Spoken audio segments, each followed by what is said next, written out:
more people to show up and then we can talk.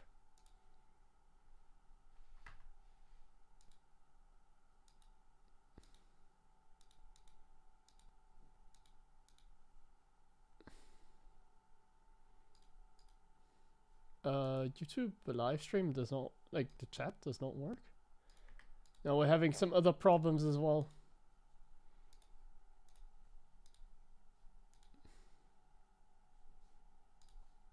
How's it going, bro? Pretty damn well at the moment.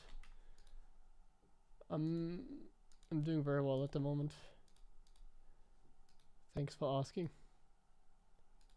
Hold on.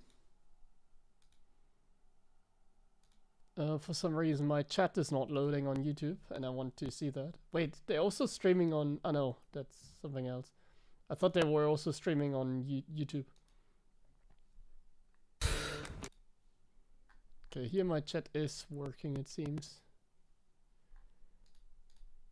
So let me post my GSL link here, GSL stream. There we go. Okay guys, hello. So just to quickly show you. We're watching this here. I will show you just a second. Because I'm not allowed to restream. So we watch this. This we watch here. So you can find the link here. I posted it in the chat. Yeah. GSL is going on right now. We're just watching like this series, I guess. A little bit, talk a little bit. But I cannot show it. So I have to do it like this. So it's like a watch party.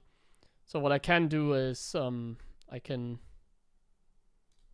like cut off the time so you can see what we're watching like this. This is what I can do. This should be fine.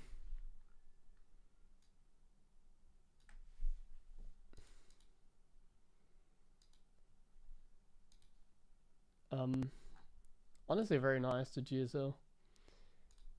And yeah, today is a little bit of a special day, so this game seems already a little bit over. I got my coffee here as well. Black coffee today. I'm feeling it. Isty, thank you very much as always for the resub. Cause we're hosting a tournament in 1.5 hours. We play the Big Gabe, or not play, sorry. We are doing the Big Gabe. We're casting the Big Gabe Open Cup. Somebody sent me a message on Discord about that as well. Hold on, I need to check that. And maybe there's already someone here. I'm not sure if it's like necessary. I'll ask again later if there's no volunteer now. Do we have somebody that can maybe help out like doing the admin stuff on the Battle.net side? Like, do we have someone that wants to be an admin for the cup today? So you stay around on the Battle.net channel and I give you the admin rights for the challenge page so that you can adjust things if necessary. If there's anyone trustworthy here that I know, at least, you know, like if you're regular here, no matter you're a sub or not, then yeah, please let me know. Okay, so Trigger is pretty dead, so we're gonna take a look at the next game here in this watch party, and then after the series I'll probably play some ladder. Cause yeah, I don't really think there's like much point in doing a GSL watch party like this. I just wanna do it because today is a little bit of a special day. So we start off the stream very nicely here, very chill. Because also today, we can talk about that after that, I just released my Patreon page. I mean, this game is still over, so I can maybe double check something on my Patreon. Ah yeah, this is good.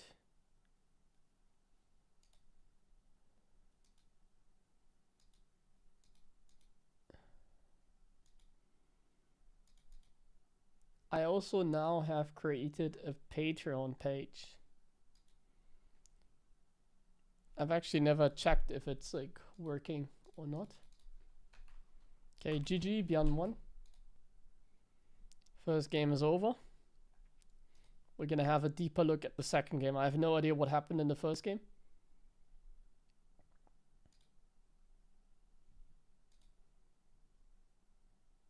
It seems like it's working. Sick. But yeah, we'll talk about stuff more in depthly later on. Let's first gather here.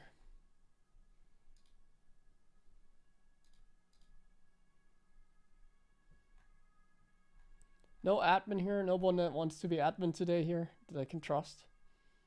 God damn it. People are falling asleep in the chat already.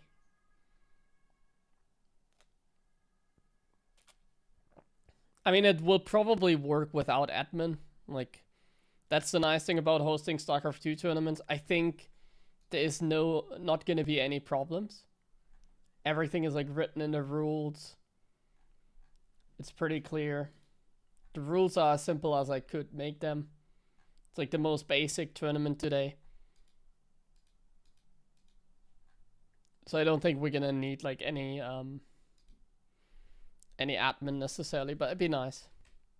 Okay, as you can see, next game has started. So guys, so what you should be doing here is you should open the link to GSL, and then you can have the full screen.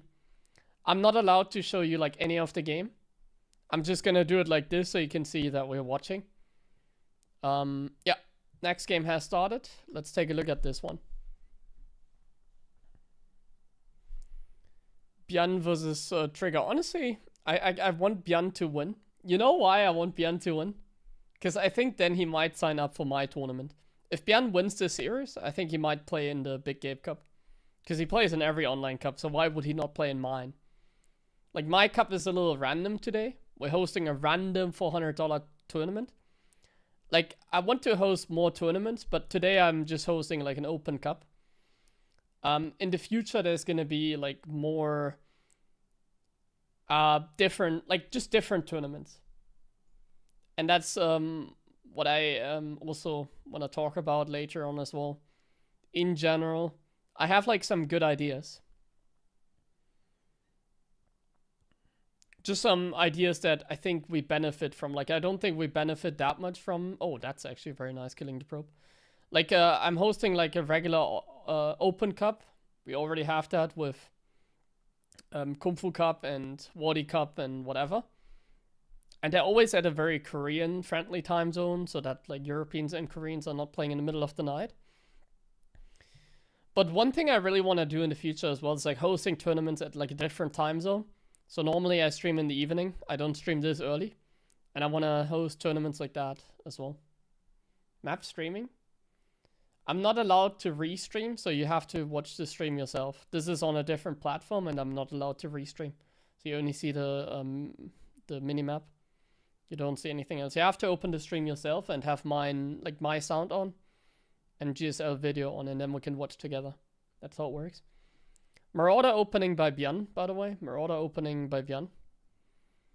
I can also do radio casting. We see the adept shading across the map, trying to get the cancel on the command centers. 2 Marauders are waiting for the adept. They do get the concussive shells shot off the adept. So now the adept is going to try and escape, but it cannot. Gets 1 hit off to the Marine. Do you share the replays? Yeah, I mean, that's... I do, yeah. I created a Patreon page. I can already link it to you. So if you take a look at my Patreon, which I'm going to post as a pinned comment soon, you can see that the first tier, the €5 tier, you can subscribe to the page for €5. And I will like upload every kind of replay there, basically. It will be mostly my ladder games, and I will like rename them. So I'm not going to just upload ladder games. I'm going to upload them specifically. So it's going to be like TVP macro game, for example, or TVP like one base all in, or TVZ mech like 3cc battle cruiser into mech or something like that. So it will not just be like loose replays. I will actually take care of like the replays properly. But yeah, there's more stuff. Check out my Patreon. Well, we see Bian go for like a 3 racks. Yeah, labeling the games is very important actually, because I've actually seen that like others don't do that. In fact, last time I downloaded like a Wardy replay pack, I don't think it was labeled like properly. Like obviously it has like a lot of games, but it was like so many games that I couldn't really filter through them like properly. But mine are gonna be very structured. Good morning. I can guarantee you that.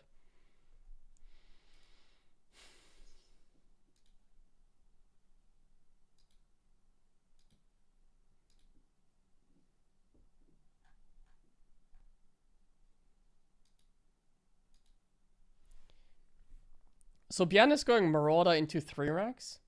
Not a bad opening. It seems like he's cooking with it. He kills, just now he killed 2 Stalkers that were warping on. And he doesn't even have Blink, so he kills 2 more Stalkers and a Sentry. For like a few Bio units. Like, right now Bian is doing very well in this game. Seems like he is,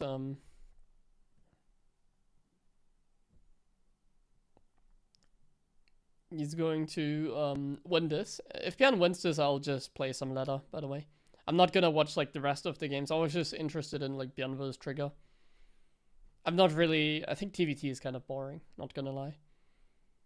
So, I'm not really too interested in like Bunny versus Cure. At least if we can watch the game like live with sound and the video. Because like I said, once again, if you wonder what I'm doing, I'm not allowed to restream, of course. So if I cannot restream that, I think it's like underwhelming.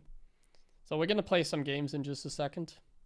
Because I think Bian is actually winning this game right now. But it's not over yet.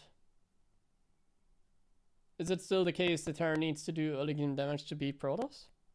Well, you need to do damage to in order to like be allowed to do anything on the map. Like, you can also win with while not doing damage if you just camp. That's definitely possible. I really like the way that Bian is playing this game. It's a fun way of playing it. I should mix that maybe in more as well. Like I can see me playing like that from time to time. Like Marauder opening into 3 racks. Like the way that he went for like the double reactor as well. I like that play. It's nice. Doesn't really work on like most maps, I think. But on shorter rush distance maps, like right now we're playing on 10,000 feet, as you can see. It's pretty good build.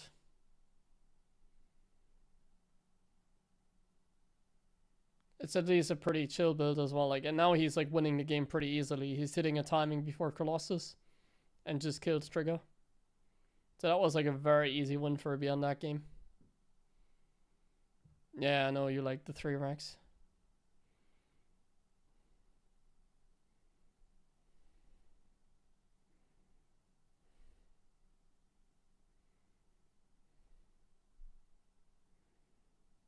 Yeah, Bian has this in the back.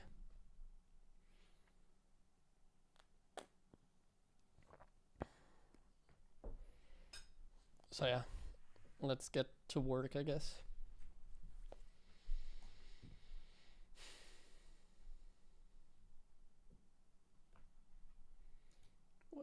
I like the version with the double reactor, I think.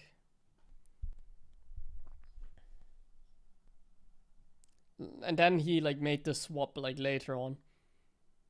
But I think early on, because you get like such early stim that you don't need combat shields and stim at the same time. Because you're getting like concussive shells and then combat shields, stim, like much earlier. So you don't need double tech clip. But I think it's like not really, like it's I'm not sure, like it's hard maybe against like 4K Blink, of course, that kind of stuff in general. Like it's one of those builds that feels nice, but then when you do them, like Protoss, if they don't have to worry about like a Woodermine drop or a Raven, they play super greedy and then they can punish you that way. Like even this game that has gone like so well for Bian, he hasn't won it yet, but he's up like 20 supply, 30 supply, so should have it in the bag very soon, I guess. Maybe even with the next attack. Hello, Willy. Maybe even with the next attack.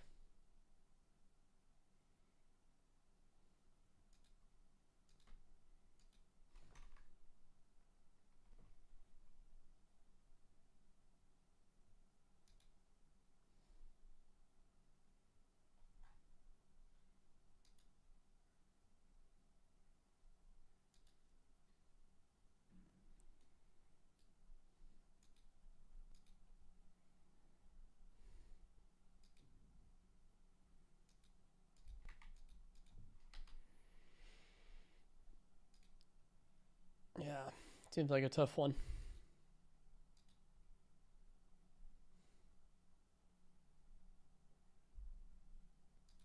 Seems like a very tough game.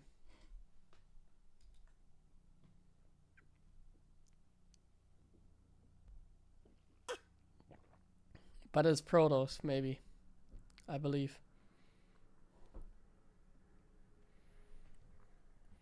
Like, Bian is building tanks, which I don't like, especially when you are aggressive. And he's somehow, like, somewhat losing a fight. However, he's up like 30 supply, so... Really seems like the toss has very little behind it. So even though he gets pushed back, that's only a matter of time.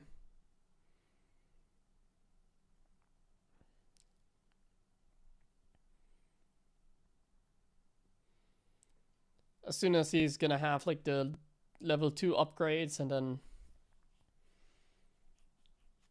Actually, we didn't even have thermal lance until now in production. So he's probably even gonna hit before thermal lance is done. While being up like 30, 40 supply. And then, yeah.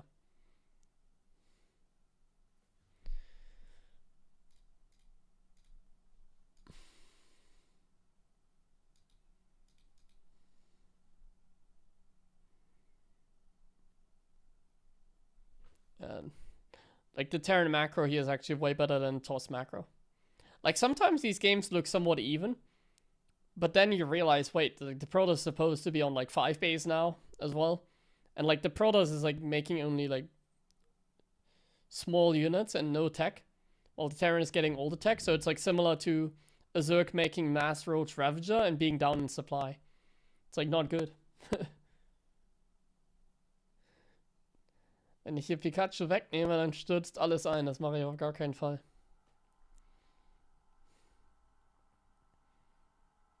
So he's like down 20 supply, he's down in upgrades, and he has like a way weaker army. Because Bian has like 7 Medivacs, 8 Vikings, Ghost as well.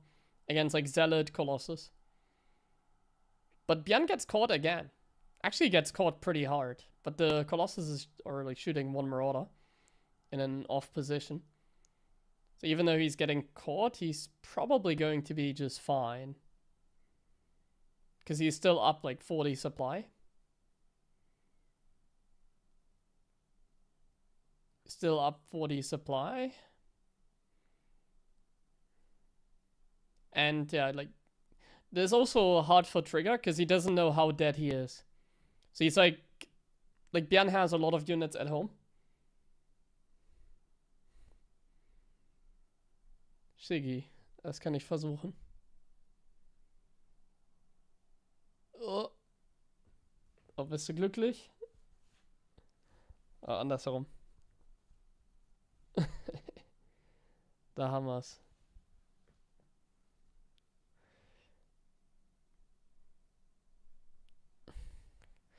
Yeah, and I mean now Trigger's dead. Like now he actually tried killing Bian, but like he's not meant to do that. He's meant to actually hope for another mistake from Bian.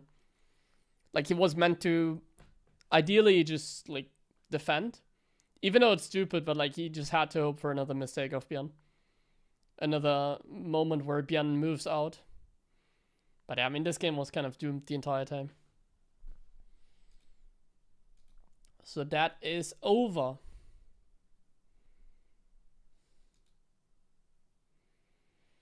And let's talk a little bit now. Let me update the title.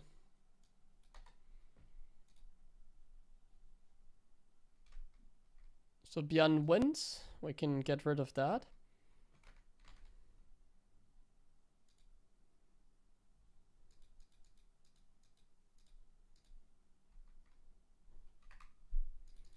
Actually, hold on, I want to quickly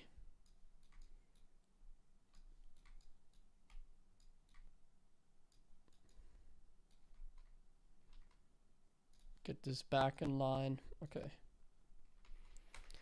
Okay, let's take a look at a few things here. So yeah, we're hosting a cup. I can show you the cup. as soon as I adjusted OBS. So here you can see the cup that we're doing. So this is what is happening today. So we're hosting an open cup. I don't think it's going to be a regular thing. Like, I don't like open cups, but for today I thought it was the right thing to do because it's the easiest. And we also have like a bunch of players already signed up. We'll see if like everybody checks in or not. But we have Clem, which I love to see, Shin, Classic, Rogue for like the top tier players. And then some known... Oh, nice. Incorrect is playing as well. I want to see some more Terrans. Terrans are very important. I'm going to refresh one more time to see if like something changed. No. So yeah. I guess we can do the seedings as well on the fly. I've done a little bit of seeding here, by the way, already. We can do some more seedings. Like, for example, Nicorrect is probably below Shameless. So we can put like... Actually, you adjust like the seedings here, don't you? I'm not used to those websites, but you can adjust them here. So then we're going to put him on 6. No, I don't want to edit that. So we put him on 6, and I will put everybody else below. That's nice. So yeah, we have some good lineup already. We'll see if like everybody checks in. We'll see if there's some more people coming. Nice to see a few Terrans as well already. Hopefully we get some more, and hopefully they all stick to it. But yeah, we're hosting a $400 online cup, and there's a reason for that. There's a reason why I do that. And that is because I just uploaded another YouTube video as well. But that is because today, I need to actually do it differently. Let me open the incognito mode.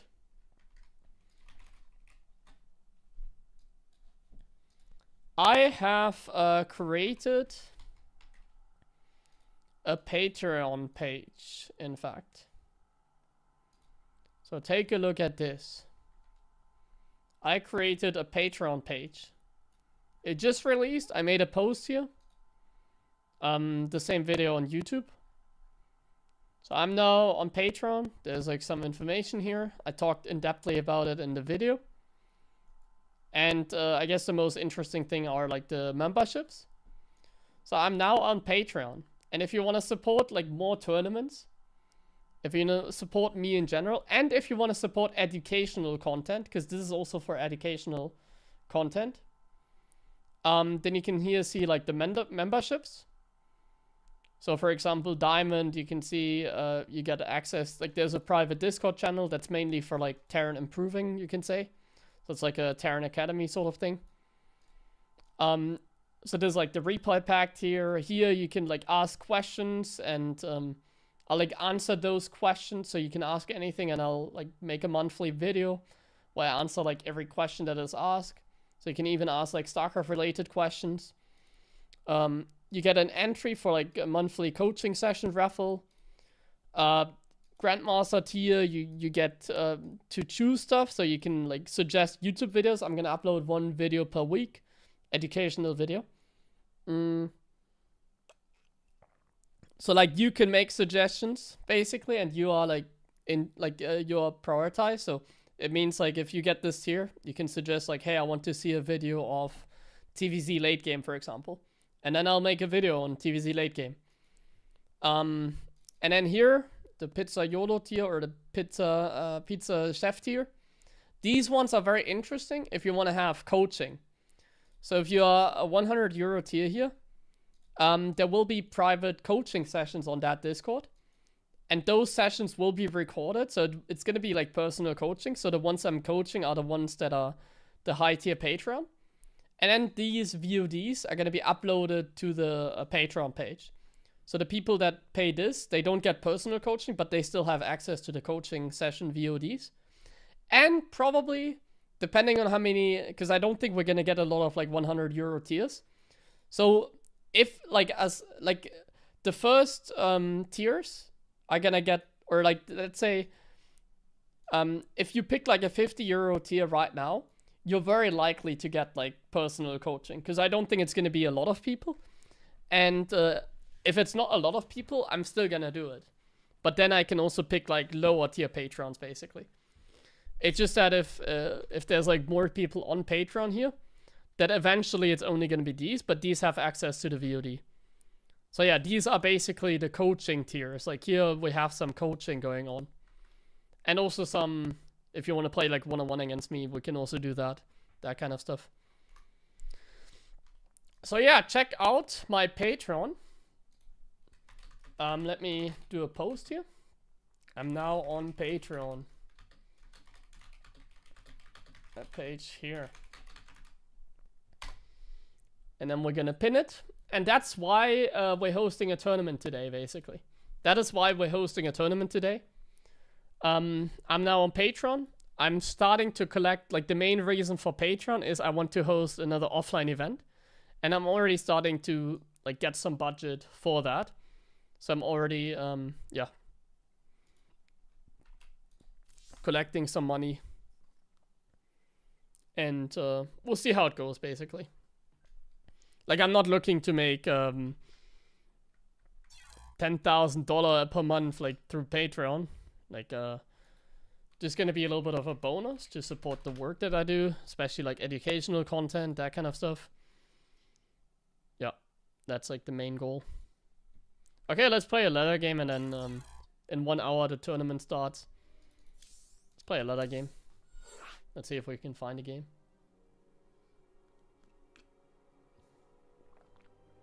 Yeah, I mean, the more money, the better. But if I get, like, more than expected... Like, I'm willing to reinvest.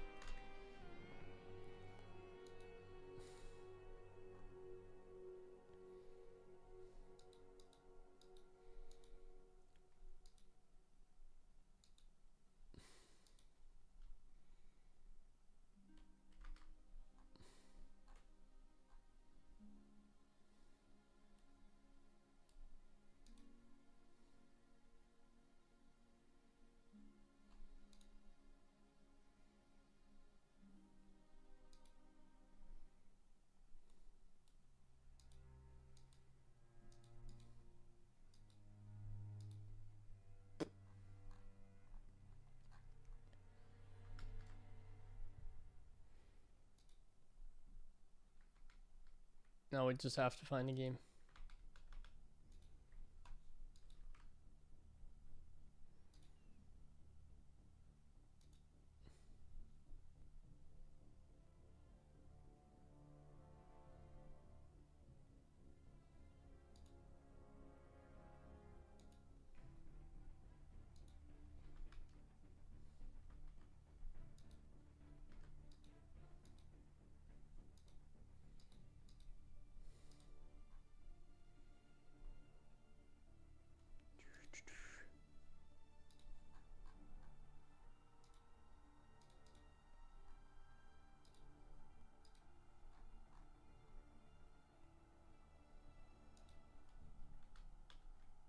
Bold choice to search for a ladder game at 1 PM.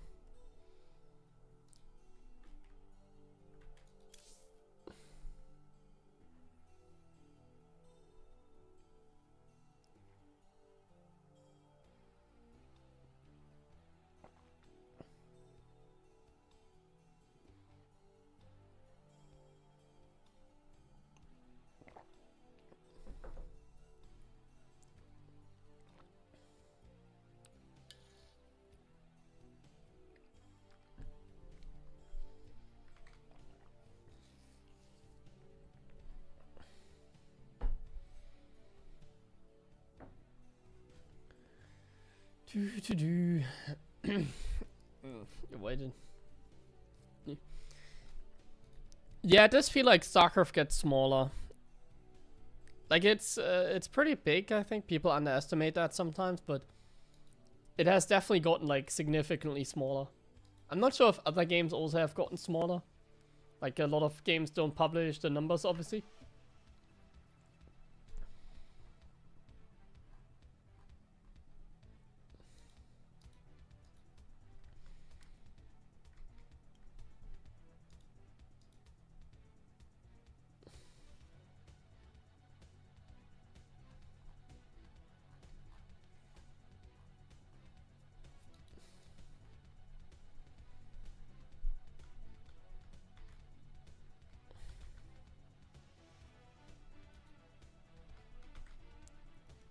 But yeah, it's like a very bold choice to search at this time, obviously.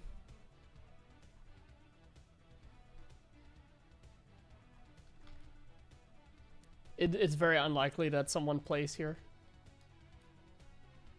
Maybe some of the Koreans, but I'm sure they're also watching some GSL. Honestly, the GSL, they're doing a good job. I was only watching today their broadcast. I didn't watch yesterday. I had no time. And it really feels like they're doing a good job. It's a very good production value and like they're delivering, you know.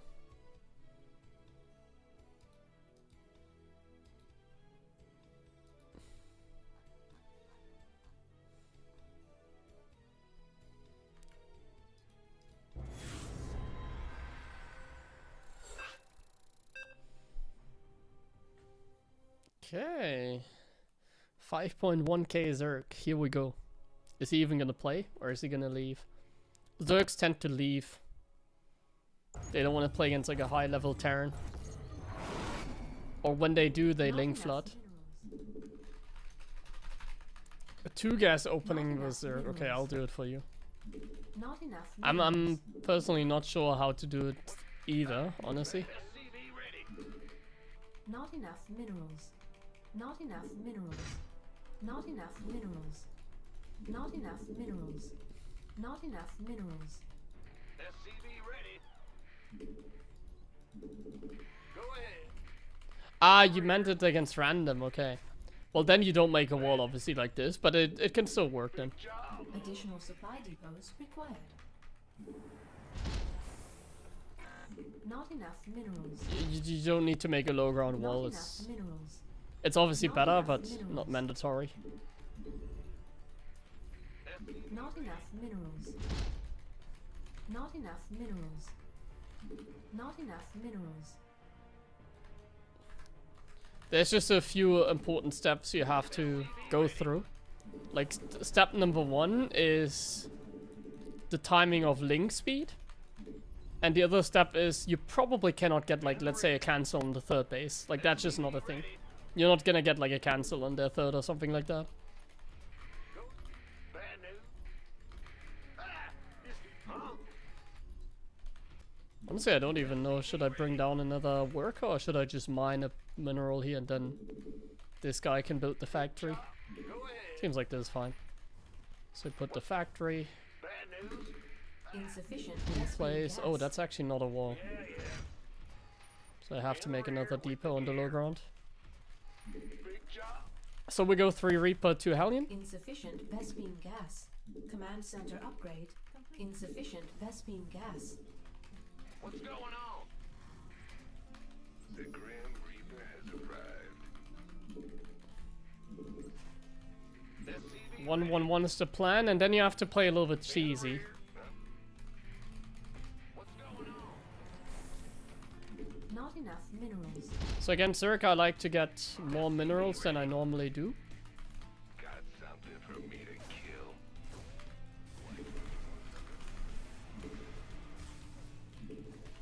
On now. Yep. SCV ready. The Grim Reaper has arrived. So we're still scouting for the base. There is the base, but like I said, I really don't think you can get the cancel. And then we go for a starport as well. And then we just poke with 2 Reapers. Not enough minerals. Got something. Additional supply depots required. And now you take a look at like the clock. What you can do is like this. I should have done that. Ready to raise some hell. SCV ready. And then you go for... Did I get a tech lab? No, reactor. So you go for a reactor and you build more Hellions as well. So link speed is done like very soon. So you just go back as soon as link speed is done. And then we go Hellions. I guess we're gonna build more units here. Like, now you have to like pretend you don't have a wall here, right? So if we don't have a wall here, Add on. like you can make this next depot there at some point. Let's do it like this. So now we just play like 2 base Hellion Banshee. But like we're playing more YOLO. Command center. So like let's pretend we don't have a wall. So if we don't have a wall, we don't move out yet. I could move out because I have a wall. But yeah, you just wait until the Hellions are nearly done. And then I guess we move towards the third. So then the Hellions pop out and you should be able to defend like circling Rumbice. So like the main difference is you have to play cheesy. So we have to go for more Hellion Reaper Force than we normally do. And we leave some Hellions at home because we're pretending like we don't have a wall. Be careful, like don't dive in. There's probably Zerglings that want to surround you. And like get the CC in the wall. Like now I would have a wall with like the CC and everything. The Banshee can move towards the other side. I think this is a good number of units. Not enough minerals. So now we can make a little bit of a swap Marino. We need to make another Marine here as well for Supply depots. the wall. Maybe we should leave some units behind. Because it's likely they're gonna like go for a run by. But we need to do something now. Well, like we have so many Reaper Hellion. We need to be doing like something here. We cannot be chilling. We can definitely try and fight this or come from a different angle. Not enough Zerglings aren't that dangerous. And as you can see, it doesn't even have like many drones. Then we go for this. add-on complete. And you go here. And obviously the Banshee just does the Banshee stuff. Required. And then we just get the add-on here. The Banshee like sees that Required. there's nothing. They always go in like to the corner. And it seems like it's some dropper lot shenanigan. So I guess we're gonna get a bunker here as well. Because we can. Like this. Tank. 1-1. Because we have money. Research. Oh, it's actually like a big all-in. I wasn't fully aware of that. Base is under attack. Not enough. Command center upgrade complete. The Hellion should have been behind the wall, obviously. Not enough minerals. Not enough minerals. Not Now we're enough- just fighting with SCVs here. Not enough. Not enough energy. Not enough minerals. I mean, if I was just standing behind the wall, it would be a little bit easier. Like if we have one bunker and we just stand behind the wall with the Hellions and don't get surrounded, Not enough. this game would be a lot easier, Are under attack. to say the least. So this was on me.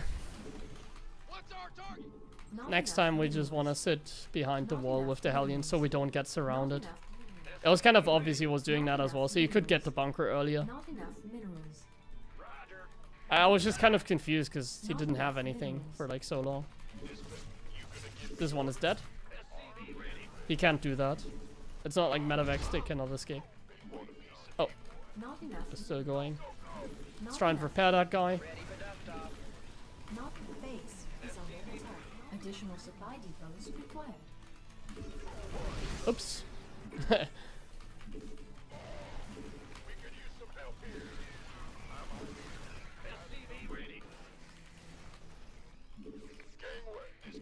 Oh, I can take the base. Not enough minerals. Not enough.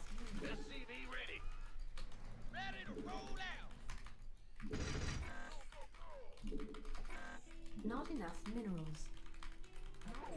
We have 1-1 now, so the units here are basically invincible. Not enough minerals. Does he still have something in that Overlord? Not research. Additional. No, he doesn't.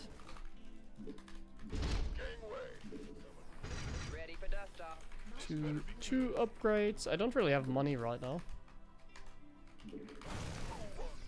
Pick an effort. Got no patience. SCV ready. Not But he doesn't really have anything at not home. enough minerals. Like we have 1-1 Marine, so we're like very confident. Not enough minerals. He didn't even have anything, like no spy, he was super dead.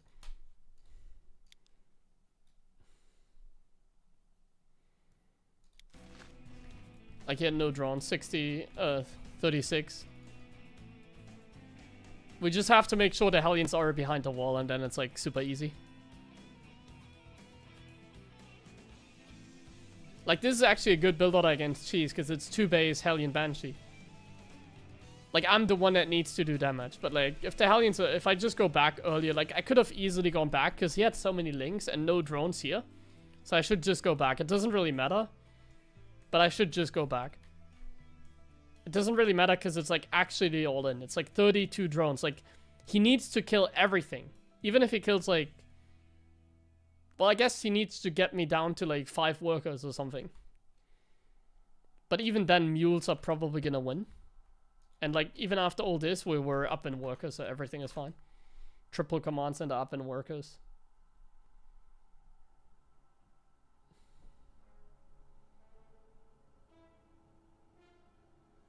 Yeah, I mean, it was super obvious, but also I just didn't respect him. Like, I thought it would just be easy, but then he actually had a lot of units. Like, I did underestimate it in that regard. He had even more units than he showed, it felt like.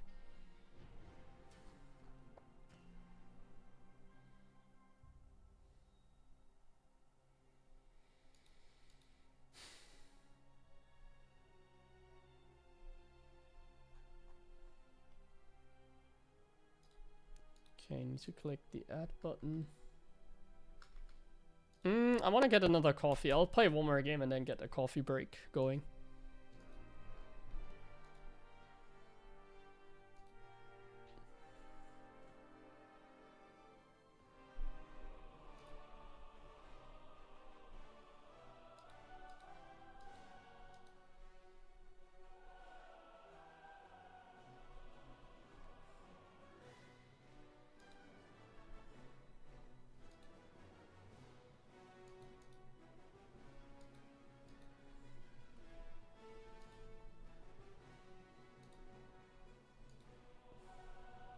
So yeah, if you play 2 gas, you should play it like you go Reaper, double command center Hellion Banshee. Well, you also need to be careful with like moving after Hellions. Like, you need to make a wall with like 2 depots or 3 depots and a command center in the natural. And this one is just more committed. Like, you need to find damage. You cannot just not do anything. You need to like YOLO in. But the nice thing is, if you play against random, they're usually very bad with Zerg, so it's like totally fine. Like, random players are usually not very good with, like, standard Zerg.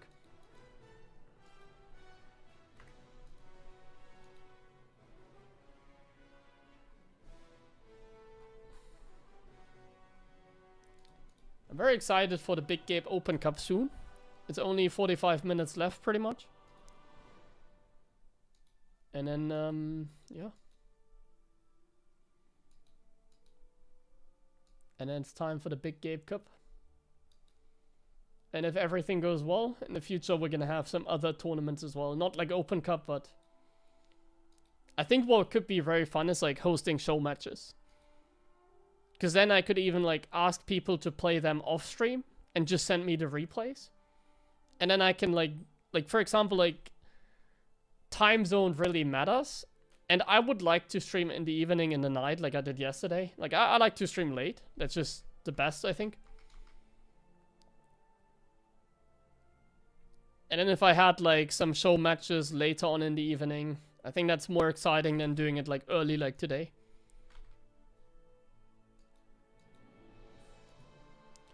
So there's definitely some more things like that planned, but not Open Cups, I think. It's just one exception because I wanted to host a small tournament today.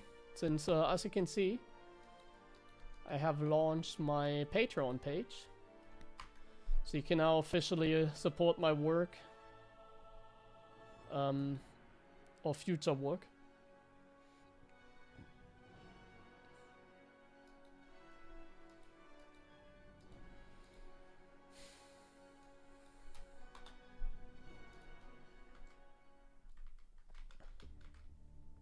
Oh, we found a game I didn't have sound on.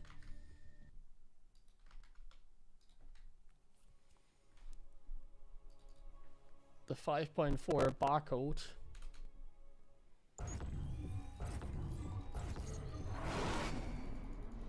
Not enough. What? Not enough minerals.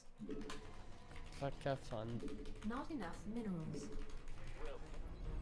SCV ready. Not enough minerals. Not enough minerals. Huh? SCV ready. What's going on? Go ahead. Bet.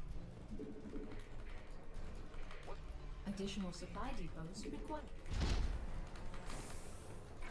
Not enough minerals. Not enough minerals. Not enough minerals. Not enough minerals. Not enough minerals.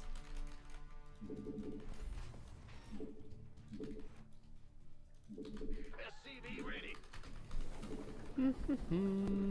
Thank you, Never else, for the sub. What's going on? Thank you very much. SCV Today will also be a pretty long stream. I just realized it's probably gonna go SCVs are under until like attack. 6 p.m. at least today. I would guess. Yeah, I think 6 p.m. is a good guess. SCV ready. Base It is depends under on how the flow of the tournament is. Go ahead. Like, I might not cast like both Insufficient semifinals. Vespene I might gas. let them play at the same time, Insufficient Vespene gas. depending on how fast it is. Big job, huh? My SC2 portraits? I don't think you can buy Command center upgrade complete. Big job. buy it. How do you check in? You should be checked in if you signed up. It should say that you're checked in now, I think. Does it? I've never hosted a tournament on that, so I can double check for you.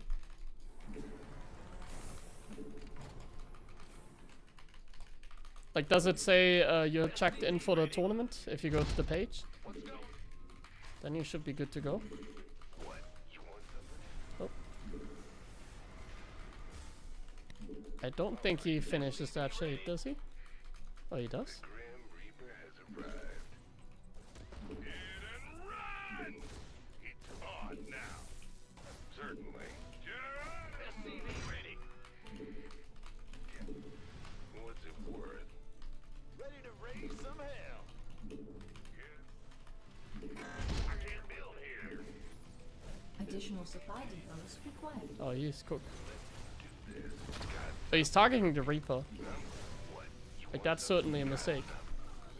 The Grim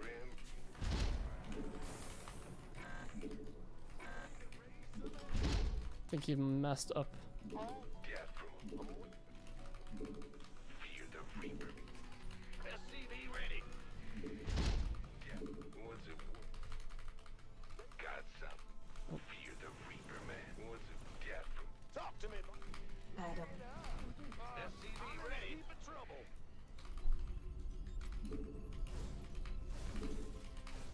Done. Here comes the. Are you ready for this? SCV ready. Yes, indeed. Agreed. I will bother. Got Messing up my micro rule. SCV ready. Is that it? The Hellions could have done more damage. I mismicroed that a little. I can't build here. What's it worth? Is this? Okay. Listening. I'm gonna check after the game as well if like everything is fine. Not enough minerals. SCV ready. Not enough minerals.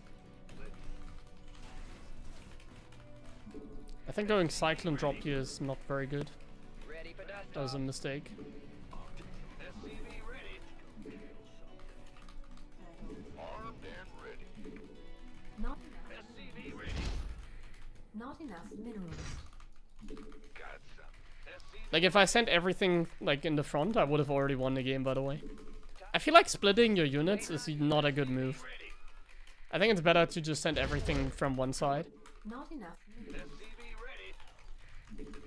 Not enough minerals. This better be good. Life flight. SCV ready. SCV ready. We could use some help here. Who wants some? SCV ready. So yeah, that's why the Cyclone maneuver is not amazing, because they already have Blink at this time. SCV ready. You want boy. Additional supply depots. Not enough minerals. Not enough minerals. Seems very likely it's like a 4-gate blink. Not At the same time, we're like so far ahead, I don't need to respect it. Not enough. SCV ready. Who wants some? Additional I'm gonna get a bunker though, because that's like the one thing we definitely want to get. I'm in a heap of Not enough minerals. SCV ready. Can't wait. This better be good. Like one bunker can you win you games. Not enough minerals. Research. Not enough add-on. A lot of times I don't build a bunker, because I know it's like Not enough minerals. they should know that, oh yeah, if he builds one bunker, I'm dead. Like he should know that. So a lot of times I don't build that bunker for that reason. Go time. Sure thing. Let's rock. It's about to get heavy. That was very obvious what he was trying to do here. We're so far ahead, it seems. And it's like a big map, so the bigger the map, the easier it is to defend this kind of stuff. We already had Stim, so he was super late. Okay, nice W. Nice W.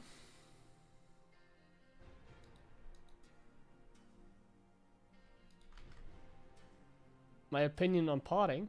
Well, I mean, he's not around anymore, is he? I don't really have an opinion about on potting.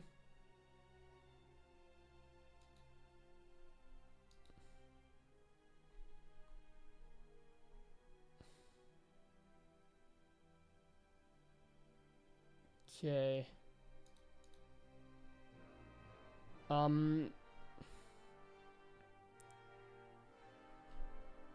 think I want to get another coffee quickly.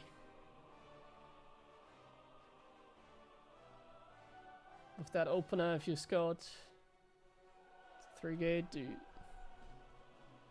2-gate before Nexus? Well, with double gas, you should have enough units against 2-gate. But like 2-gate is like so awful, if you just have a high ground CC, you're gonna be totally fine. So it depends. Like there's a lot of double gas builds. There's like one build like this where you go low ground CC. As long as you get your CC up, you're fine. There's a build where you only go one Reaper with high ground CC. Like then you should be fine no matter what. Like if you go one Reaper high ground CC, you're gonna have a Cyclone out by the time they push you. And if you go Reaper expand, the bunker should always be in time. If you just follow the standard Reaper expand build, you should have a bunker in front of your base. So like 2-gate is just awful. Hold on, I'm gonna switch my mic because I'm gonna get another.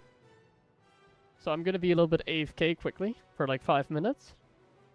But I can still read the chat.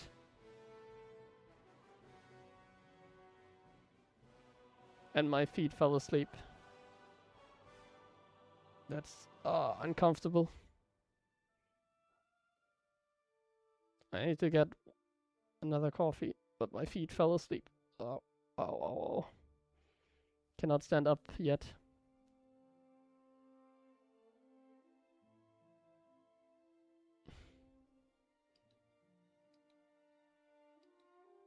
Oh, it's painful, guys. I'm in pain right now. Wait, I don't want to stand up.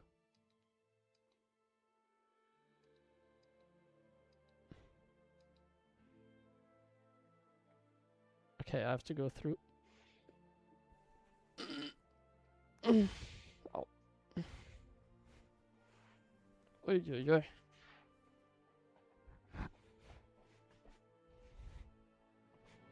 Okay, I'm quickly AFK. Just so you know. I can still see what you type in chat.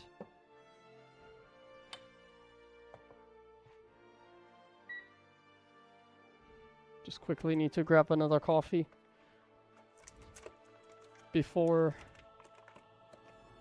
the action starts. While I'm preparing this, I'm still looking for an admin today. Like, I don't think we need one necessarily, but it would be nice to have. So if there's like a reliable person there that I know, doesn't have to be sub. I'm looking for someone to be on the Battle.net channel and potentially use the challenge page and act as like an admin if anyone has like a question basically.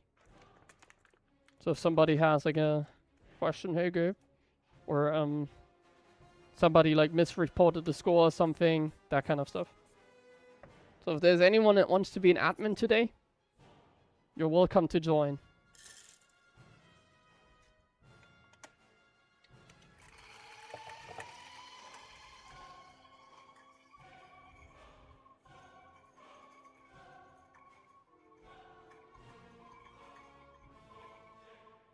Okay, I'm just grinding those beans. Just grinding those beans quickly.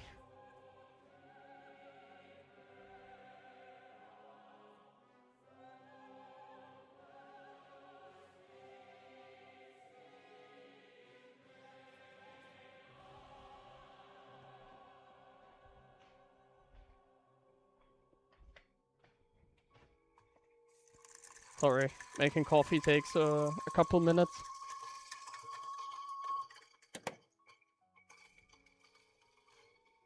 Can I maybe use the webcam camera? Is that big enough? That I can show you how to make coffee. Oh, no, it's stuck. The cable is beneath the Pokemons. Uh-oh. I don't think I can use that.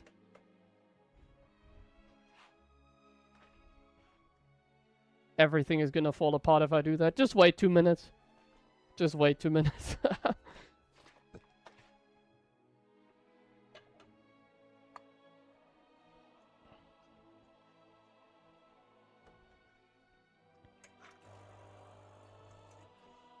I don't wanna create a mess here.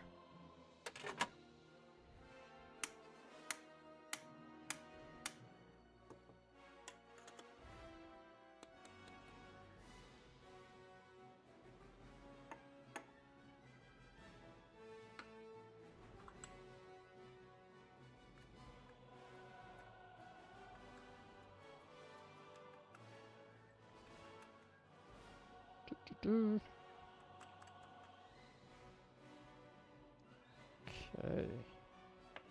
Sorry guys, I'm busy. I haven't checked up the sign-up list.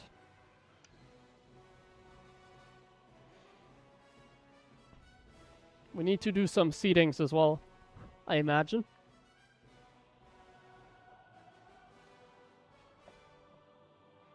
Okay. Wait, I need my...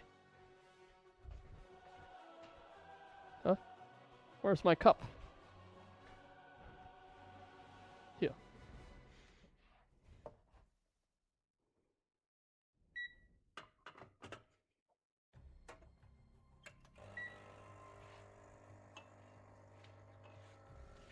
Okay, the coffee is coming out. Perfect. Nice.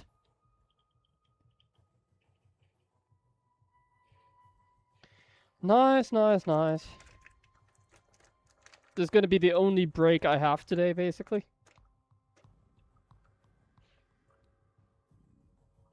After this will be non-stop casting, etc.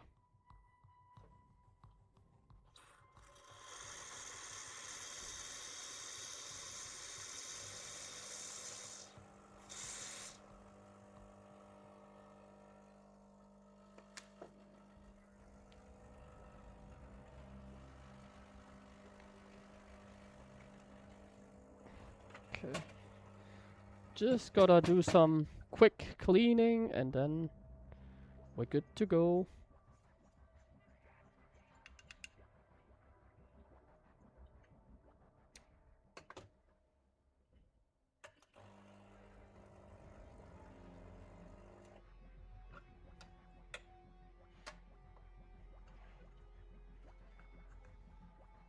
Okay.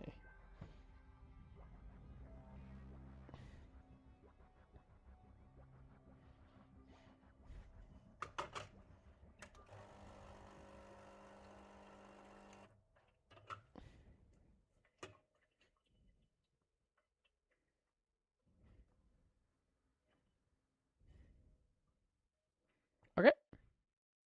Turn off the coffee machine. Last coffee of the day. Thanks for waiting, guys. I'm gonna swap the mic again.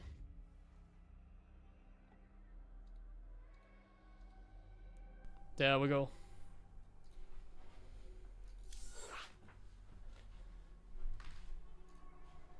There we go. Oh, somebody joined my Discord already. Hey, nice. We got our like first member, I think. Lemming, I know you. We got our first member. Two? No, wait, two members.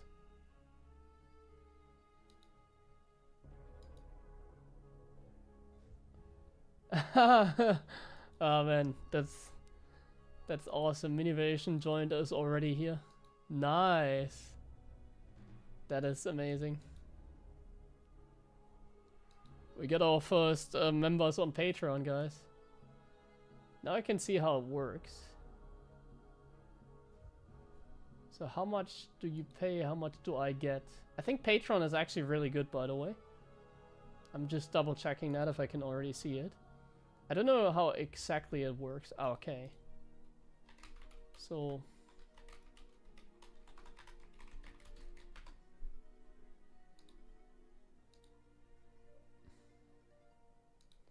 there are like some fees that apply.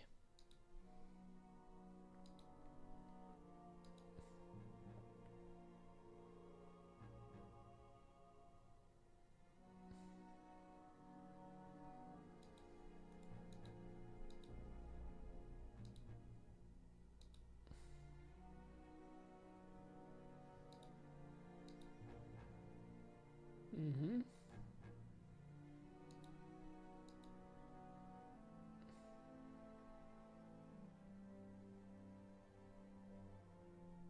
Yeah, I'm honestly not exactly sure how it works.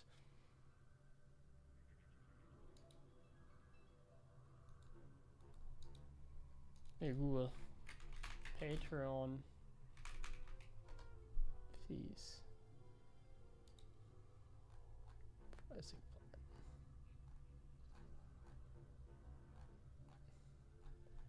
plan. It seems like we get like a good amount, which is usually all that matters. Like Patreon is definitely better than Twitch, I think.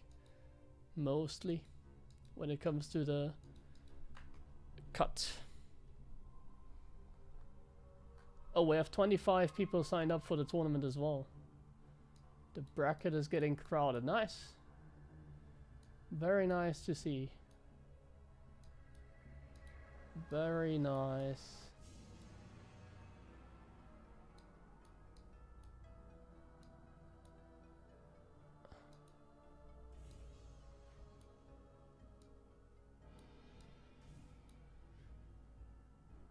Ah, Percival signed up as well. Nice. Sick. Seems like today is going to be a success with the current player lineup. Seems like we're going to have a nice tournament.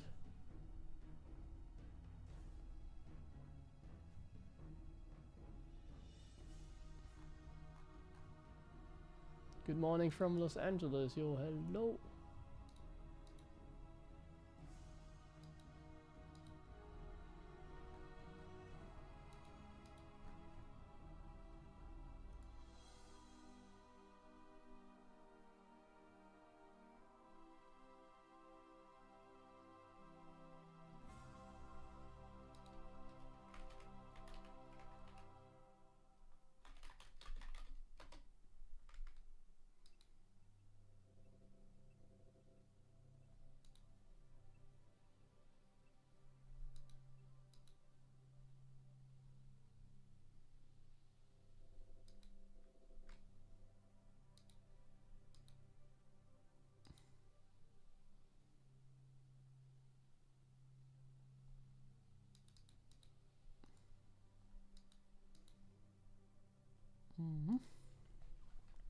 Oh, we're searching so long for a game here.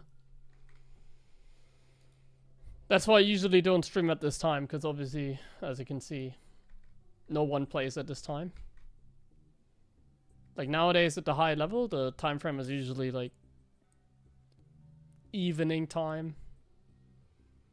Like European time where people play. So in the next hours they're gonna start lettering, I guess. But not yet.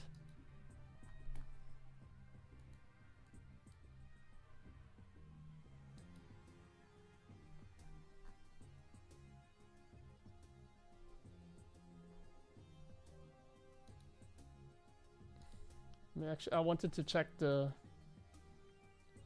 sign up thing.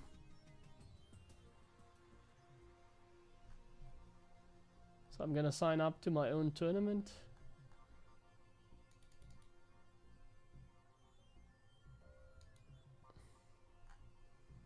Seems to be working.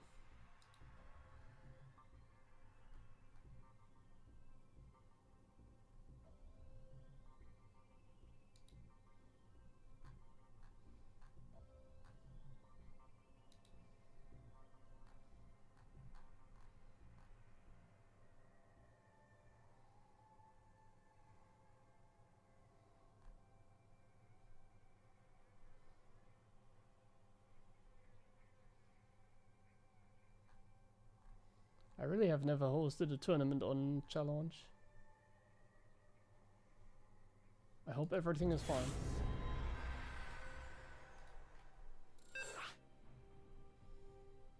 Okay, we got a game. Sick. That's the opponent I was looking for. Let's go. Not enough minerals.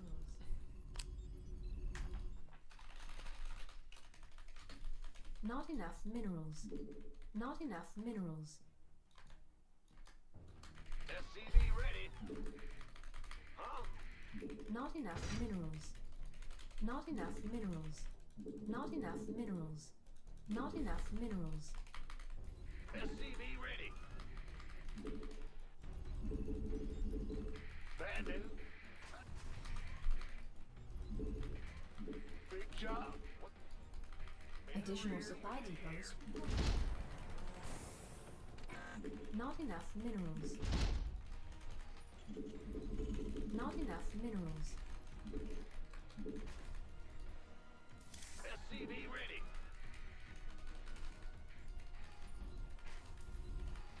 Let's play 2 gas.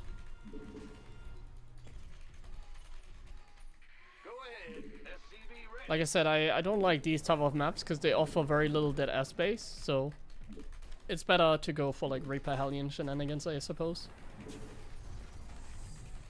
SCV ready. Hello, how am I doing? I'm doing very well.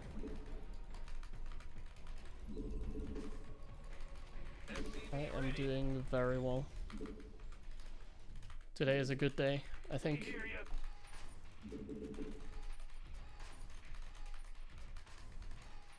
Go ahead. Insufficient Vespine gas. Big job. Big job. What's going on? Command center up. Insufficient Vespine gas. Insufficient Vespine gas. The Grim Reaper has arrived. SCV ready. Okay, let's see what our opponent is going for. What's going on?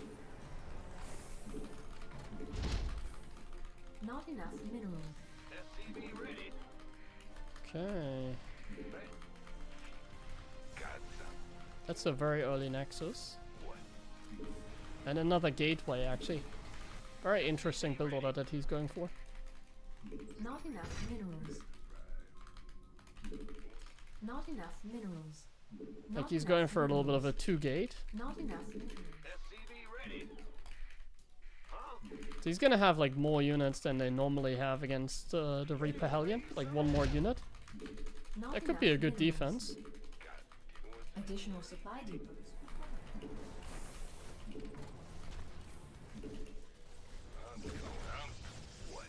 Just bullying the Stalker a little bit. My Reapers regenerate, so that's nice. And the battery seems to be late. So you can get a little bit of a jump here.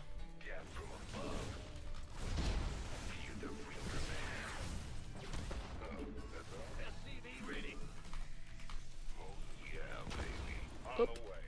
Nice. So far, so good.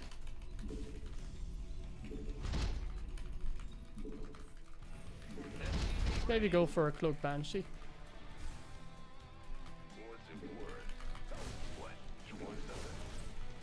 Add-on complete.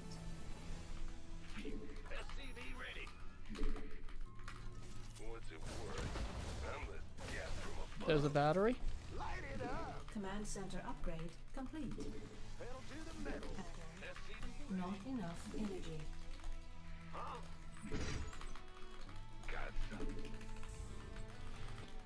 So here's a battery here. And now there's a lot of units out. So it's time to go back. Not enough. Not enough. Oh, I was reading chat. Hey, that's not nice. Not enough. Not enough. Insufficient. We're just going back like all the way. Not enough. The Hellion here spots the Nexus. Not enough minerals. Bro, he's like chasing us pretty far. Not enough minerals.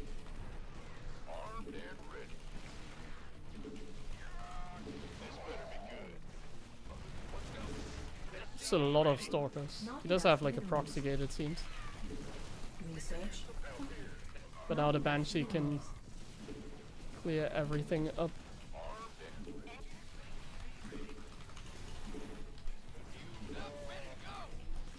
Not enough.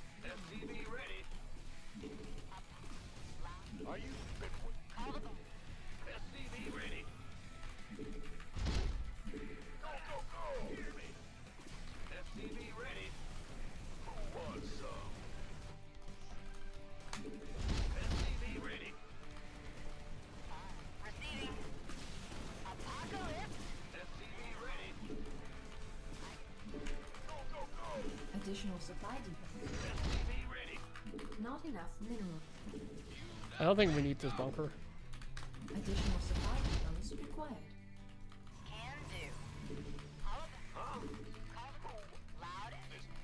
Additional supply depots required. Additional supply. Not enough minerals.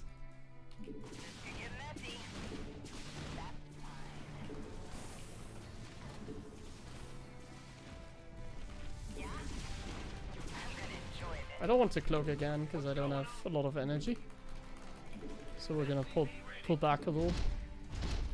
Not enough minerals. Add-on complete. And then maybe we can get like a little bit of a scout here, I guess. No. Additional supply. Not enough. Add-on complete. A little supply block actually. Additional supply. Not enough minerals. Additional supply depots required. Additional supply depots required. Ready for dust off. So there's a cannon here. There's a cannon here as well. Additional supply depots required. Like you need observers because otherwise the Banshees just can move so freely. Upgrade. So like Additional supply even though he has cannons there, I can still just move from here. And like now, I imagine Ready for dust off. there isn't anything here. Oh, he's actually like counter-attacking. Add-on. Our SCVs are under attack. Research. Not enough. Our SCVs not under attack. Add-on complete.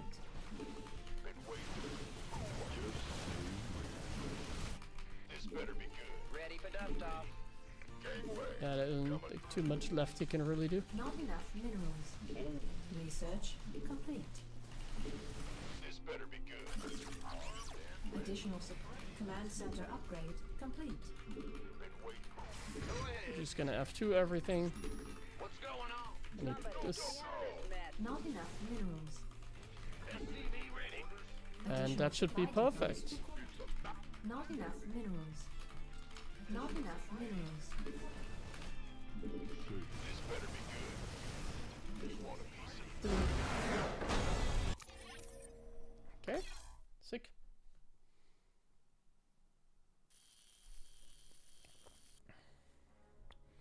And all that for a 6 plus 0.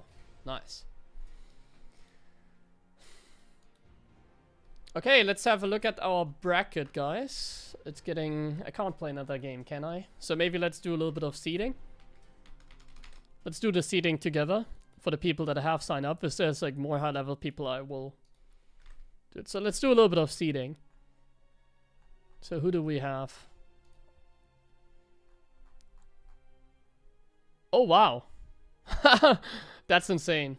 Percival, Lambo and Solar signed up as well now. Young Yakov. So you have to do like some seeding. So Shameless is seed number 5. These are here. So let's go Aligulark. Let's go jump on Aligulark quickly. I just do my seedings like based on Aligulark plus recent performance, I guess. Oh wait, I can open up here. So I have Clem as seed number 1, Classic seed number 2. I think that's fine. Yeah, like Clem here, Classic here. And then Solar, I think, right? I mean, you can tell me, guys. Like now Solar probably. That seems logical. So we're gonna put Solar as seed number 3. We're gonna enter him on top. Then it's Rogue. Rogue and Shin are very similar. And I think Rogue and Shin are probably above Lambo. Because they both have been performing, actually. What's the story? I opened my Patreon page now. That's like basically the story. So I wanted to, yeah, have a little bit of a special stream. So I just set up like a $400 cup. So yeah, I think the Koreans here are... Then it should be Lambo probably, and then Percival. So we put Lambo on 6. Percival on 7. Young Yakov. And Shameless. Who's higher on Aligulark? I think Shameless, right? Yeah, Shameless is higher on Aligulark, so we're gonna put him on 9. Did I miss anyone? No. So this is our seeding here. Clem on top, Classic, Solar, Rogue, Shin, Lambo, Percival, Shameless, Young Yakov, Art, Mini Zerg. Is there anyone like on Mini Zerg's level? Like I don't know about many of these. The Tail X, I guess he can be a little bit up. Let's put him on 12 here. Zerg Rash, I think he's like 5k or something. I'm just gonna put him on, let's do like 17. Because I think he's a little bit higher. Like I don't know any of these guys, at least MMR. He's also like 5k, so I'm gonna put him on like 15. Gonna put him on 15. Okay. Hope this goes well. Yeah, thank you, man. Okay, let's refresh and see if like anything changed. Yeah, so that's our lineup, it seems. We'll have to see on Battle.net. It's the first time I use this website, so I don't really know how things go.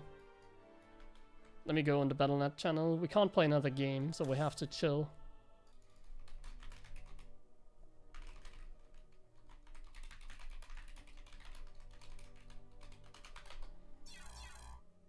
Let's go on Battle.net then. Can't you see it automatically? There's like some functions I saw. Like you can... What functions were there? You can like shuffle the seedings. Yeah, you can shuffle the seeds. But I don't know how to do it like manually. Automatically. Because like how are they supposed to know like who's who? I mean this works just fine, doesn't it?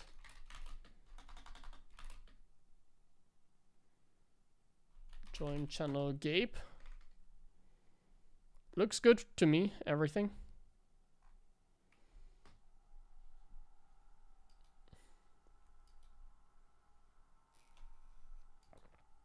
Everything looks good, I think.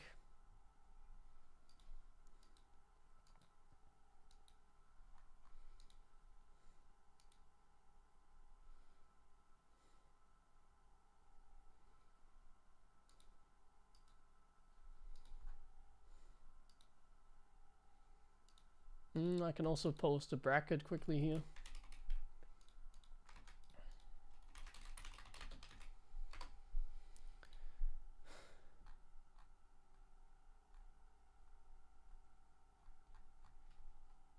Ah, yeah, I can start the tournament. Ah, okay, now I see how it works. So we can start like the tournament at any point. Sick.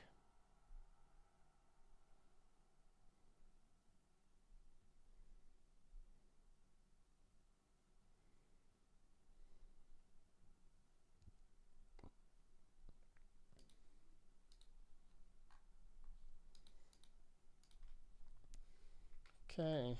Are you the best gamer that plays SC2? Yeah, I mean, I don't think there's like anyone else called that at a high level. Feels like a little bit of a unique name.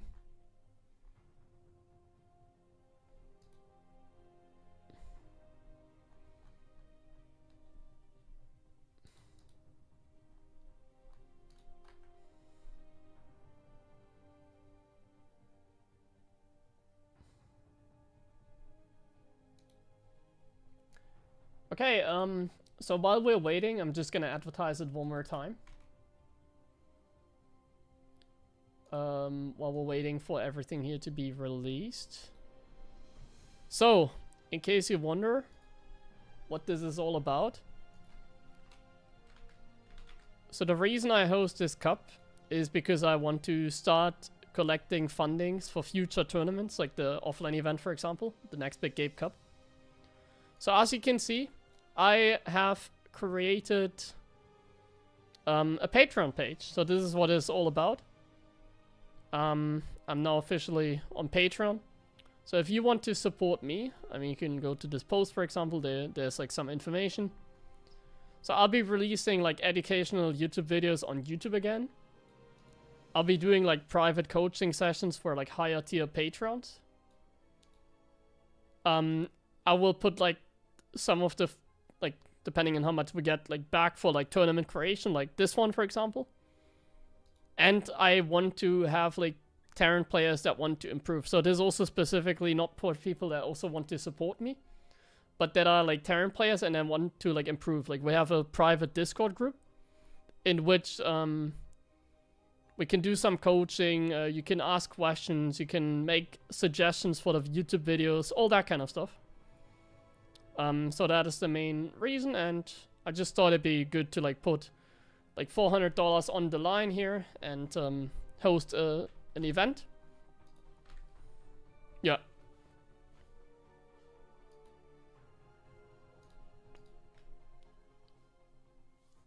Private coaching.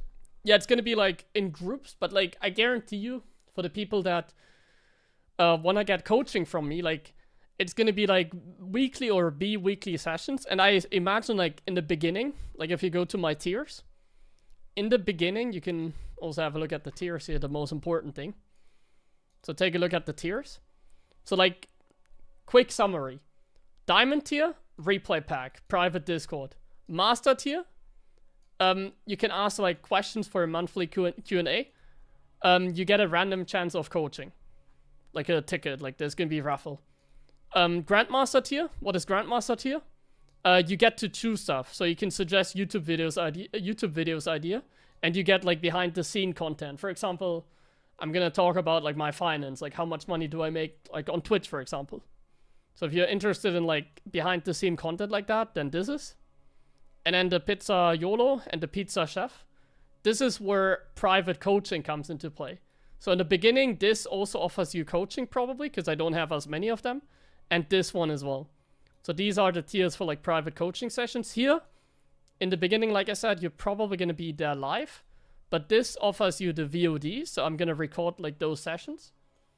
And then here, you can, you're the ones that I'm coaching. So we're going to have like, let's say 4 people.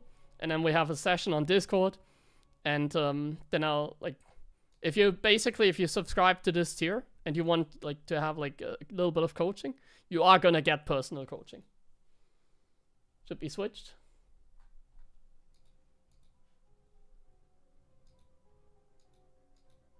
Yeah, I mean, I can see the point, but like at the same time, I think this is not too important, anyways. Like I've checked other patrons how they do it, and like they don't even do anything there, so I don't think it's like that important. I can see that, but it's really not that deep, it seems, because everybody else just has like nothing there, or like you saw, for example, RSL, like what they have. Like where's RSL? Like RSL Patreon. Revive SC2. Like, I can see that. It actually does look like it, but at the same time, like, take a look at this. So there's the RSL Patreon, and like, take a look at this. Like, bro, what is this? Like, they just took screenshots, like, in-game, you know? So, like, it's really not that deep. They just took screenshots in-game, and they're not even, like, the same format. Like, it's even, like, cut off.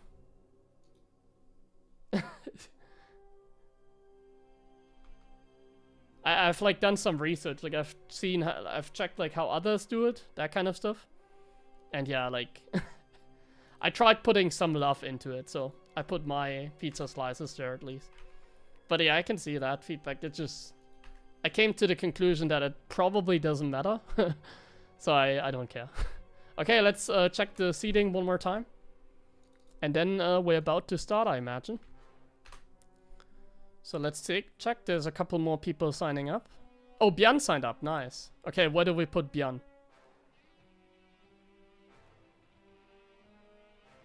I mean, today I'm gonna do it like very structured, right? I'm not sure what to put Bian, honestly. What would you put? Under Solar? I think Rogue has been performing better. Like, Shin has also been cooking, honestly, but what's his illegal luck, Bian? He's pretty high there, right? Yeah, actually, Bian is, like, pretty high on illegal luck. He's even higher than Solar. Wait. Yeah, I think we have to put Bian a little bit higher. Yeah, okay, Bian actually has 200 more points on illegal luck than Shin and Rogue. Yeah, under Solar, I think. Yeah, I think under Solar is fine. I want to have Solar here, because I think Solar is still very good, even if his recent performance... Like, it doesn't really matter. So we're gonna put him under Solar. I think.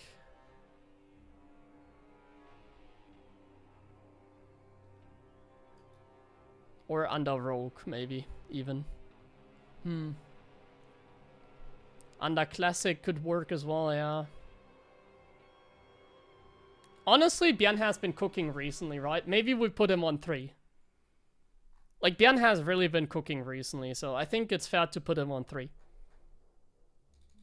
We'll go with that, actually. So then it looks like this.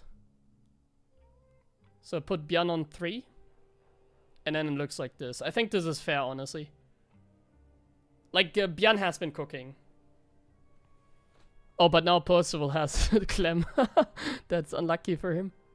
But I think this is like if you go proper seeding, this is fine. No check-in? Yeah, there seems to be no check-in. Oh, Hero signed up as well now.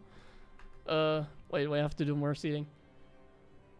There should be no check-in, yeah. You should just be checked in if you sign up, I think. It seems. We're gonna see it like in just a second. So Hero is above Clem, right? Hero's number 1 then. I think it's only fair to put Hero on number 1, actually. How much higher is he in... Actually, Clem is still higher on illegal luck, no. Then we're gonna put him on 2. Hero's 2. I go with illegal luck. Illegal luck is my website. Okay, let's check the BattleNet. And then let's check if it's working.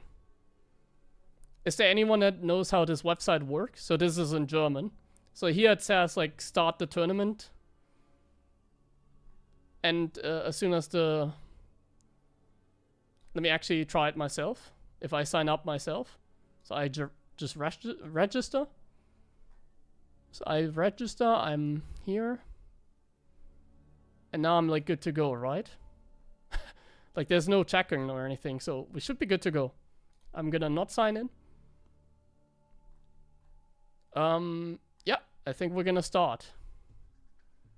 I'll just double check. One last refresh. One last refresh. There we go. And that's the bracket now. Everybody else here, I think it doesn't matter, right? Like, I don't know many of these. And it's like, okay. Yeah, I think that's fine. So, let's go. Let's start the bracket. I'm just gonna double check. Start.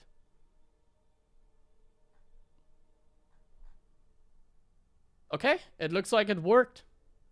We're good to go. So this is the bracket now. Perfect, we started. Who do we cover first then? So there's also the French guys actually casting. Do you prefer sub or a Patreon? I mean, if you want to support with like the €5, $5, like both is fine, yeah. I think on Patreon it's like slightly worse. No command for bracket? I can set up a command. I usually do the pinned comment, but yeah, let's first see. Okay. Bracket live. Okay, everything is fine. Bracket is live.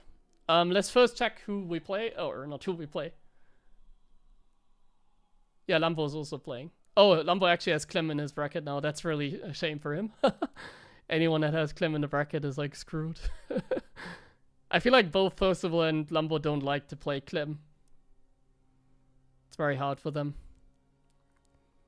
I don't know who to pick. Let me see. Like, what is a good second round match? Maybe Percival and Lambo? I think I want to cover, like, Bian, honestly. I think I want to have Bian versus Art, actually, in this round. I think that could be a fun match. Zerg Rash? What race was he again? He's a German player. Yeah, he's in the channel as well. Seems like he's every race. Yeah, honestly, I don't know many of the... Like, I don't know their race and stuff. So I think we'll just go with whatever, right?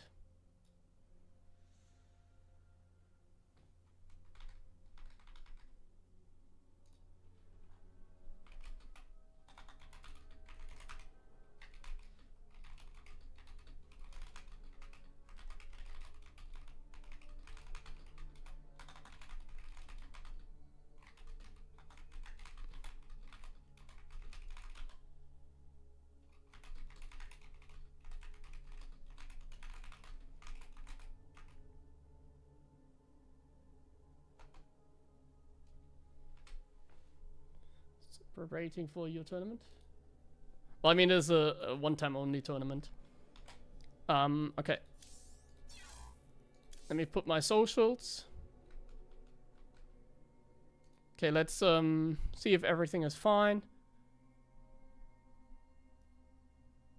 They can message me. They're here. I'm sure there's actually some people not there because there was no check-in actually. I think I made a mistake because there was no check-in. So now everybody that signed up is in the tournament. But I imagine like some just signed up, but they're not here. So I think it's going to be a lot of like walkovers.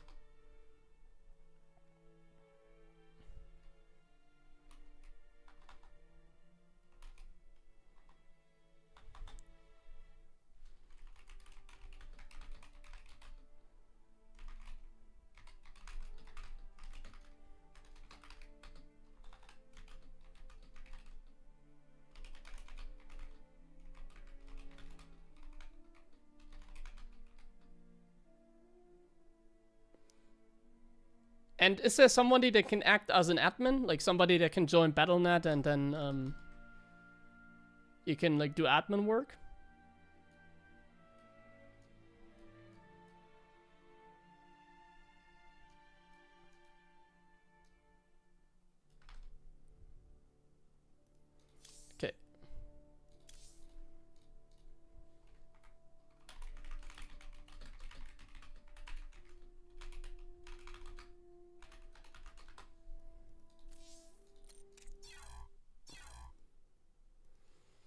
Yo, thank you very much, Jin Kamu E, for the sub. I appreciate it.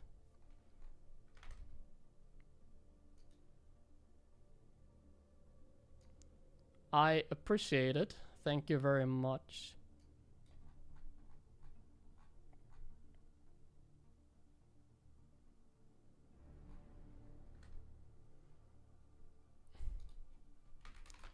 Oh yeah, I forgot to message like some of the casters.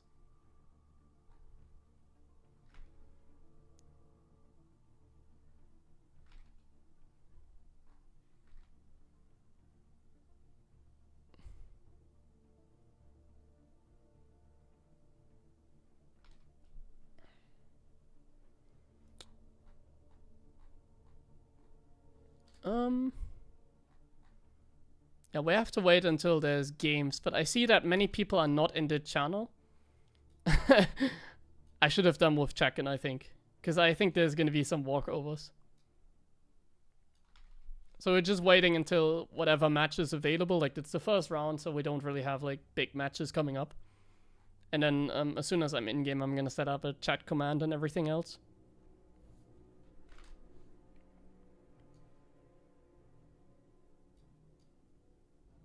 I think we're gonna join Bian. Like, I think I wanna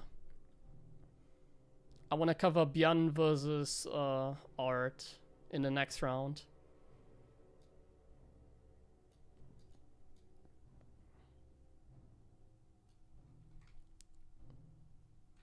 Or Lumber Percival is also good, yeah. You're right on that one.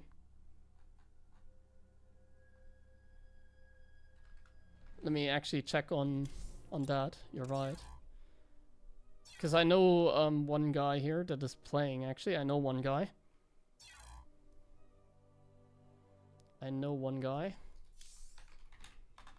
Maybe they're already in-game now. They're already in-game, I think. Like Percival and Guffel, his opponent.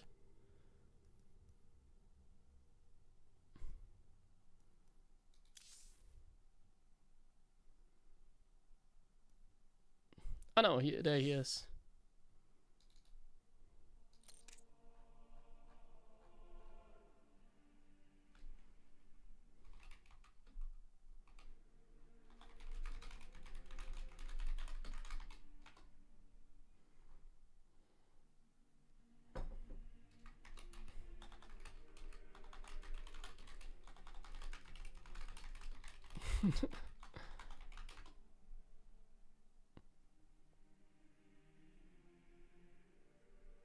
Oh.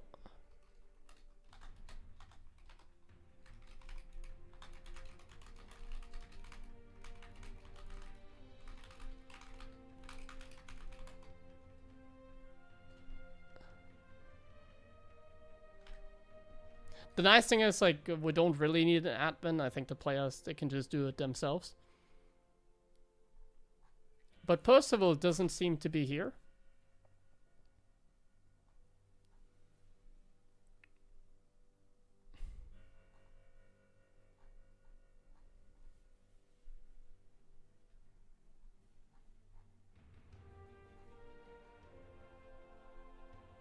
So Sola and Kamu are playing. But yeah, I think I want to join Percival, so we're waiting for that one. Thank you, Jin Kamui, by the way, again. I'm a little bit preoccupied here, but I really appreciate the 10 sub gifts. We don't have an admin here, so I need to do that. If there's anyone that wants to be admin, guys, feel free to tell me in the chat and join the Battle.net. And then you're officially the admin for today. I didn't organize that. I actually forgot about an admin. I don't think it's like super necessary, but it's nice to have.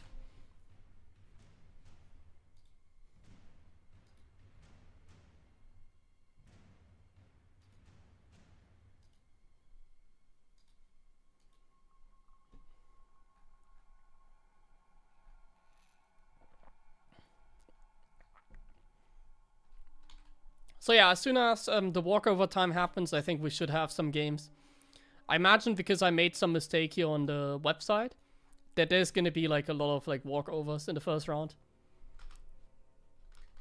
I need to, like, if I do this again, I need to have a look at it.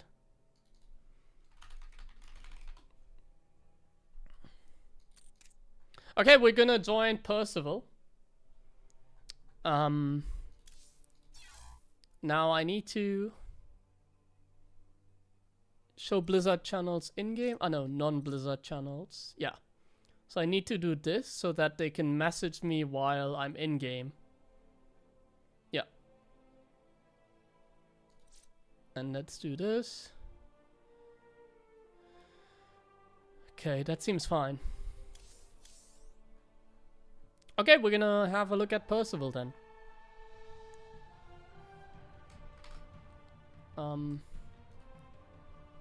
Yep.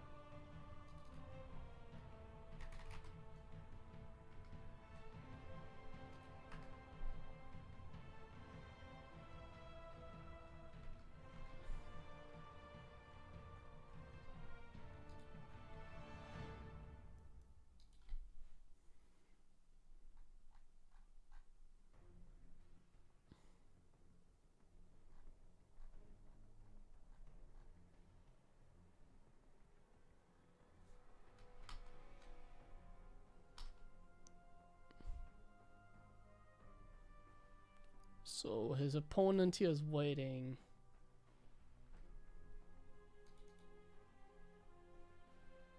Ah, okay, Bian can't make it. Okay.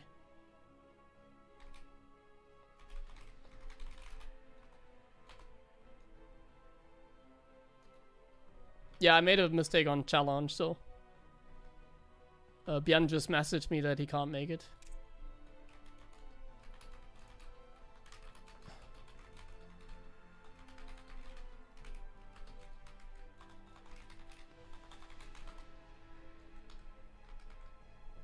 That's a shame, but it's fine. Like, this is the first time I host a tournament on this website, so I'm just not familiar with the website. I need to do this like better next time. If I do it again.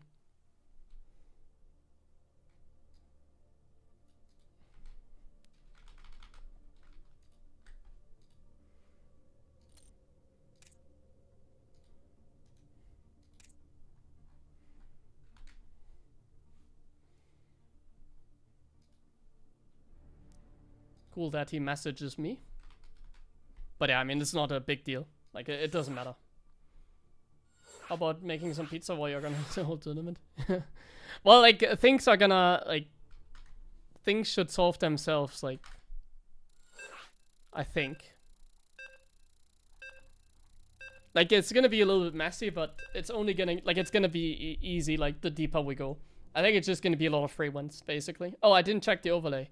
I think I have the wrong overlay, probably. No, we don't, actually.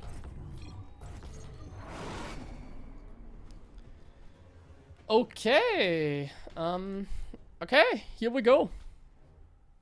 Let me just go ahead. So we got a like 5 minutes, yeah. Just, I mean, everybody that, like, the people that know, they're just gonna type in, like, the free one. Like, there were actually some people signing up that didn't want to play, it seems.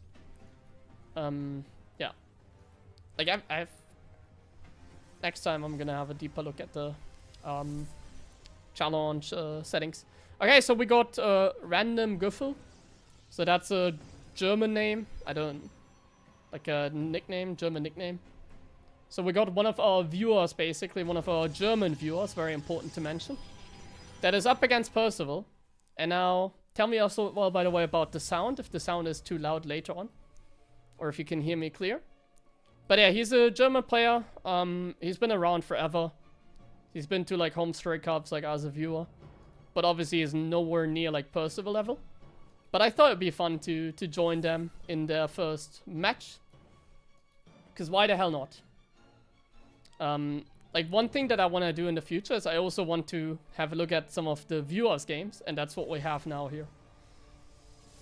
So we're watching one of our viewers up against Percival. Sound is fine, nice. Man, you say that with a little bit of a delay. Is there like a delay on my stream? What is going on? And yeah, if there's any issues for like players, just let me know on my stream. I can see that immediately. You can also message me on Battle.net. I'm on NA. If you join the channel, you can send me a message. And then we can solve problems on the fly. But I don't think there's going to be a problem. Let me just open the bracket on my phone so I can like double check if there's like a problem or not.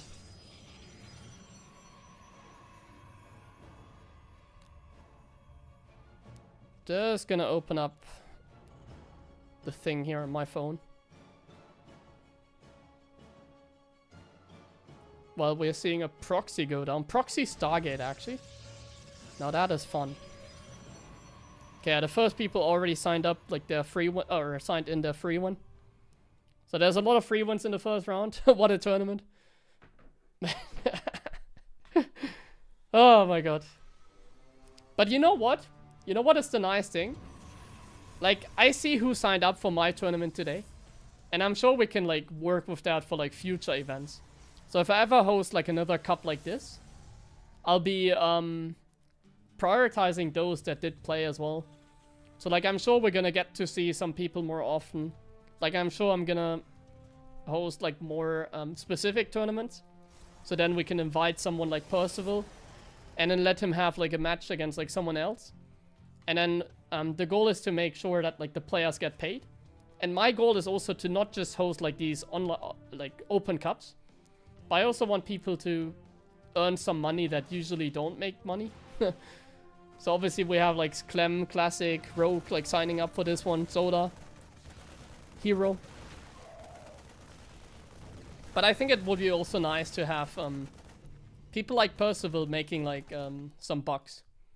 And while he doesn't like, he makes some bucks here and there, he obviously doesn't make nearly as much. So for him it would be more profitable to just, let's say, play a best of 5 against like someone else and make like $50. Instead of having to play in the first round against Guffel. Oh wait, I have to... Ah, I see the channel messages. That's annoying. Sorry. As we see the Void Ray go down while I'm like setting up.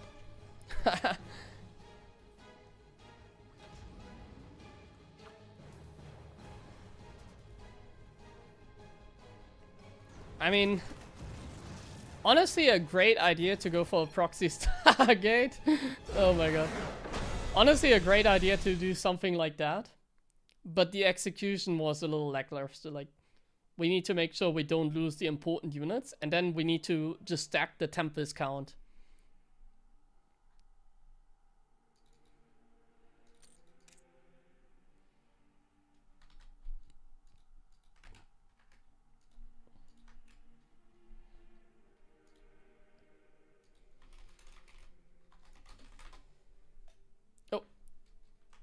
I double posted the link, my bad. Okay, we see the free wins go in. Bro, there's like so many people not here. What the hell? Our Rogue is also not here. Yeah, next time we definitely need a check-in button. My bad. But honestly, it makes a little bit of chaos, which I like. I like chaos, because now the seats are super random in some way.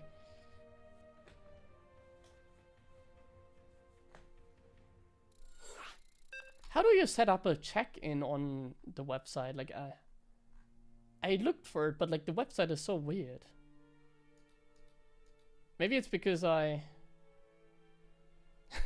Maybe it's because I have like the website in German and like the translation is like pretty bad. So like I need to set my website on English and then maybe I find it. Because a lot of the players are not there, obviously. Because like everybody that signed up is like part of the tournament. But like they didn't need to check in, so naturally they're not here basically. Because nobody's gonna like, oh, I don't want to play, let me like sign off. Like, no, that's not gonna happen. When they sign in, they sign in. They don't just like decide, oh yeah, let's let's sign off. No, like usually there's a check-in. So yeah, we'll figure that out for next time. I love the chaos though. I do like the chaos. It's gonna make a little bit of imbalance in the bracket.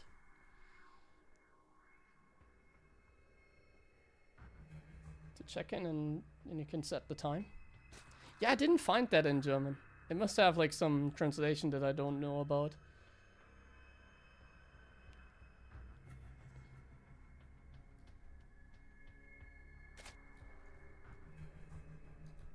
We'll do it next time. It's okay. It's a little bit unlucky for some people that have a more difficult bracket now because of that. But it's okay. Like, this is not the most serious event, so it is what it is.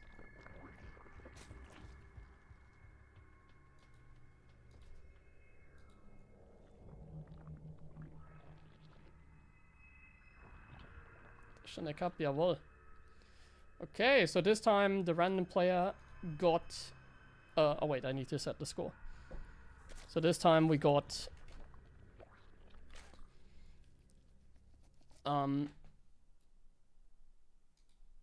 Zerg. And Percival is just going Reaper Expand again. So if you play against random as a Terran, the natural response is to go Reaper Expand. Now in TVT, in TVP, you don't necessarily want to play like this. Like in those matchups, you want to play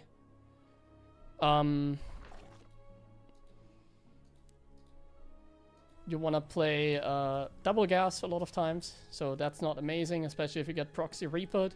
And against Zerg, it's also not amazing to scout this early on, because it's like very costly. Like scouting at 18 supply, which is what Percival did, it's actually, it costs a lot of money. So that's definitely a benefit for our Zerg guy here.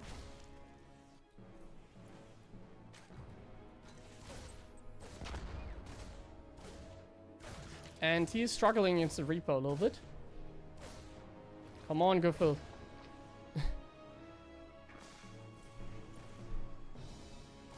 Queen is gonna pop out and then it should be fine. I don't know what level Guffel is. Like the Zerg player here. I thought he would be like high diamond or something at least. I think that's his level. So the Reaper is defended and we're going for a very quick lair while also having a third base. Now this is extremely risky. Obviously without link speed, it's very likely that the Hellions can cause like a lot of chaos basically.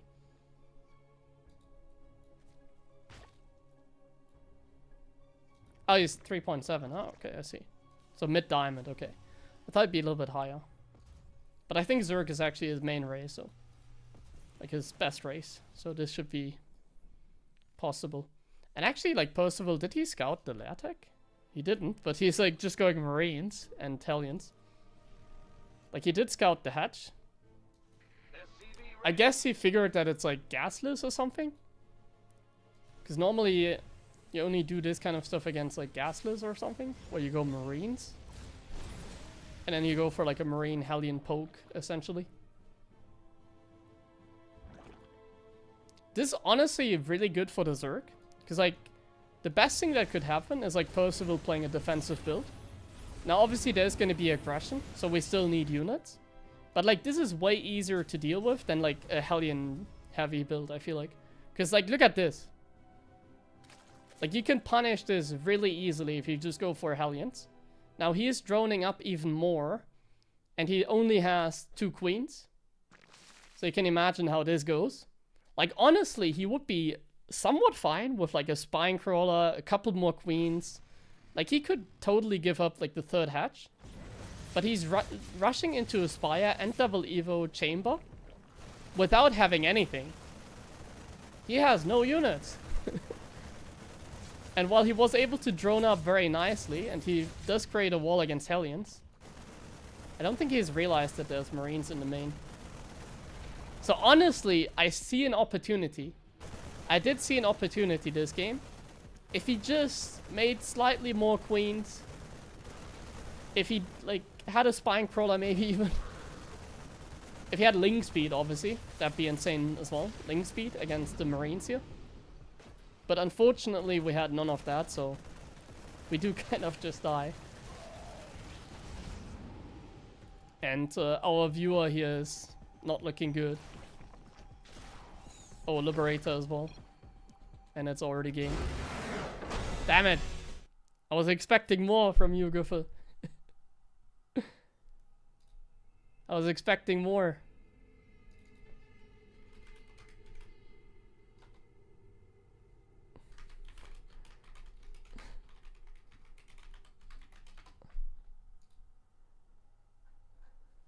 Okay, let's check the bracket quickly and see how many walkovers we have.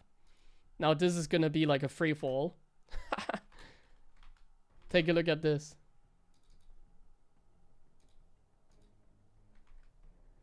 Free win. 1, 2, 3, 4, 5, 6, 7.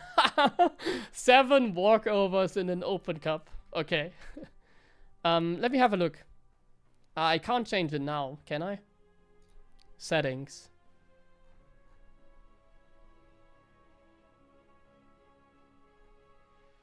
Single elimination. Like, this is all in German, but I can't. Okay, it changed now that I started the tournament. Okay, I can't change anything here anymore. So now we can't see it anymore. I need to check that when I'm hosting another cup. Anyways.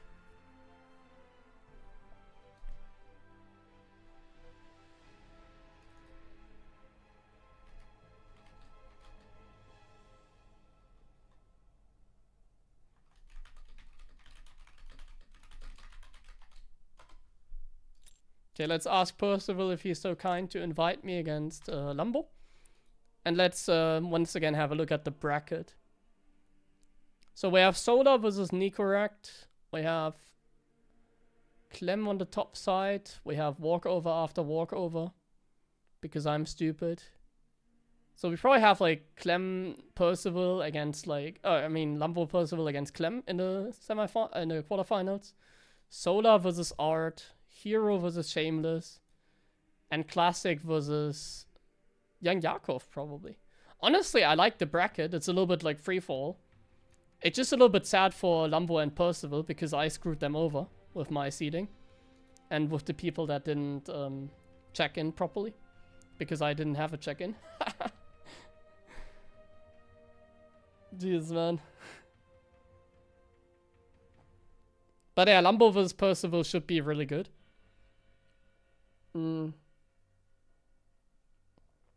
Those are the matches that I look forward to.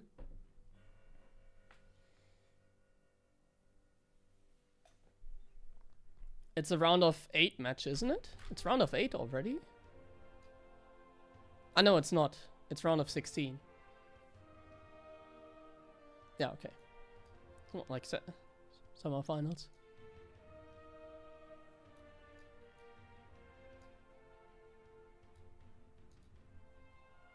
Oh wait, Hero's opponent, like, neither of them are like playing. Shit, man, I have to do the admin work here. I think Jan Yakov and Perceive should be in game, and I think actually both. Man, I feel so embarrassed. I think both F2 Click and Smite Steel UA. I think both of them are not here. So I think it's like a free one here. Because there's no check-in. I can't go Europe now. So I think Hero gets like a walkover after this. It's very likely that he gets a walkover. But everybody else should be there. Zerg, Rash, and Art should be playing. So yeah. Yeah, Lambo versus Percival next. I'm very happy they signed up. Like, this is great support if we have like a match like this. Like Lambo versus Percival, like this is why I want to host like tournaments. Because, like this is also what I would be watching like in my free time. You feel me? So I'm very happy like both of them signed up. They got a little bit screwed by my cluelessness. But yeah, this is amazing. Moin Markus.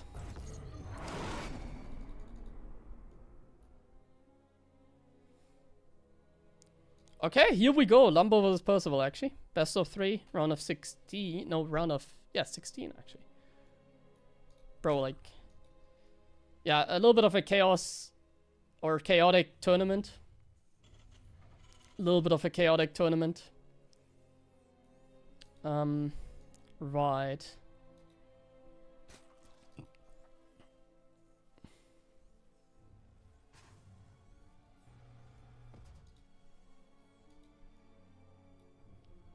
Let's see what they have to offer. Honestly, I do rate Lambo pretty high at the moment.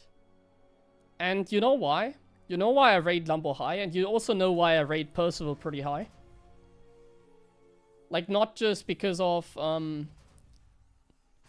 not because of their recent performance, but I'm a ladder guy, and I usually see both of them, like, pretty high on the ladder.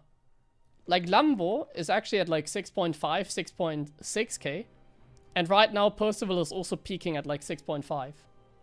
Like, both of these guys are, like, 6.5k players at the moment. Lambo, on average, I think even higher than that.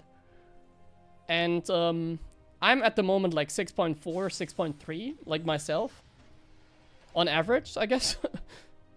And usually I'm, like, higher than Lambo, for example. Like, usually I'm just higher than Lambo on the ladder. So either it means that Terran really sucks, or that they're, like, peaking. But yeah, I think both of them are honestly, like, quite strong at the moment. Because of that.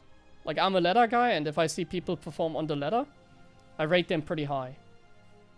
Like, someone like Bian, for example, and you have to keep in mind, like, the Koreans are playing on the European server with some latency. So, Bian is only at, like, 6.4 himself. He's not really, like, 6.5 all the time. I think currently he is a little bit higher. And someone like Maru is, like, 6.7. Like, Maru on average is, like, 6.7. So, like, Lambo being, like, 6.6, 6.5. And I'm throwing a lot of numbers here, I don't know. But the point is, he's not that far away from, like, the top players. Like, the top guys. And same goes for Percival. But in the end, I think Lambo is, like, slightly higher than that. So yeah, that's why I rate them pretty high. Like, I think they're both somewhat cooking at the moment, honestly.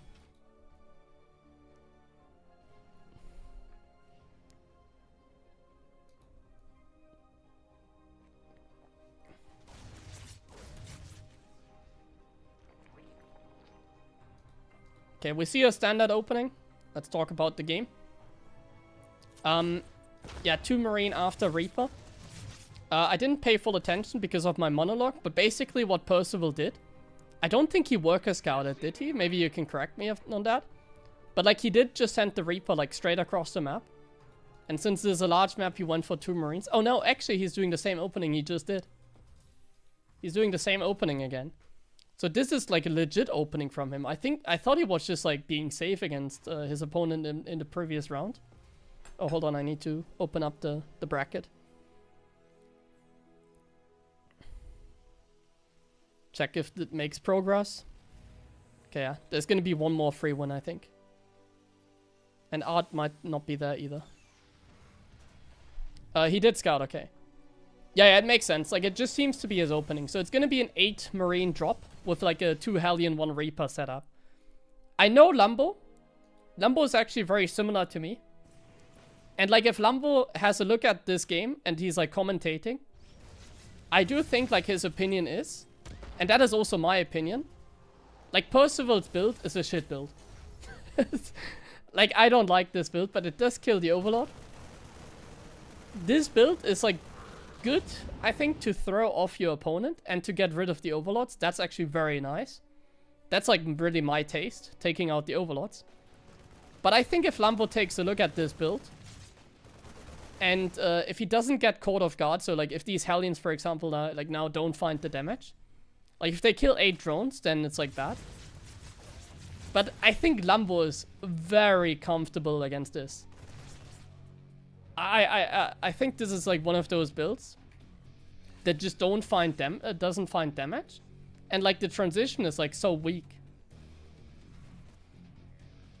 Lambo just needs to make sure that he hits the drone button. And as we can see, he's doing exactly that. So we have perfect information. Lambo doesn't. But he's doing everything correct in this game. Everything correct. His trades were a little worse. But that's only natural in a game like this. Oh, there was a lip here. Sorry, I'm a bad observer. So the lip doesn't find damage. It sieges into a spore. That's what we call a Gabe. Percival just did a Gabe. And then the Hellions here don't find the damage either. And like now, the entire situation here for Percival, it's just not very good for him. It's not looking good.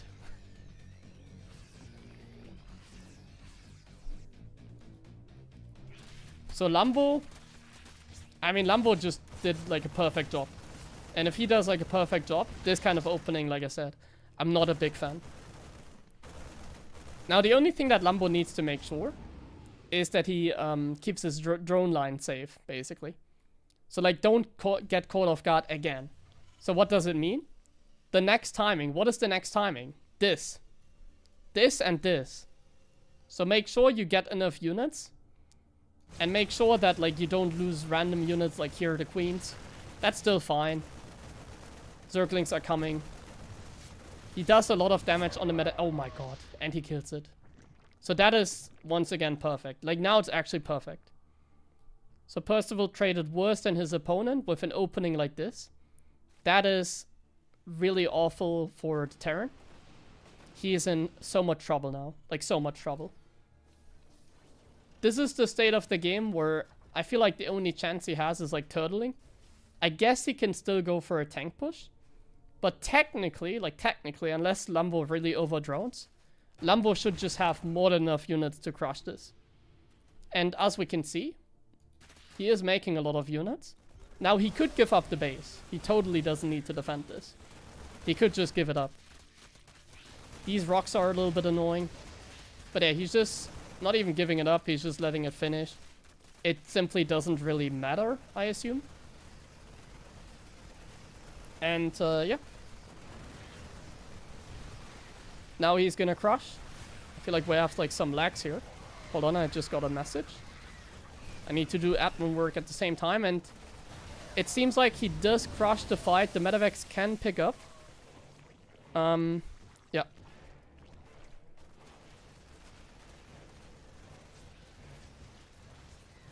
Okay, Bian messaged me again. Oh, Hero's also not there, it seems.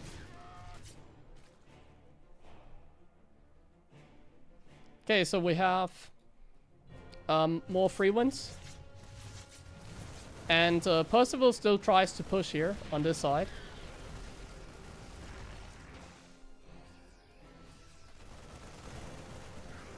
And he's actually able to, like, push through. Somehow he's finding the damage that he was not meant to. And we need to do something about this. Like, the next Zergling, Baneling flank here needs to crush this. Otherwise, it's actually not great for Lambo.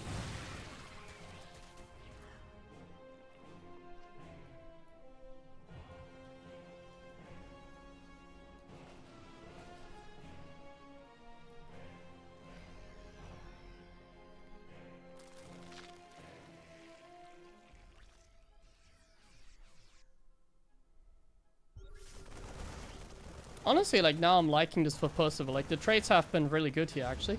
So I'm starting to like this more. And A-Server is not on our side today. Now, there's an Ultralisk Cavern on the way. And this is a pretty large map. So that could really turn a favor.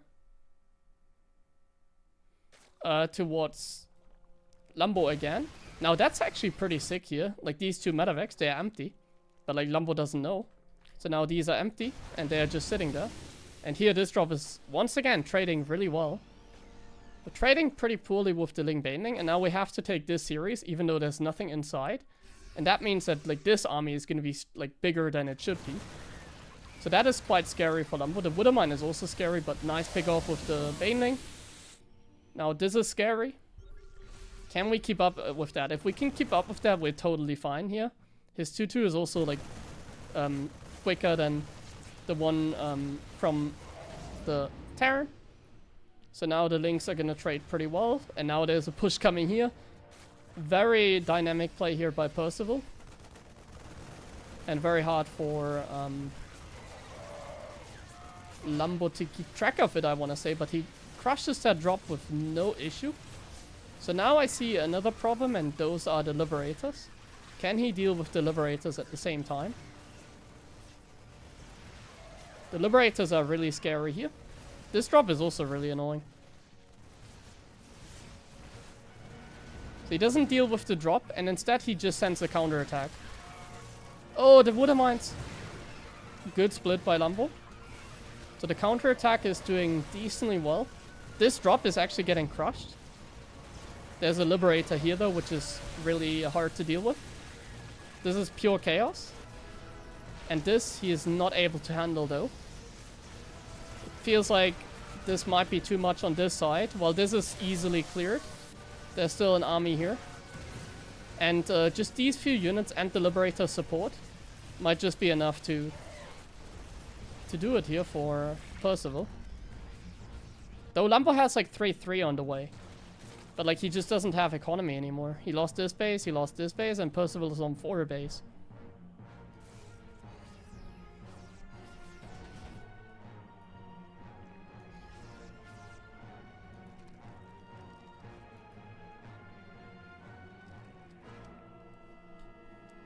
I mean, if Lambo can do the solar, which is just expand, like now he's gonna take like 3 hatches, and he gets like a moment to stabilize, he's actually gonna make a comeback. But I think Percival, he's about to attack again, and I think he's gonna attack like before the upgrades are done as well. And like Lambo still doesn't have anti-air. Like these Liberators are like so nasty for him to deal with. There's like nothing he can do about those. 50 supply down. Honestly, I doubted like Percival here in this game because his opening did clearly not work out. But like, he's making me look silly. Like, he still just played normal and then still just was fine in the end. I'm a little bit in shock by that. I'm looking like at these games from my perspective. And like, I guarantee you, if I played this game, I would not have won against Lambo here. I would have not won this game with like an opening like that, I think. Oh, this defense was actually not too bad. But yeah, we just don't have a base. And the Liberators are honestly like way too strong here. Oh, but he can run past the Libs now. So he does get another good jump with like the 3-3 upgrades. However, like the economy is still not fair. The economy is like so awful for him.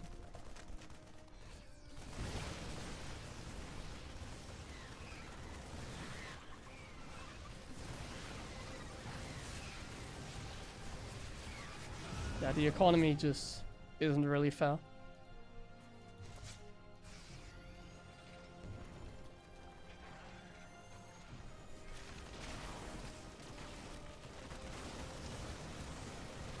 Man, these Liberators are really MVP this game. Like, if he didn't make those Libs, Lambo would have had, like, an easy time. But, like, the thing about the Liberators is they require, like, action. You can't just, like, send all the units. Like, Zerg has, like, a lack of anti-air. And those Liberators are truly painful for the Zerg. Like, if you use them correctly, they are, like, so hard to deal with. One of the big reasons here Percival was able to actually win this game is exactly those Liberators. Like, the Corruptors now are amazing, but obviously, once again, the economy is not. It's not a fair fight.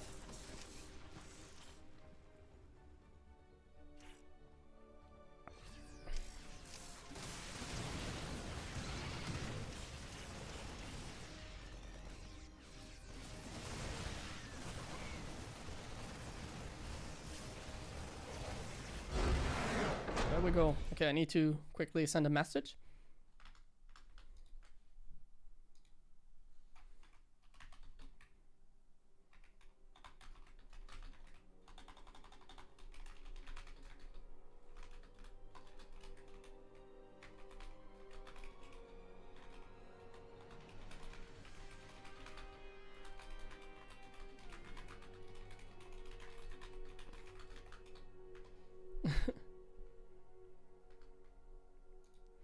Okay, it seems like we have more walkovers, by the way.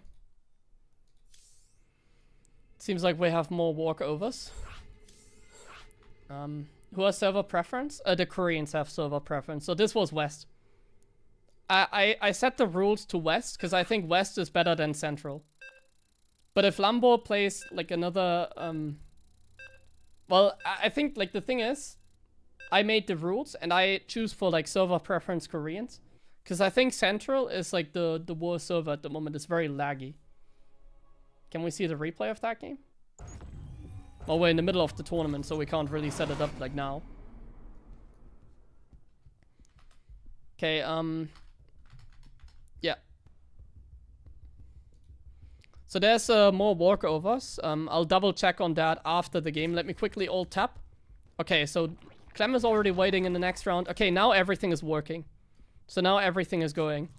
Except the hero part of the bracket. So the hero part of the bracket. I can post the bracket one more time in the chat. So the hero part of the bracket. It's probably... No one is playing there. I think no one is playing that part of the bracket. Like, hero doesn't seem to be there either. Man, I messed up so badly. Like, it's still fine. It's just a little bit unfair for Percival and Lambo. Because they got screwed over. Percival and Lambo, like, they got screwed over by that. Because I didn't set, like, a check-in, so, yeah. Really my bad. It's okay, though. First time I used the website, I think I'm, like, allowed to make a mistake. And, like, this is just a random open cup, so it doesn't matter, like... It's not like they spent much time playing this, right? Next time it will be better if there's even a next time. I'm not even sure if there's a next time. Like, I think, we can talk about this in the early game, but I usually don't host like tournaments at this time. Like, my goal is to host more tournaments, and that is why I have created the Patreon page. So as you can see in the chat, like the pinned comment or the pinned message, I just released my Patreon page. You can have a look at it. There's some nice perks. It's about content or tournament creation and educational content. So the goal is to run tournaments like this, and the goal is to like make educational content. But in order to do that, I need your support. So I put like, for example, $400 here for this cup, just as a little bit of promotion today to have like a start, you know. So this is just a spontaneous idea. So somewhere we can watch the replays. If you subscribe to the diamond tier on my Patreon, you're probably gonna get the replays here that we have. And yeah, I can already see there's like a lot of people here that you like it. So if there's gonna be over time, like, oh sorry, I'm not paying attention, support on the Patreon page, like I'm willing to like reinvest. So like if the Patreon goes well, I'm willing to do this more often. Like I think even like Lambo vs Percival is a great matchup. Like we can get maybe them, like we can host like smaller events basically. Like I'm looking to host some events here. I'm looking to invite some players maybe and like let them play. Like what if I just invite someone like Lambo and Percival to like a best of 5 and then they just play a show match and we commentate it or something like that. I think it's great content. I mean, it's always good content when two high-level players play against each other. And they also, like, mean business, you know? It's always good content.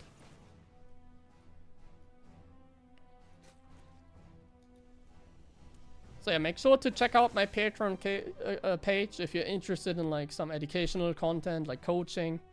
If you just want to support me, or if you just want to support, like, the tournaments here. Then it's worth to check that one out. So he doesn't go for the same opening. He still goes for double marine, but not the same. This time it's like a standard like Hellion opening into a Viking.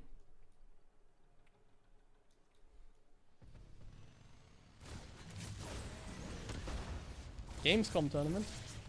Well, Gamescom is very important. You really mean like Gamescom? Or that's very expensive. Okay, we see a standard like Viking opening. Once again, like not an opening that I really feel. Like I'm usually the Hellion Banshee guy, and usually I never see Clem play these kind of openings, so I'm never a fan because I don't see Clem playing this. And if I don't see Clem play this, I'm not a fan. Clem is like #1 when it comes to Terran efficiency.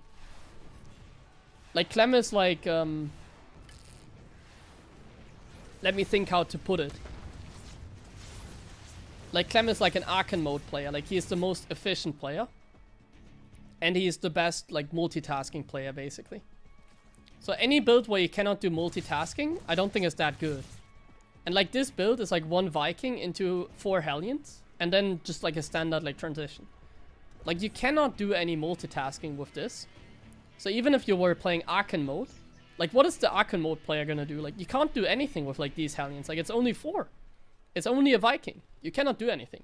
Whereas if you go, like, 6 Hellions and 2 Banshees, if you micro, like, perfectly, and if you multitask, like, perfectly, like, Clem legit wins games just by harassing. Just by harassing, you win games.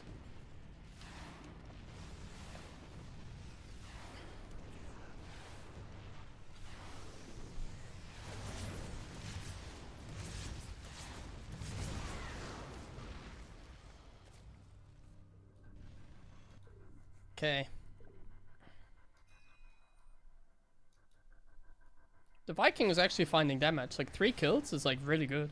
I'm surprised that there's still Overlords here. Like, this Overlord should also not be here, I feel like. I'm very surprised by that. Like, I'm not a fan of the Viking. Because the moment you show the Viking, like, on your side of the map to kill this Overlord, usually Zerg players just pull back their Overlords. Now, on this map, it's a little different. Like, this map has a lot of that airspace. So I can see Overlords being, like, very far out. And that was actually really nice for Percival. Like, if he can kill this somehow, it's, like, so nice. Like, 3 kills? 4 kills, maybe? Okay, there we go. Tank push.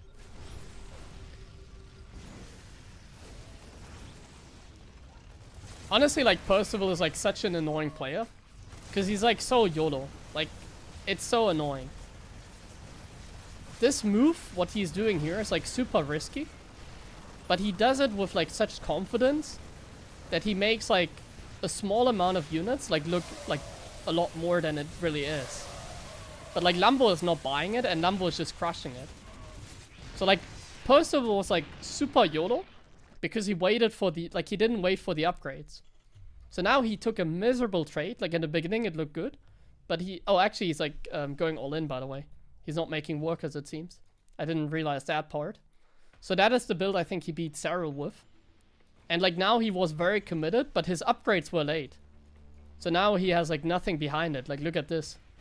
I'm a big fan of this playstyle, like, going low workers and just sending it.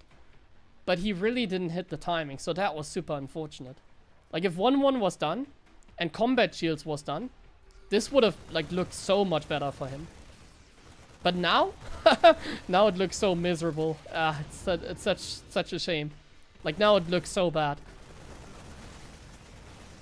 Like, this is the moment where, as a Terran player, you just feel, like, super silly. Like, Lambo might not even realize how committed Percival was there.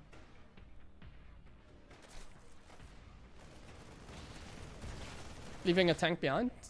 Was this tank here all the time? I think it's, like, not a tank that was there all the time. I don't know, maybe we missed a run-by. I think we might have missed a run-by that killed SCVs, honestly.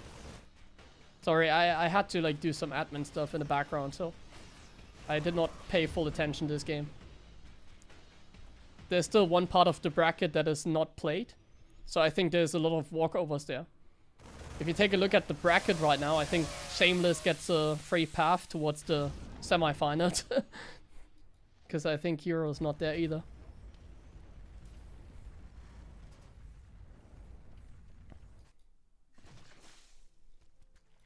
Yeah, this is, like, such a comfortable game for Lambo. Now, the thing about Terran is, like, you cannot kill a Terran. So that's, like, the annoying part. Like, Percival, he can get into the late game, potentially. Killing a Terran is, like, an absolute nightmare.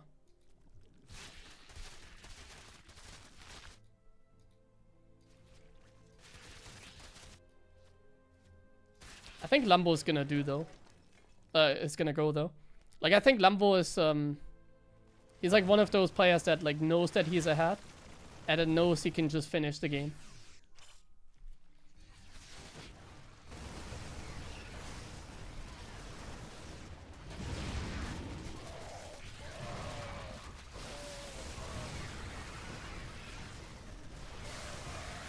And yeah, he does that. He even hits before the upgrades are done. So very fortunate timing for him as well, but I don't think it matters. Lambo was just way ahead this game. The opening did not deal enough damage. There might have been a run by that we completely missed. And Percival was fighting like 10 seconds before his upgrades or something like that. So he like misjudged the timing a little bit. A little bit of an unfortunate game for him, honestly. Not much you can do that. Like, I know these kind of games. Like, you feel it out, you know, you don't have the time to like look and time it out perfectly.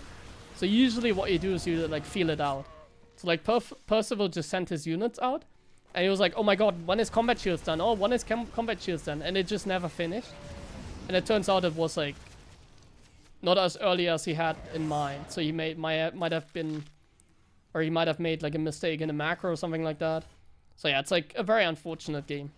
At high level, sometimes you don't have the time to like go back to your base, find the barracks with combat shields and be like, okay, how much time do I have for combat shields? And then it's like, oh yeah, okay, there we go. That's usually not the case. And ever since that happened, like the game is ultimately like super comfortable for Lambo. I imagine like he's possibly a little annoyed that the game isn't over yet. Like Percival,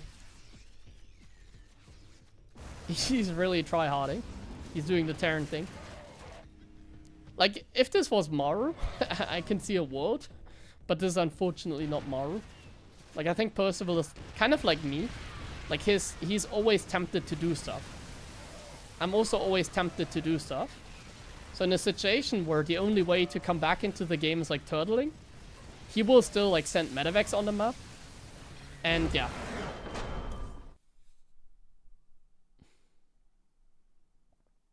And we get a third gamer. Okay, let me sort out the bracket. So Hero is not there either, I believe. So I'm just gonna set the free one. While they are doing that. So we have Classic versus Young Yakov. They are playing. Art versus Solar, most likely. They are playing. And then the winner of this versus, yeah, the other guy. And we have Indy here as well, nice. Cool. So a little bit of chaos, because Shameless is literally gonna get a free win to the semifinals. Like a lot of chaos, because I'm stupid admin. I'm a little bit of an idiot. Yeah, Hero is streaming, but I don't think he's playing in this one, is he? Like he's casting GSL or something. I mean, he still has an opportunity to do so. It's not over yet.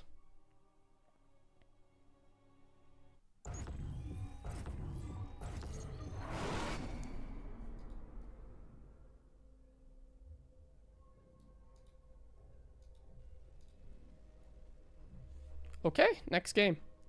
I'm fine with like the free ones though. It's a little bit annoying, like I said, for the balance of the bracket, but it's okay.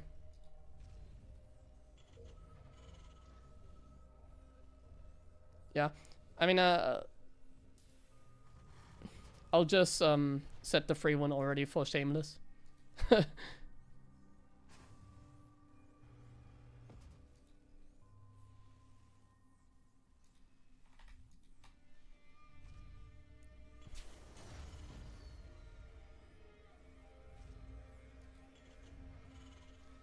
So yeah, Shameless is in the semifinals.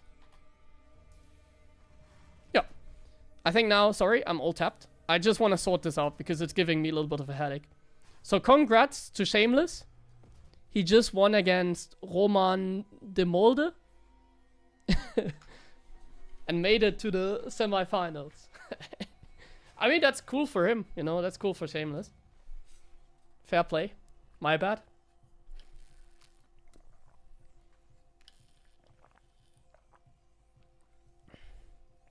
Like, I'm totally fine with this. This is just a little bit of a fun event to announce, like, my Patreon page.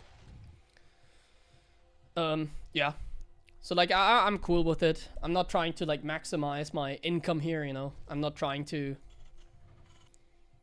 Like, just having, like, this match between Percival and Lambo. Like, bro, I'm already happy. Because, like, we have now Percival versus Lambo. And then next we have the winner against Clem. And then next we have a semifinals. And then we have a finals. So there's still a lot of StarCraft coming up here. So like I'm so happy that these guys are playing. Like just them two here, Percival and Lambo, playing this match. That makes everything perfect already. We don't even need to cast, like, I'm not even gonna cast, like, both semifinals. Like, we're gonna let the bottom part of the bracket just play. We're not doing, like, both semifinals at the same time. We just play everything as soon as it's ready. And we're just gonna follow this path of the bracket here. And that's perfect. So yeah, all good. Will this be a weekly tournament? No, this will not be a weekly tournament. This is just to announce my Patreon page. And in the future, I will host, like, similar tournaments to this. This is just, like, a first try. That's why I messed up the challenge page, because I never used it. So this is just my first try, basically. But you can expect more stuff like this if I get the support. We can talk about it when we have a break. Like, after this game, maybe. When we're waiting for the winner against Clem. Try run? Yeah, basically a try run, yeah. It's basically just a try run, yeah.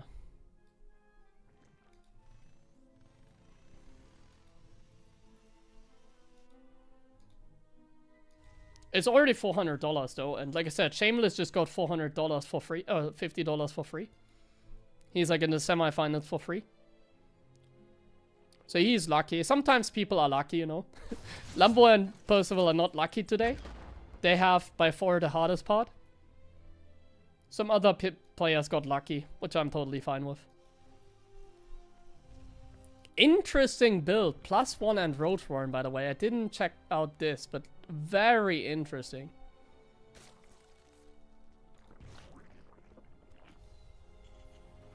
He's gonna lose the Overlord, but he's also gonna see like the same build here. Oh, that's annoying. Well, he's not. He's gonna lose it, but it's like not super expensive.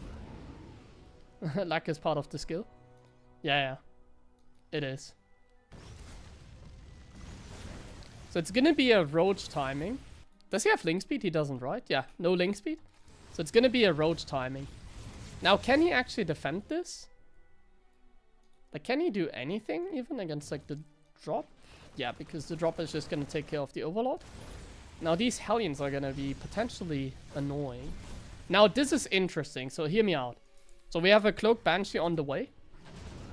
Cloak Banshee can be amazing, but also not. In this case, it's actually amazing. Because we don't have Overlord speed. So if you go for this committed Roach play, a lot of times what we see is they bring the Overlords with the Roaches. But in this case, he's actually not doing that. We're not bringing the queens with the Roaches, so the Banshees can have a field day. And there's also no Spore Crawler. Lambo is skipping the Spores, but Percival is also not sending the Banshees.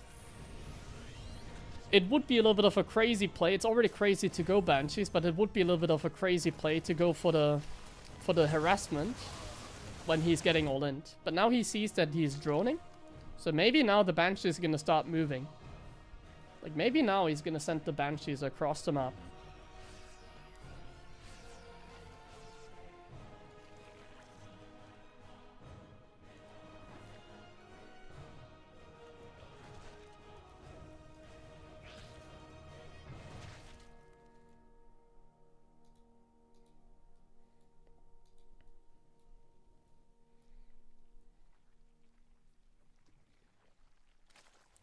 Marines are still here. The Banshees are also here and no Spore Crawler. Ah, that's so annoying. Ah, that is so annoying.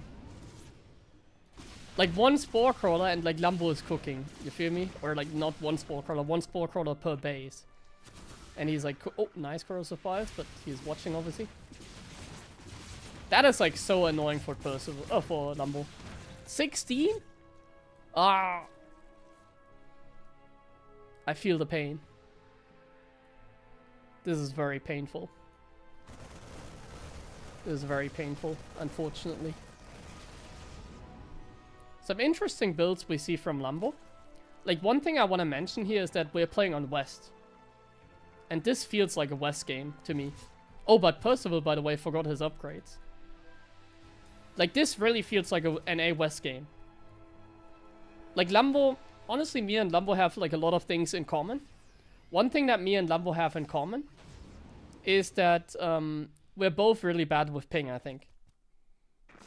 Like, there's players that just are not very good with ping. And I'm one of them, because I feel like I misclick a lot. And if you misclick, it's fine, you can fix it. But if there's, like, ping, it's, like, annoying to fix. And I think Lambo is also a player that tends to misclick more, probably. Like, I think he plays very similar to me. Like, if you watch him play, I think me and Lambo are, like, very similar players. So we're both also not very good with ping, I think. And this is NA West, so it favors Percival. And so far you can really feel it. But Percival also made a blunder. Percival forgot the upgrades. So that is very important to mention. Getting the kill on this is like completely illegal, it feels like. But like the upgrades, what the hell is going on? Level 3 before like +1 is done? He does the mistake with the... Well, it's not a mistake with the Spore. You're incorrect with that. It's like a prediction that like there's no Banshees, and I can totally see why he did that. Like Percival going for Banshees here was a crazy play. Banshees don't keep you safe against Roaches. If it's like a Roach Overlord speed like Queen drop build. I disagree, like skipping Spores is underrated. Skipping Spores is underrated. It's very efficient. Oh, he does get the base here again. It's very efficient, I think. It's just that Lambo does it too often, probably, and maybe that's why Percival went for the Banshees. Like, sometimes when you play against Lambo, you tend to do stupid stuff. Because you know he's gonna cut corners. Because, like, he knows there's certain stuff that you shouldn't be doing. So, like, going Banshees is, like... You should not really go Banshees in that scenario, but he did.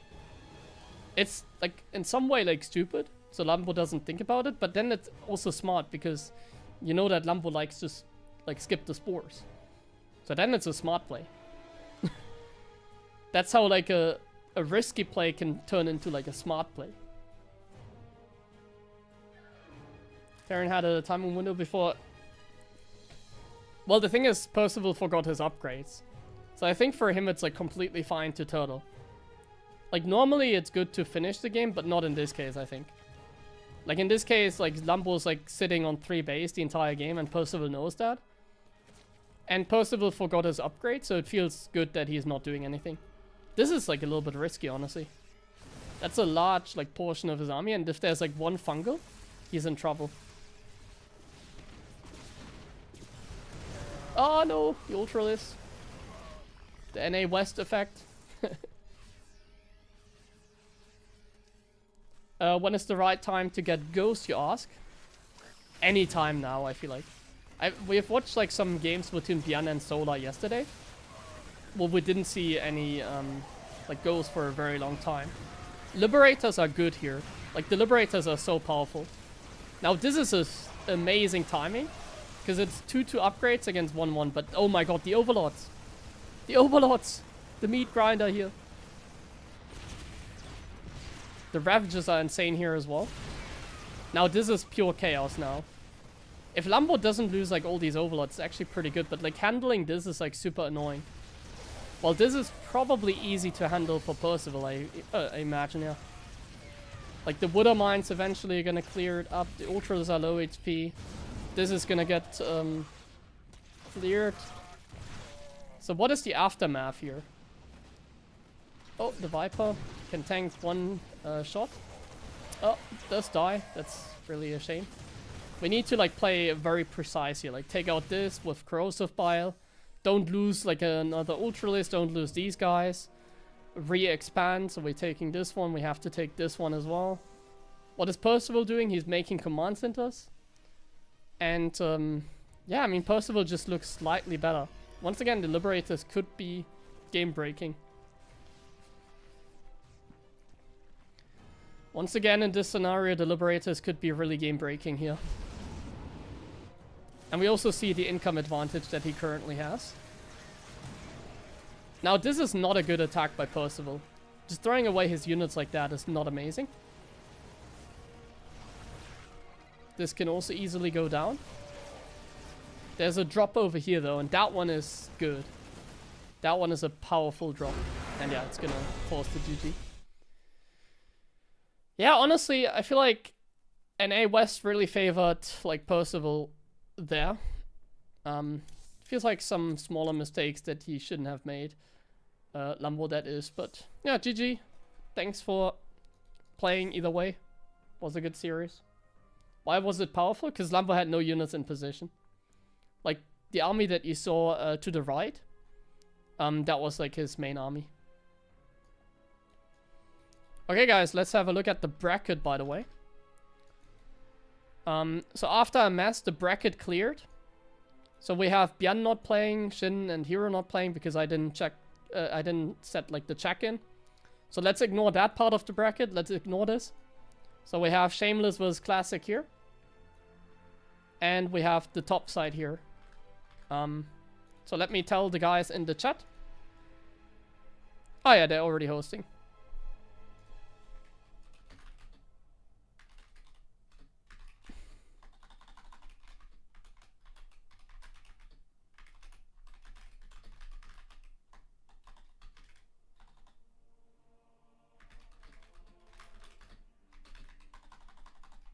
I will join the top side.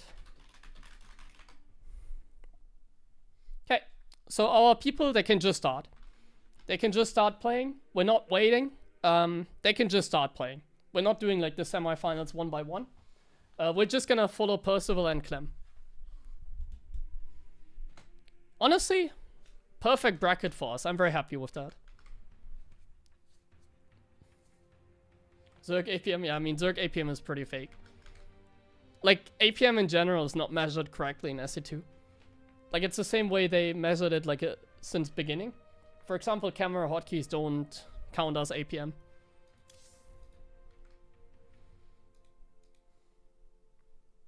Oh, Terrence Oid, thanks for the 20 euro YouTube donation. Thank you very much.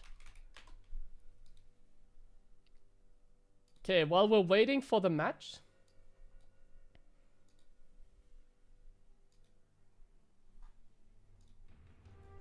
I quickly want to advertise my Patreon page. Is Clem here, by the way?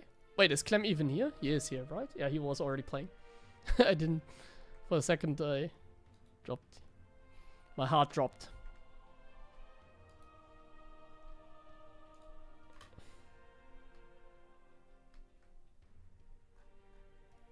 So Clem should be coming here soon.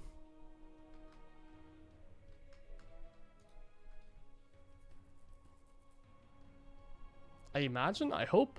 I mean, he played the top side of the bracket, right? Yeah, it seems like he played.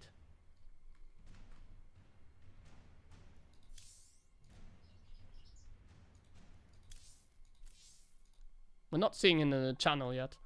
But either way,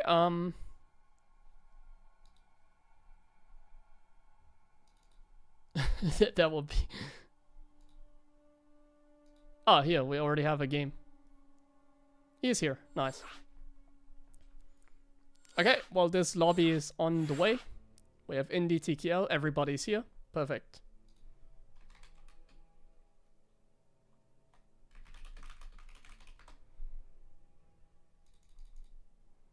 Let me, yeah, Classic and Shameless can start the semifinals. I don't think we need to let them wait, right? I don't think we need Shameless and Classic to wait. Because I think that's a little bit annoying. Like, we have, like, this is, like, round of 8. So we want to have as many Terrans as possible on my stream anyways. Yeah.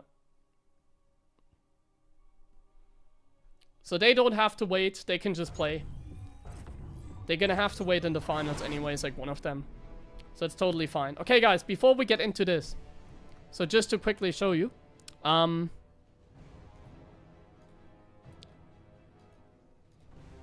Sorry, there we go.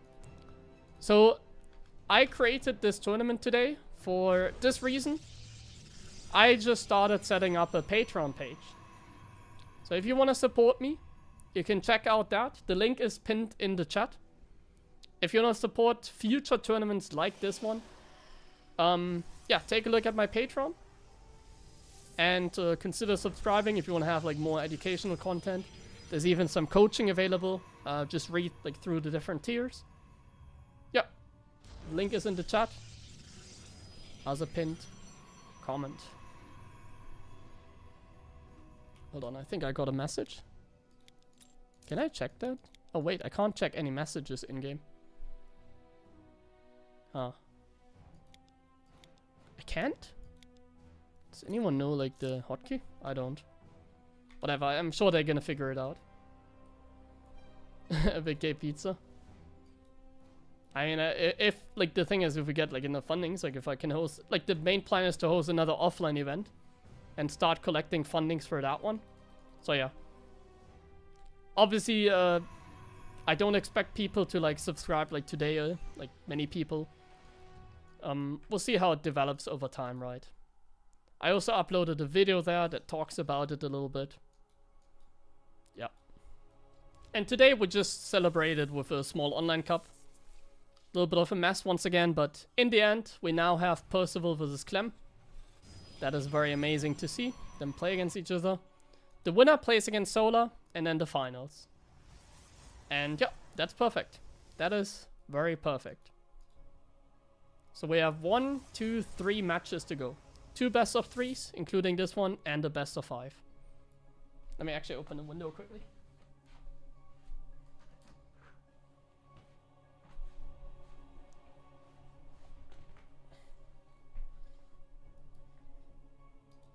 Okay, Clem is cooking right now with his Protoss, obviously. I think Clem might even be like the best TVP in the world. The only reason, in my opinion, that you can argue that Clem is not the best TVP in the world, I don't think he's ever beaten Maru, but he's also never really played him except one time, I think. But the main reason why Clem is not, like, you can't prove that like Clem is the best toss in the world is because he can't play himself. Clem's toss can't play against his Terran. The technology is not there yet. So since we can't see Clem versus Clem, Clem P versus Clem T, it's impossible to make that call. That Clem's Protoss versus Terran is the best.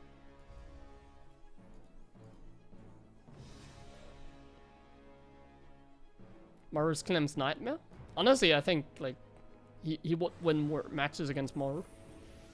This Adept is already so annoying, but he's actually getting caught a little bit, but yeah, he makes a move here.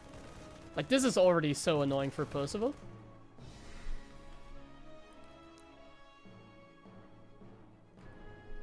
Yeah, like, Clem is, like, so good. He's, like, 7k plus on the European server with Toss. Even if he's, like, sniping Terrans or something, it doesn't matter. Like, he gets the Scout on the Cyclone, which is helpful. Like, Clem's Toss is just... we can glaze him, like, every day. Like, he does so many things, like, so perfect. Like, look at this. So, let's, like, theory craft a little bit. We're gonna see it in a second. So, we have a battery here, right in front. And he scouted the Marine expansion with the Cyclone. So, like, he knows that Percival is gonna be aggressive. But he's still expanding. He's just getting one battery, because one battery is all it takes, a lot of times, to just finish, like, win the game. And now, just take a look at his positioning. So he knows like something is coming, like he knows Terran opening. So he sends two Stalkers to chase the Cyclone. And now there's a drop in the main. But these Stalkers are never out of position. There's no battery here, that's super annoying. But he can also warp in a couple more. So we see a couple Stalkers warping in. He loses one because Blink is off cooldown. And now he just takes care of these. And he's gonna pull the probes. He's gonna lose like 4 probes, right? We're gonna lose like 4 probes. The Cyclone is not dead yet. Oh, the Cyclone's actually still here. But we deal with it like decently well. Losing 7 probes hurts a little bit. And the Cyclone here as well, but he just pulls the probes. And like one thing that he does very well is like probing up. So as soon as this is over, Chrono Boost, probe, probe, probe. Now actually Percival gets like some good damage done. Like this is very nice. But even here, just 1 probe goes down. He lost 9 probes. But for Clem, it's like totally fine. Like Clem is just making the probes. remaking those. He did kill Medivacs. So since the trade was not like bad, like since the trade doesn't favor Percival, I think Clem is like totally fine with this. It's obviously not pretty, like losing 10 probes and getting like equal damage is like not pretty. But I think Percival is, Clem is like totally fine with it. He's just chrono boosting workers. He's going up to like 3 base economy. And he knows that Percival is like on 2 base. And he knows that he just needs to make like units like soon. And then he will make units and he should have enough. And then the difference is he's sitting on 3 base, Percival is sitting on 2 base.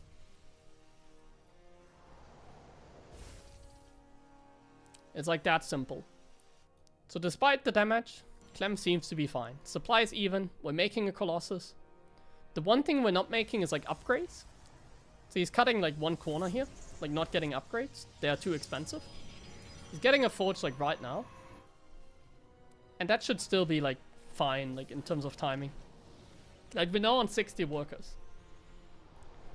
So now we need to make units. And because Clem's macro is like so good, he's gonna be able to have like more supply than the Terran, hopefully, for him. Actually not, because he's taking a 4th base. So that's even like riskier. Definitely possible though. But like the 4th base is like making things a little bit complicated.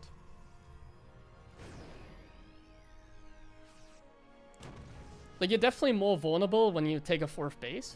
Like you need to make more things like, you need to play like a little more perfect then. So like this drop, if it deals damage, this game could snowball. So this drop is like super important. So far it doesn't deal anything, but even just getting rid of like this pylon and supply blocking Clem would be like really bad for him. Stalkers are moving in, and they actually just jump on the medevac. They do get the snipe. The trade is not amazing, but we get rid of a medevac, so it's like somewhat fine, like not great. But it doesn't matter, like if he has like such good economy. The Raven here is great. Now it's finally getting the damage done.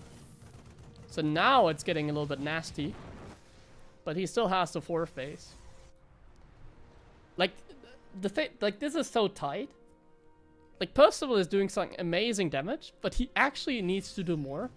Because like the toss is like probing up like so hard. Like sure he does damage, but like Clem just is like, okay, I'm gonna make more probes. It's fine. And his army is still pretty strong. And like Percival's macro is like slow behind it. Like only now we have a 3rd base.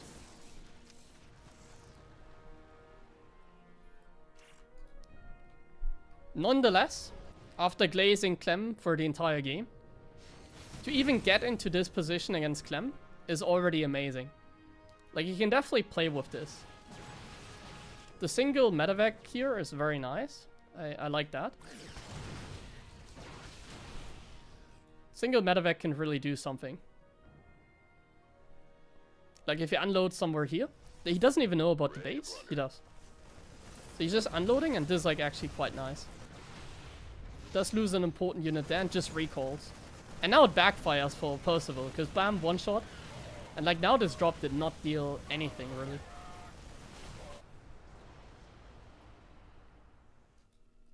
And Percival, by the way, is actually not making a lot of workers.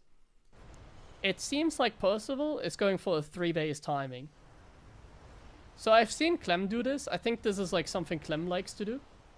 So right now in TVP, the best play at the highest level, and my source is like the last Clem TVPs that I've watched, is either you camp, in my opinion, or you just go for a 200 supply push. And this seems to be a 200 supply push. So what is a 200 supply push? You just make units of like low worker count on 3 base, 5 barracks, double starport, mass Viking bio, and ghost. And then you just send it without getting an armory. No 2-2 upgrades, just send it without that. You're still gonna get it, like he's still making a 4th. And now he's gonna get late upgrades. But basically he's just gonna go for a big timing push and then make a transition. Since the Protoss armor upgrade is like so late, this is like totally like viable as an option. Now one thing that is hard to deal with when you play this timing, in my opinion, is probably going to be Zealot run buys.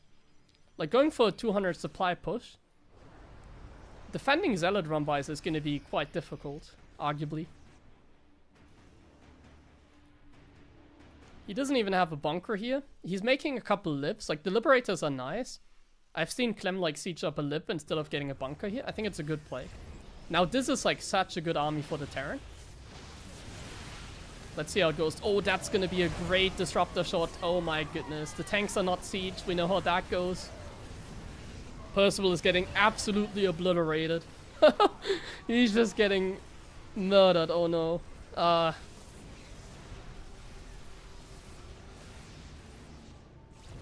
What a great fight by Clem in the end.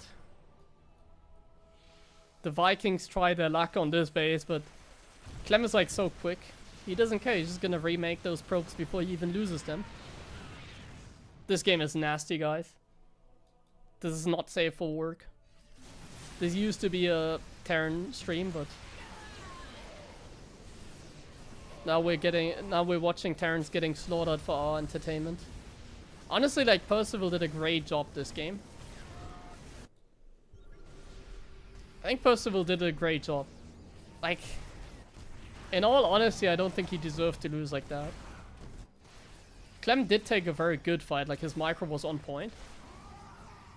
But yeah, this game really fell apart, like, so quickly. It's insane.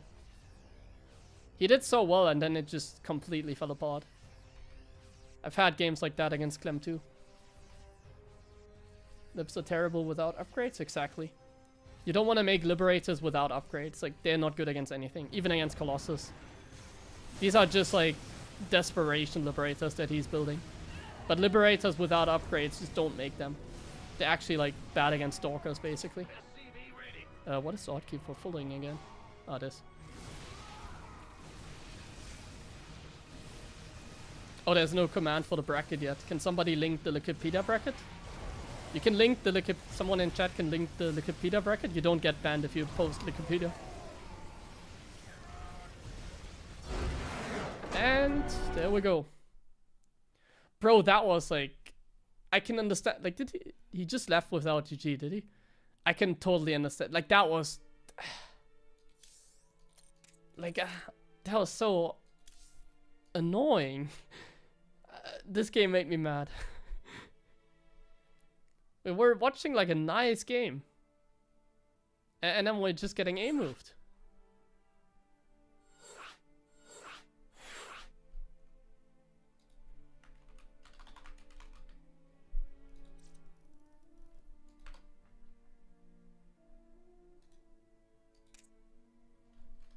Oh yeah, Rang is here.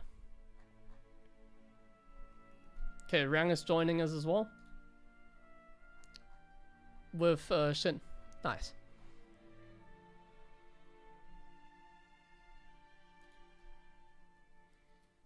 This is the nice thing about open cups, like now we have content for like TKL, Indie, Rang. They're all welcome to join. I forgot to like message them because this is just like a trial cup, you can say.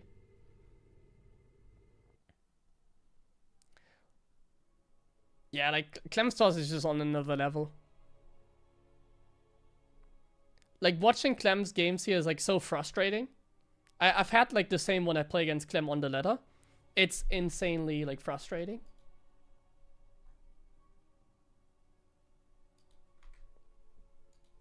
Sorry, more tapping. So, like, watching Clem's, like, games is, like, so frustrating. Because a lot of his games look like the last one. He's actually taking damage. You know, he's, like, taking damage from, like, the medevac drop. He's taking damage from the Raven. But, like, he's still just recovering. And then he still easily wins. It feels like you're doing well. It feels like, oh my god, we're dealing damage. And it's like, the Protoss macro is, like, so much better than the Terran macro. And it doesn't matter. Like, it doesn't matter if you trade, like, a medevac with Marines against, like, a couple Stalkers and, like, 10 probes. And a Cyclone. Like, it doesn't matter if you deal damage. The Terran macro is slower than the Protoss macro, and like the outcome is still the same. If you're not like super fast, and maybe he missed macro, like I don't really want to judge balance when I'm casting a tournament. I'm just saying it's like so frustrating. You see like Percival do so well, you see him get damage done, which is already good, like getting damage done, Sure, it's not like game-ending damage, like he's trading Marines for like probes, and like the Raven, like it only got a couple workers, it's not like game-ending damage. And then he's still like, it was a walk in the park for Clem. That was like so easy for him at the end. My Terran, oh, I need to set the score. My Terran heart is like bleeding. Terran heart is bleeding here.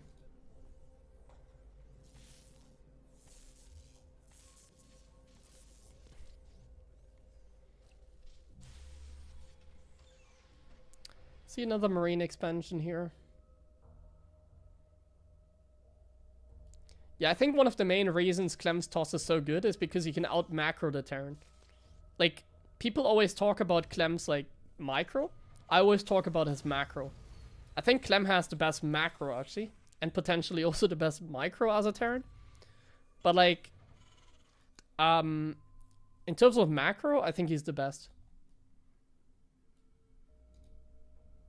Yeah, multitasking is like basically that. It just like sometimes Clem, like sometimes Maru can, like Maru is like better at making comebacks, for example. Like you can't really compare Maru and Clem, for example, because they play very differently. So even if their skill set is like somewhat close, even though I would still like favor Clem in terms of like the basic skill set, because I think Clem is like the peak of that. Maru has like some traits that make him like a more favorable player. Like for example, Maru has like an insane win rate against someone like Shin. Whereas like Clem loses more often against people like Shin. Even against Rogue I've seen him not lose. That isn't because he's like less skilled, it's because of like a playstyle thing. It's because Maru's like more defensive. Yeah, like Maru feels like a more wise player. It doesn't make him a better player though, obviously.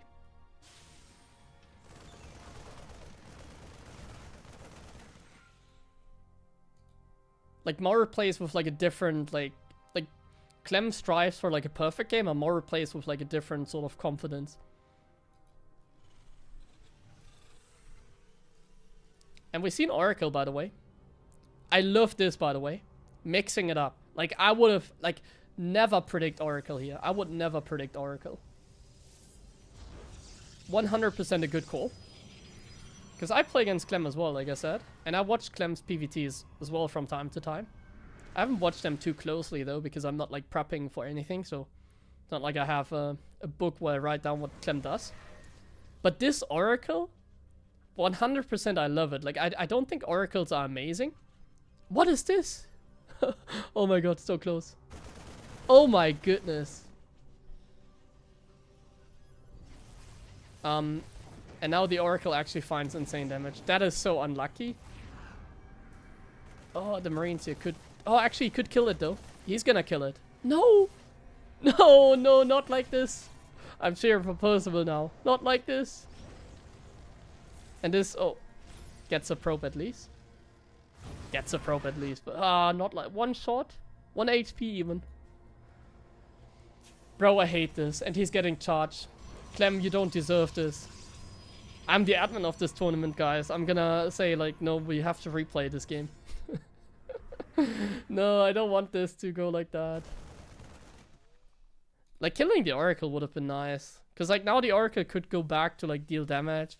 It gets, like, free information. Ah, man. That is, like, annoying. Like, he's even doing the right thing. Like, he saw that it's, like, a 3-Rex tank. So he's just going charge. As a logical response.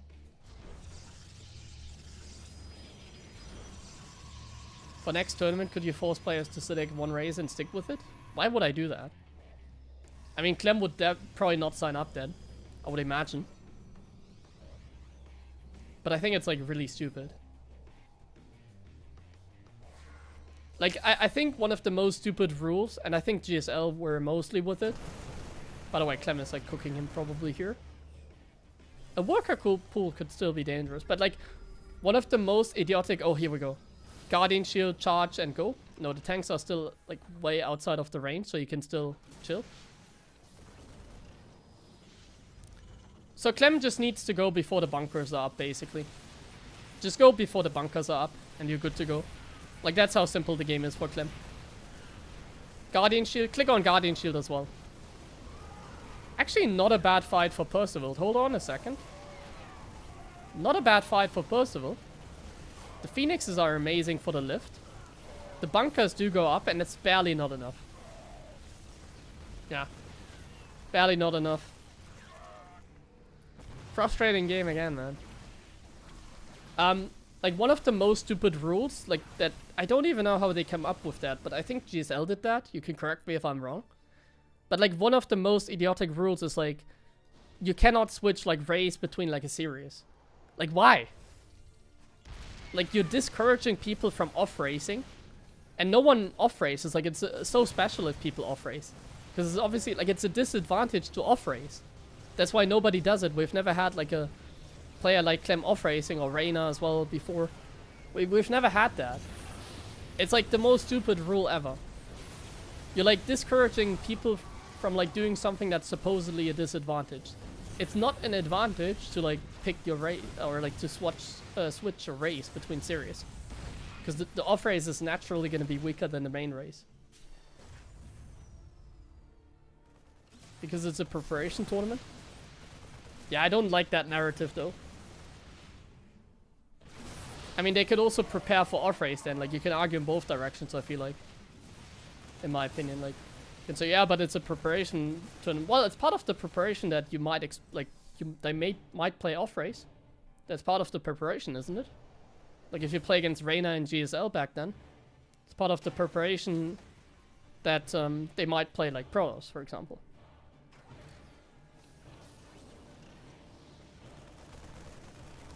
So I think it's just, like, a bad thing. It discourages, like, for, like, one of the most historic, like, events. You know, like, one of the most historic StarCraft events. It's like Scarlet, like, 6-gate all-inning, like, Dongru in the MLG, because she was allowed to, like, off-race.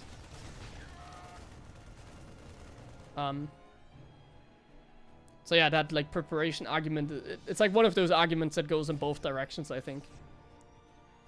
Like, it's their tournament, their rule, so in the end it doesn't matter.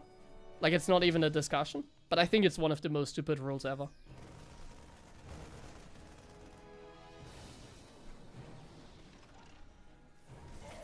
And, yeah, there's no, like, science behind it, so you can disagree or agree. I mean, this game is very over. Clem is making zealots.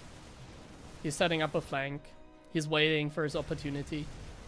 And then he comes after Stim, like, wears off, and... Unfortunately, that's it for Clem. For Percival. Not for Clem, he's up 70 supply. He's chilling. And Clem... Yeah. I can understand the no GG.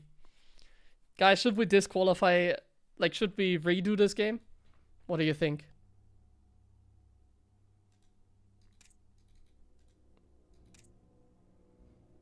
Maybe we should redo. So Solar is here, right? Wait, Solar? Oh yeah, and Art are still playing? They're still in-game?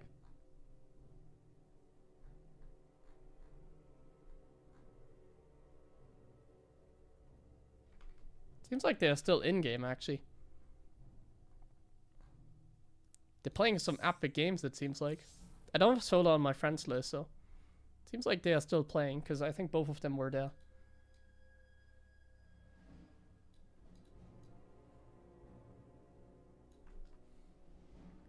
Okay, I'm gonna run some quick ads. So playing off-stream? Yeah, I mean, that's usually how it goes, like, in a tournament like this. There's gonna be players that just play off-stream. I don't like having, like, too many casters, basically. Oh, there's Solar. Maybe he just didn't report the score. I'm sure he's there. Yeah, he just won. Okay, Solar versus Clem next.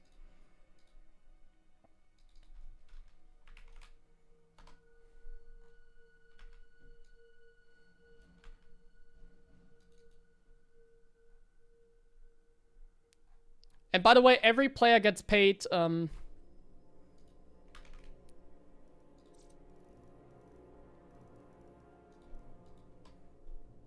Every player gets paid here, instantly. So now the top 4 is Clem, Solar, Shameless, and Classic. They're getting paid as soon as they send me the PayPal, which I'm gonna do like after the stream. So since I don't host tournaments regularly, I can guarantee you everybody gets paid today. Everybody, $400 on the line, everybody gets paid today. Instantly. As soon as they send me their PayPal. It's one thing I'm aiming to do as well for these kind of events. And while we're waiting for this,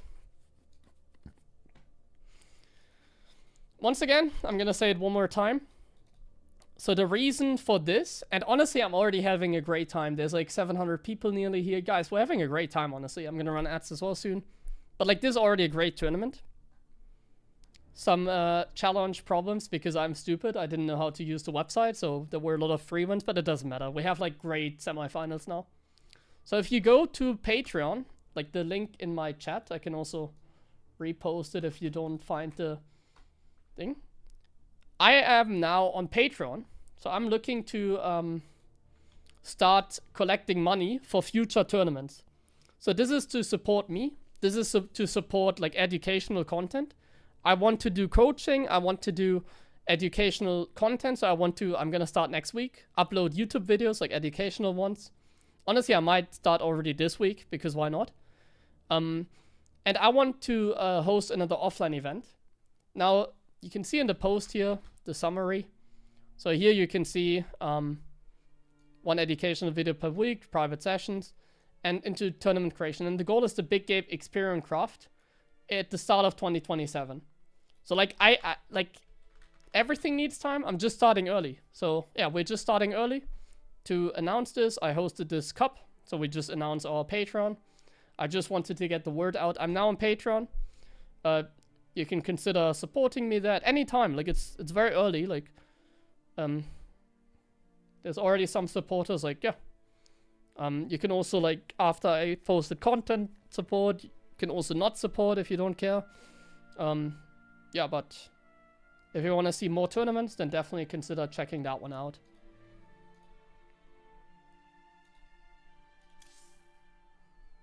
The educational videos will be public and private as well. Maybe I'll do like some things private as well. Like there's gonna be private Discord streams for like the high tier. Like if you really want to have like private coaching, there's gonna be private like coaching. But I'm not gonna like hide the educational videos behind a paywall. I don't really want to do that. I could do that, but honestly, I think it's like nice to upload. I just have fun doing educational videos, but they don't really pay. Like if I'm posting educational videos, they don't get a lot of views, you know, and I don't really want to do YouTube, but I like doing educational content. I also think it's good for the scene. What do you think of you? I mean, your thumbnail does great. Not educational. He does great. He does great. What is the word? Entertaining content. Yeah. So his content is like more entertaining than educational, obviously. So it's like different kind of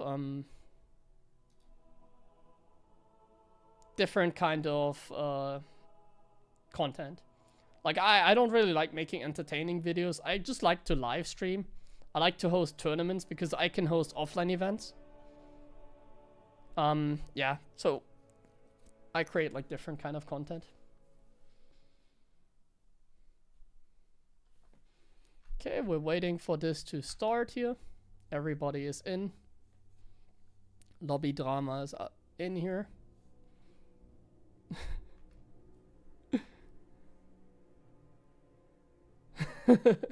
I need to run ads, by the way. Let me do that quickly. I also quickly need to go to the bathroom.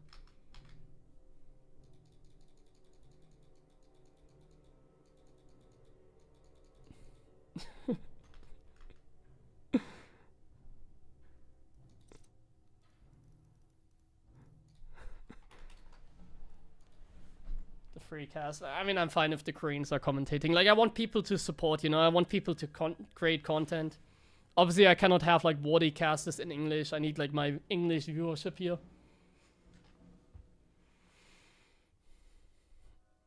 Because I'm, like, the sponsor of this, so yeah. Clem Protos? I mean, honestly, I love watching Clem's PVZ as well. Okay, I need to go to the bathroom quickly, guys. We're back.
Okay.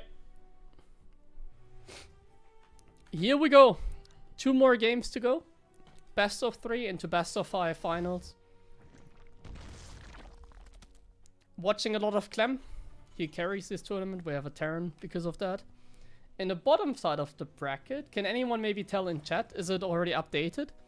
Classic and Shameless are playing, but they are not doing it on stream. They're playing off stream. I'm not casting like both semifinals in a row here, because one semifinal started later than the other. So I'm doing like, just let them play, you know. I just let them play, so that this tournament is also not like going on forever. I think one of the annoying things about Open Cups is sometimes when they cast like the semifinals 1 by 1, it drags out the tournament a little bit more. I can understand as well, because obviously there's a lot of money on the line.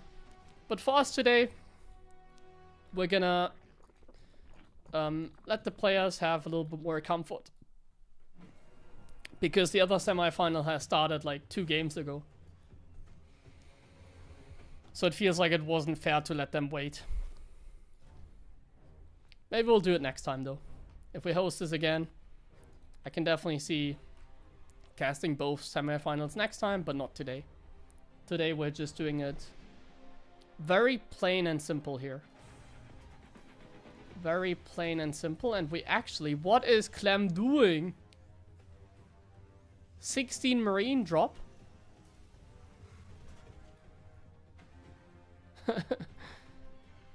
I haven't seen that in a while. Is it because Solar? Ah, yeah, maybe. Maybe it's because Solar is going for the fast hatch opening here.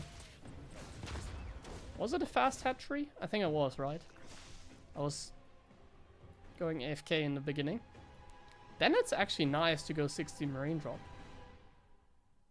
He's going for the ancient build, yeah. Because Solar is like going for a 2-bay sort of opening.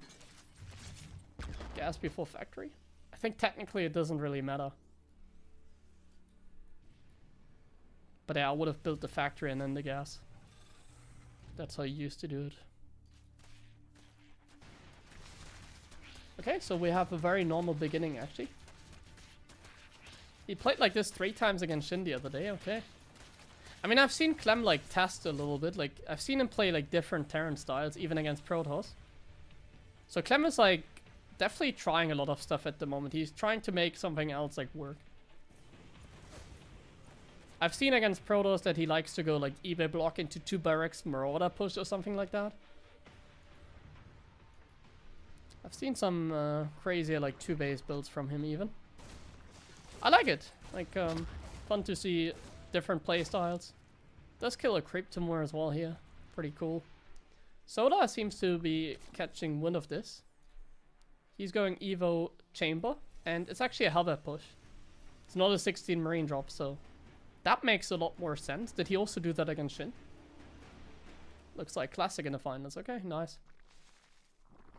So Hellbat push. Now that makes sense that he took the gas a little bit earlier then. We are cutting SCV, so we're not making SCVs. We're committing to a Hellbat push, and I do think this is a great build-out against Solar, the more I think about it. Now there's still an Overlord over here, which is going to be very annoying. I'm not sure if like Clem is like familiar with this position for Solar. Like, we can see if like he means business if he just kills that Overlord for free. He doesn't, so Solar sees the Hellions, and now he should know. Oh, and the Marines are like separating by accident, I think, a little bit. So like now Solar knows, and his response is a Spine Crawler. The question is going to be, is the Spine in time? We go for a Ling Run by, a very smart play. This is so annoying to handle for Clem. If anyone handles it well though, it's a Clem. But like, this is so hard to like multitask for the Terran here. And then here he has to just send it. And honestly, this does not look very powerful for Clem right now. The medevac is nearly dead already. And the queen count is high. Now the Spine Crawler is up as well. Wow. That was an easy defense. Well done by Solar. Very well done. Very underwhelming push, I have to say, but yeah. It is what it is.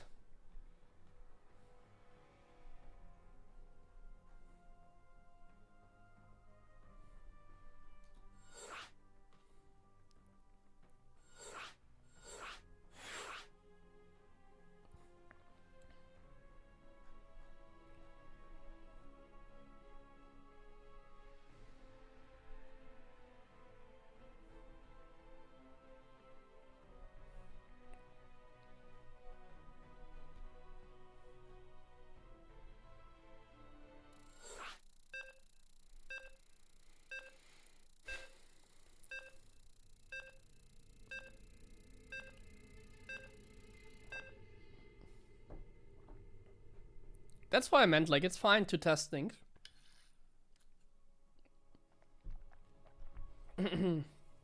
It's very fine to try out some stuff, you know.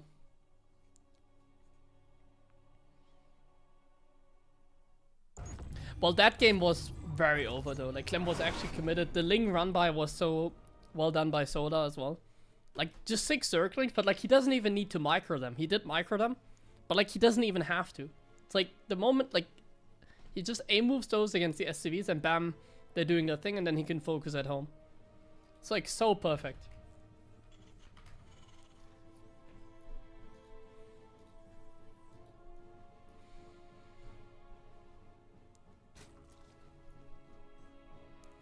Okay, let's go into the second game. Let me check something quickly.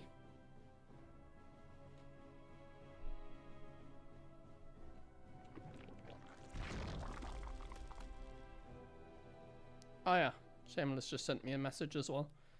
Yes,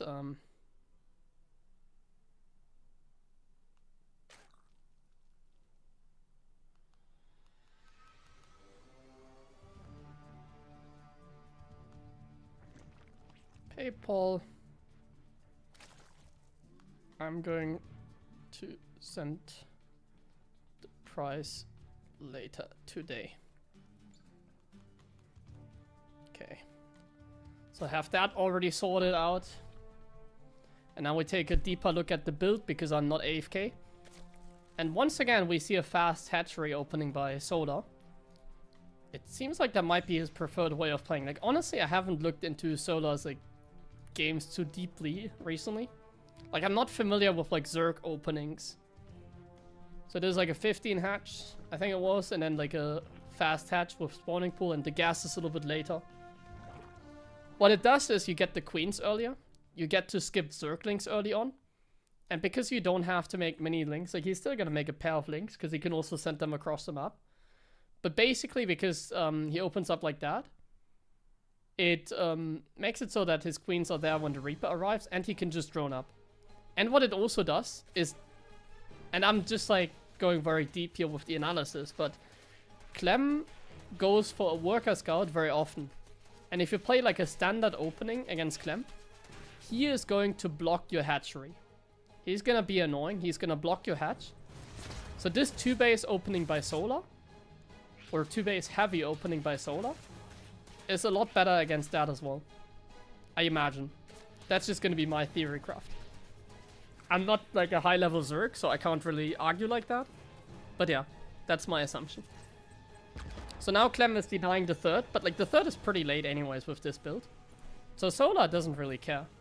But Clem needs to care about like the potential of a 2-base build, basically. Like, Clem needs to be careful, it could be a 2-base build. And this queen can be out of position because there's already another one. There we go, injecting here, and then this one is going to inject here. So imagine this is a very nice beginning for Soda. He's also making Clem feel uncomfortable because he opens up so 2-base heavy. Great pick off on the tumor. And Clem is going for the signature Clem opening. 2 barracks opening with stim and triple CC. One of the best TVZ openings you can go for. It's safe, it's good. It's one of those like no-brainer. Especially when you see this, it's like a no-brainer. Because this is also safe against roaches. Like, amazing even against like an all-in.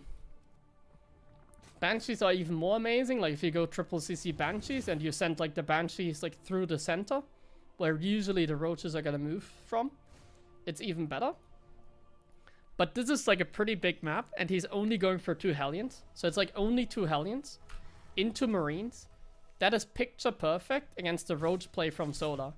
And Clem is even gonna deep dive with those Hellions. And he's actually gonna find damage. Guys, like, what is this series so far? Like, first game was like so easy for Soda.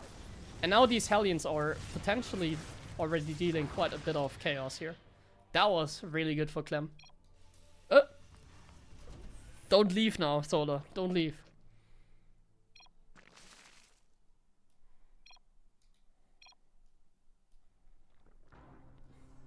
Ah, it meant lag.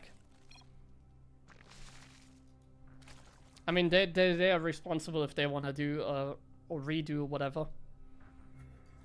Apparently Solar had some lag there. NA servers have been really awful. So the rules for this tournament are very simple. I put 2 times West and 1 time Central. Right now we're playing on Central. But honestly, Central is, I think, the worst server right now in StarCraft. Like, Central tends to lag a lot. I've had, like, some terrible experience on Central recently, but also at the moment is pretty fine for me, so I'm not sure. I think, like, for Europeans, like, West is, like, even more stable than Central. I don't know if any one of you has that experience, but it's kind of my take right now. And where you see Soda is going for a little bit of a push here. We're going for a commitment.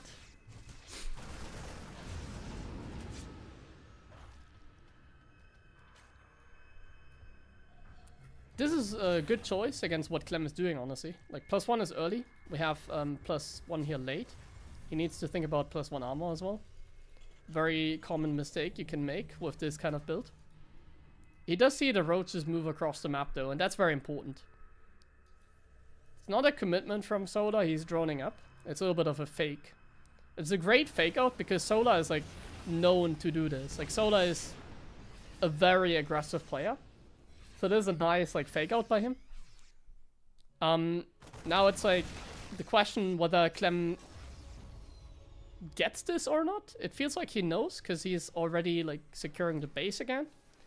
And he's even scanning. So the scan is a little bit annoying. Because like the scan confirms like Sola is droning. It's not a big deal, but at the same time he could have also just not scanned and like macro up, I guess. Scans are expensive after all. So it's a little bit frustrating, I can imagine. My nose is killing me. I don't know what. I need to clean my nose after this game. +1 armor is nice and early for the Zerg. That helps out a lot against Marines. We throw in, or we throw a command center. So it seems like Clem is willing to play the late game. The question is when like you have these open cups, does Clem really want to play a late game or is he like more eager to finish the game? I'm a very impatient guy and I think Clem is also not very patient. Like Clem likes to send it in like most of his matches. So he's playing like Bian, but like even better. And this is an amazing drop. Oh no. No Spore Crawler as well, so you don't really have to micro the Medivacs. He's killing a lot of drones here. 7 drones go down. He does see the timing of the lat tech, hive tech as well. And he does keep up the aggression. These Marines are actually winning this fight. These Marines are not doing anything here, but let's take a look at here. Soda is a little bit screwed in the main base of him. Those Marines are doing amazing damage. Wow. Wow.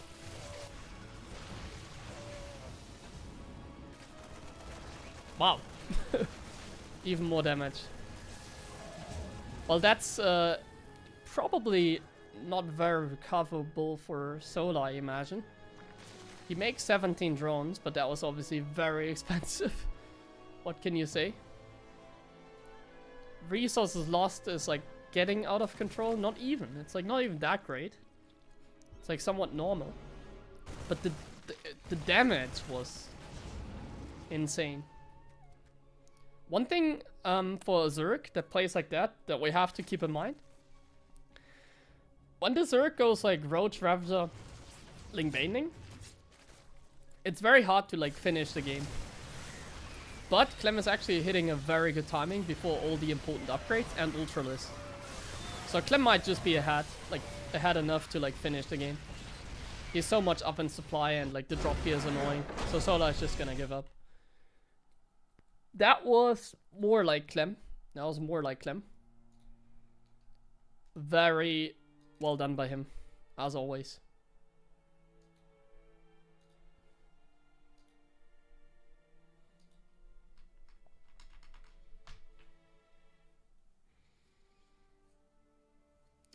Sick. What time do we have? 4 PM? That's nice. Classic is waiting in the finals. Awesome. Awesome, awesome, awesome. I'm hoping for a couple late games as well today. I want to see a couple longer games.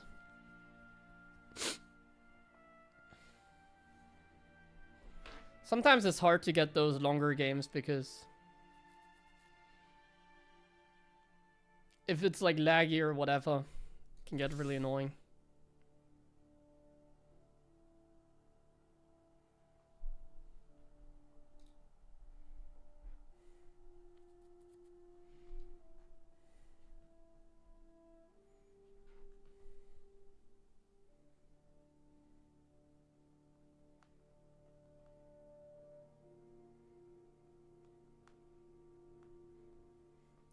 Okay, I need to answer somebody.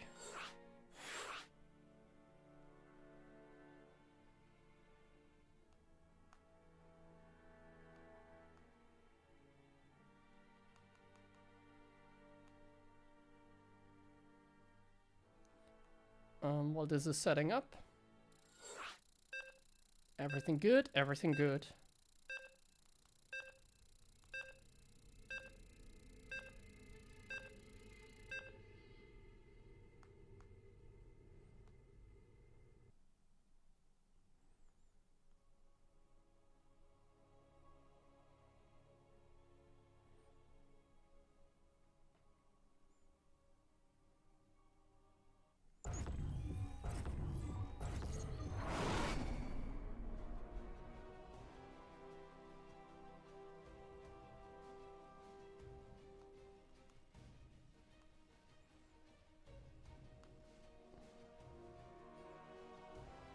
Okay.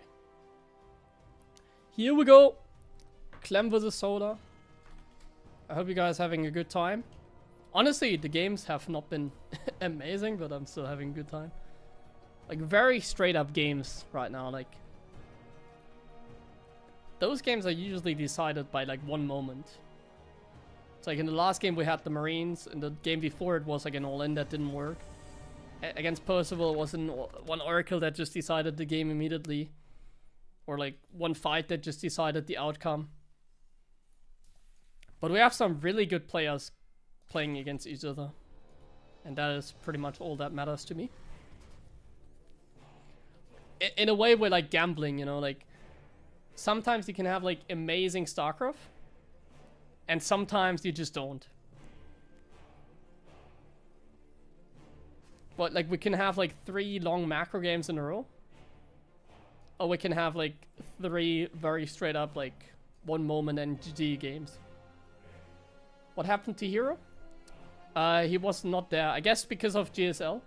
People were a little bit busy with GSL. I think some of them were like casting GSL on their channel. Like Shin and Hero. So they were not here in time for the tournament. And I also made a mistake with the challenge page. I didn't set up check-in. So I just checked in all the players. Like without them checking in. So basically a lot of players were not there. So it was my bad. A lot of people didn't show up because there was no check-in basically. That's what happened.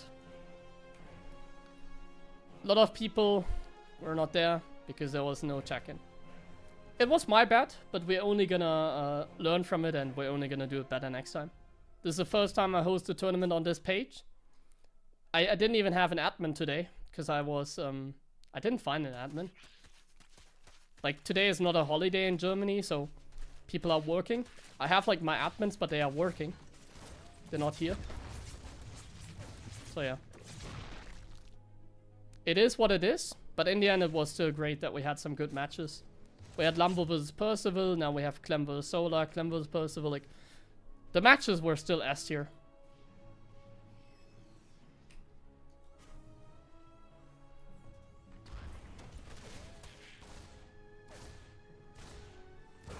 That is a very cheeky Reaper, man. That is like such a cheeky Reaper. I'm thinking about disqualifying Clem here when I see something like that. It's the second moment where I think like I should maybe consider disqualifying Clem here. He's getting away with like such risky maneuvers. Like the Oracle nearly dying to the Marines. With like surviving with 1 HP. And now this Reaper that just jumps into the main and... Like he knows that there's no queen there, I guess. Like, I don't know that. I know that because I'm spectating the game. But that felt insane. That felt like a very insane Reaper. And like, in the end, all it did was like kill a Zergling, which is completely meaningless. But honestly, like, fantastic. Because why not? Like, it's free damage. Like, the thing is, whenever Clem is playing and he makes like moves, like he does something with the Reapers, he does something with the Hellions, you know that his macro is always going flawlessly. That's like the thing about Clem. Like, you know, when he makes these moves here, at the same time, he's not like missing a beat. He's not getting supply block, he's following the build accordingly. It's like he's playing Archon mode. Solo once again going for a 2-base opening actually, and now that I see it as well, 2 gases here. Already a gas in the main base. What could this mean? Spire, right? We're looking at a cheeky Spire. I love that, actually. A very cheeky Spire by Solar.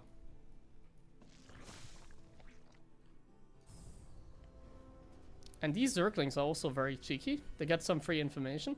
And an SCV. Free info, he sees exactly what's up. Very annoying for Clem to deal with. And this is amazing for Solar. Because now he can make the plan here. He can go for the Spire. He knows like how many drones he can make. He's very comfortable right now. He's very comfortable.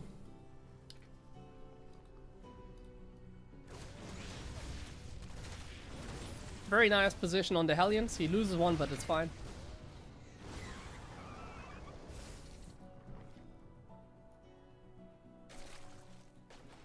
And here are the Marines. How many Zerglings do we have? More than enough. Now the question is, can Clem feel it out? Does Clem know, the moment he sees no base here, that it's like a Spire? Does he know? Honestly, if I knew it was a Spire, like, what should he even do? I don't really know. Like, even if he thinks about Spire right now, what are you supposed to do? Are you supposed to go back? I feel like he is supposed to go a little bit deeper, for sure. He did go a little deeper, but now he's pulling back.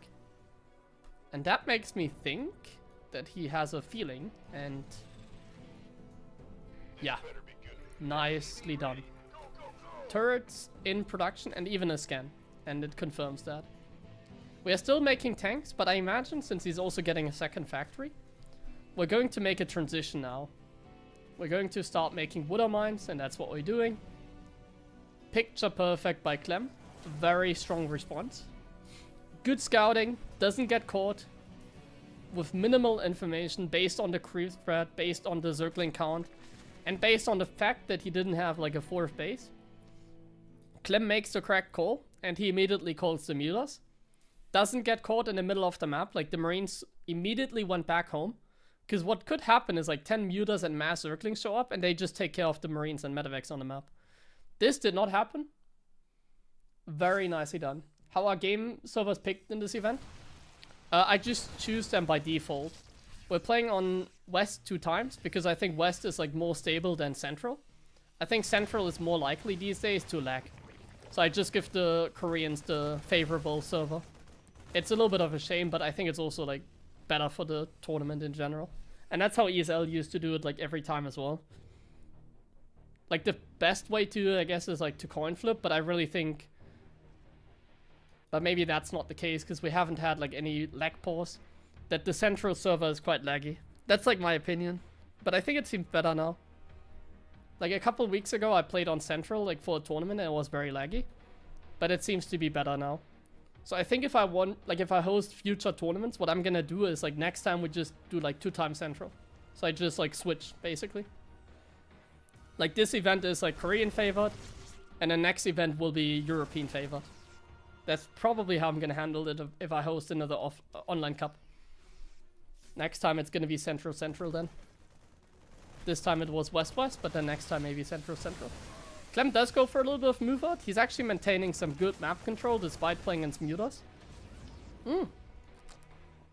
And we see Marauder production early on. I don't know why Clem does it, but you know, playing against Mutas and playing Woodermines, there's one thing that's... Oh, actually it's Hydras, by the way. I didn't pay attention. Solar is already going into Hydras. And a big counterattack, but there's also a lot of units at home. More than enough units. And Clem gets the cancel on the 5th. That is a great start, and this should be enough. 4 Woodermines? That should be plenty against those Banelings. Does lose a Thor, but it's completely fine. Mutalist count is very thinned out. Upgrades in Clem's favor. Macro, somewhat equal. Tech, also in Clem's favor, because Solar is only now getting a Hive Tech. And a Lurker then. Clem is playing this game very well. Solar is also playing well. Finally we have a game, guys. Finally we have a... actually like an S-tier game between them. Solar even like preemptively cancelling this hatch, because he knows it's not gonna go up.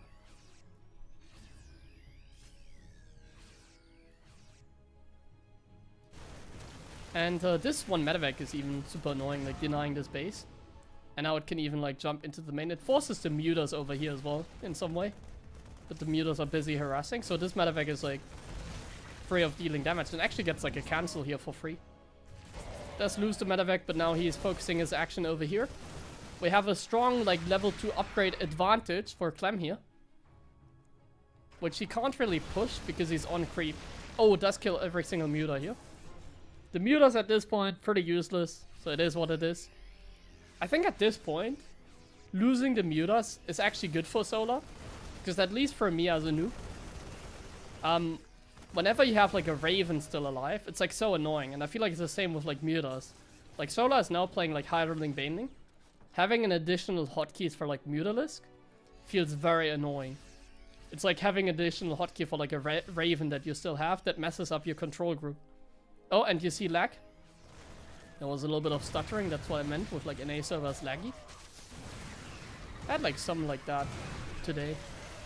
Some stutters. My internet fortunately is very stable, so usually when that happens I can tell it's because of NA. And this was actually not bad for Solar. He did get a decent trade. But oh my god. He did get a decent trade, but this one is even better. He's actually denying another base. That was a good catch, but like this drop might have just equalized.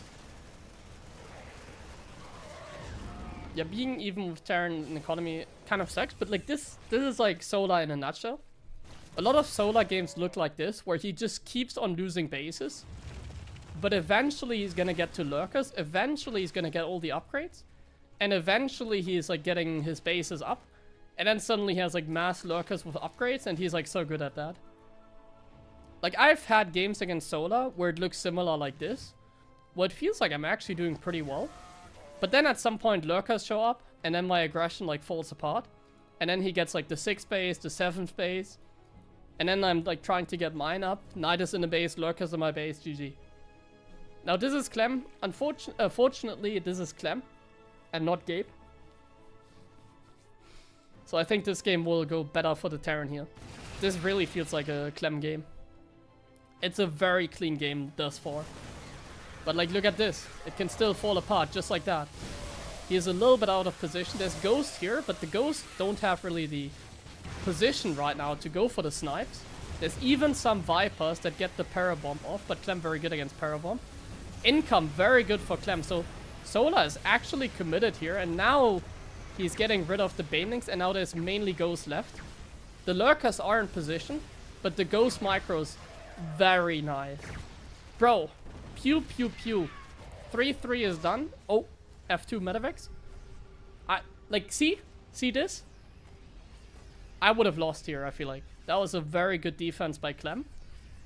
I feel like very good aggression by Solar as well. It's just that in a situation like this, it comes down to like the Terran messing up.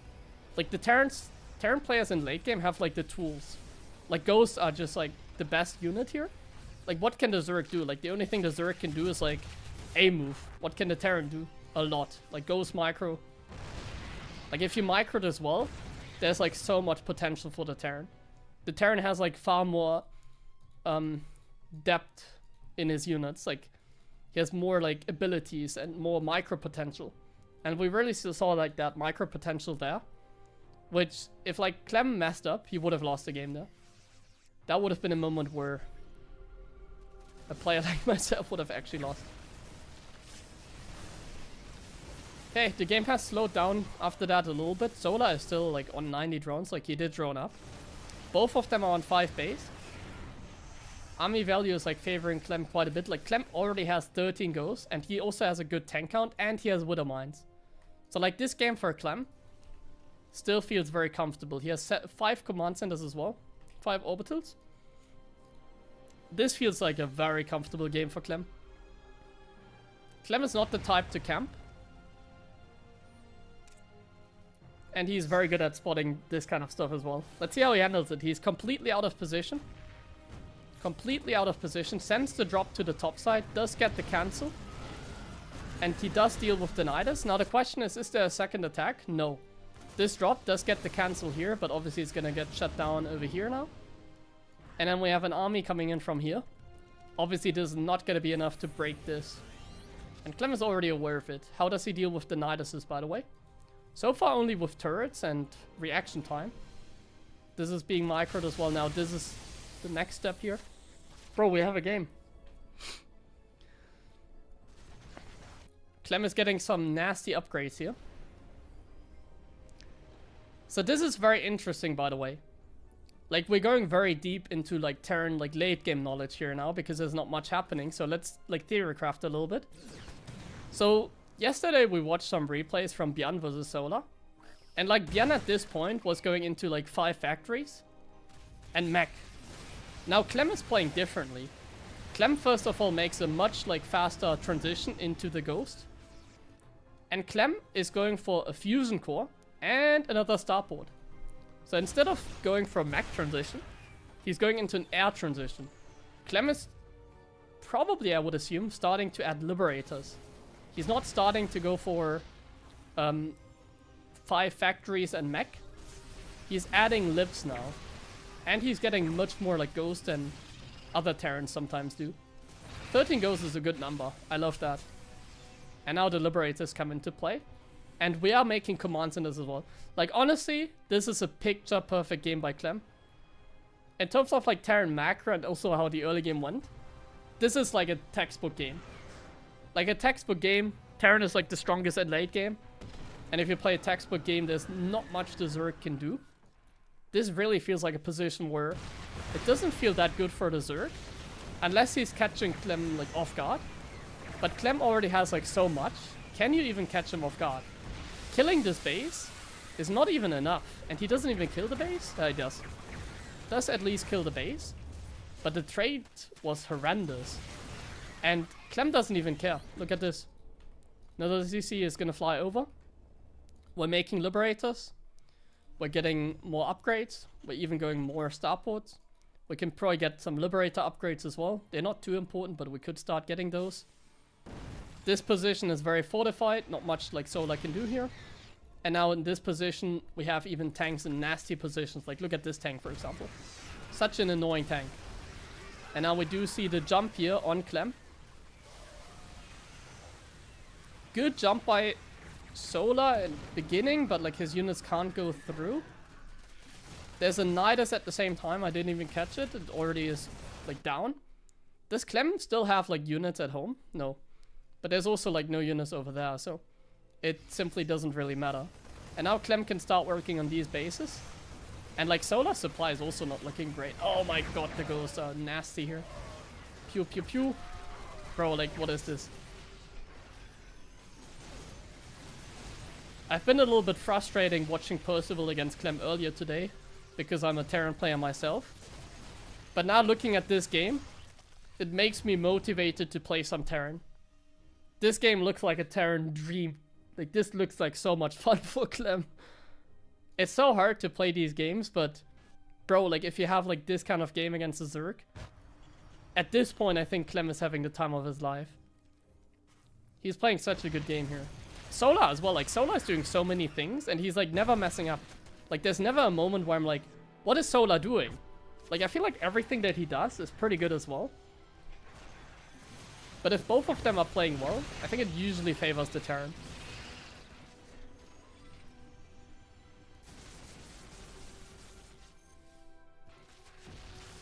Like, I don't think there were many sloppy moments from Solar this game. The beginning was not great. Like, Clem did play pretty well in the beginning as well. Like, he put on really the pressure and shut down the aggression of Solar. But yeah, this is like such a strong game by Clem for sure. This looks like such a strong game by him. Like, take a look at the bank as well. Take a look at the bank. Like, Clem is like the Zerg this game as well. The Zerg is supposed to have a bank in the late game. And Solar doesn't even have any hatcheries over here. So like right now, like the clock is not even going in his favor. Like as a Zerg in the late game against Terran, you need the clock to go in your favor as soon as you can. So what does it mean? First of all, we have a little bit of a skirmish over here, but Clem once again has enough units. Trades are once again good, and he's just gonna give up. The clock not being in his favor pretty much just means that as a Zerg in late game against Terran, in theory, like this is all like how I imagine like a textbook TVZ to go. Like what Cyril is doing, for example, is he takes the corner bases, and then you need to mine from those. And Solar was simply not able to do that. Like his expansions were too slow, and he did kind of get out macroed at some point. So there wasn't really too much he could do, unfortunately for him. Very good game. Like, very nice game there that we just watched.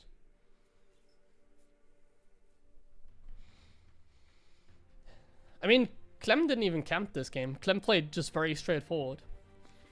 Like, Clem just played normal, basically. And this was an NA West as well, by the way.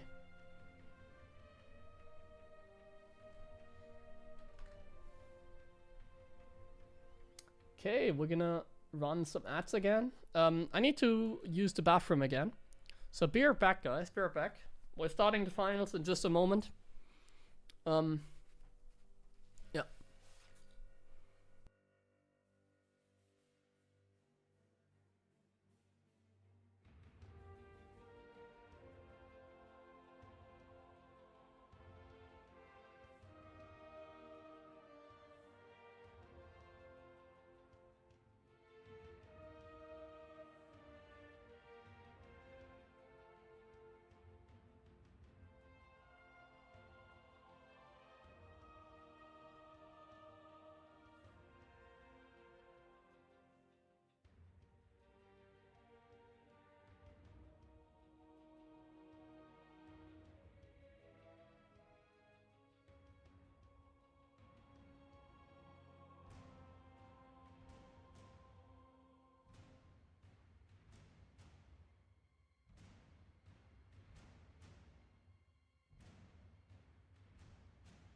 Okay.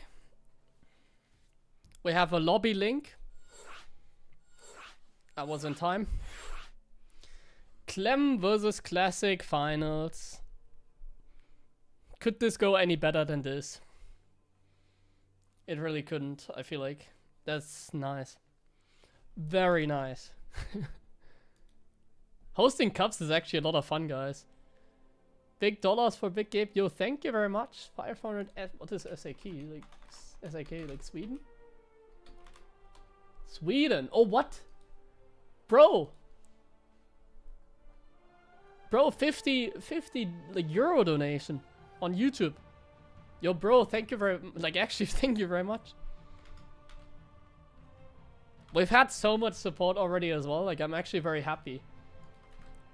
Cause like it covers like the expenses already, you know. It's going pretty well.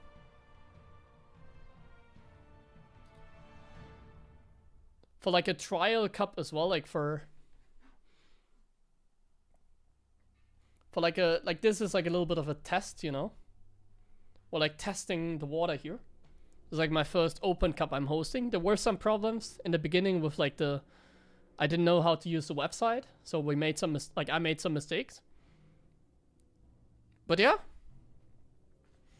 in the end, nice, like very nice. And now the finals is starting.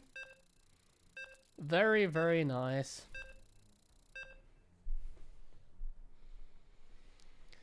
Finals is starting. Clem versus Classic.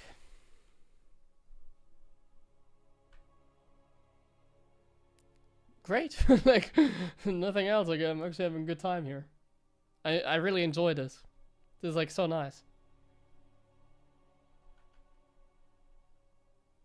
Hosting tournaments can be a little fun. Okay, best of 5 it is. Best of 5 finals between Classic and Clem. Winner gets $200.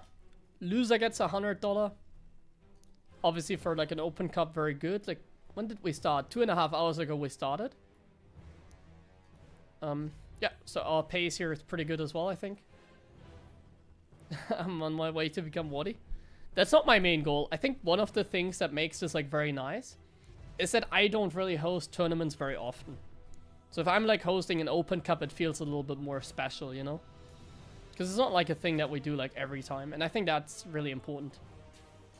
That's what I really like about it. Like, my goal in the future, and I mean, for this tournament alone, we have gotten like some very nice support already. And that's also the goal of the Patreon page. You should check that one out. Is to not only create educational content, but also have like a special stream every now and then. Yeah, there's some lags because of NA server. That's NA server. So I guess West is also not very stable because we're on West. But yeah, we want to have like a special stream like every month. Oh, what the hell? I need to alt tab for that. Yay, $10 donation as well there. Anonymous. Thank you very much for that. Thank you very much for a $10 donation. That's you. Thank you, Starden. Thank you very much for that donation. See, like, that's what I mean. Thanks for that.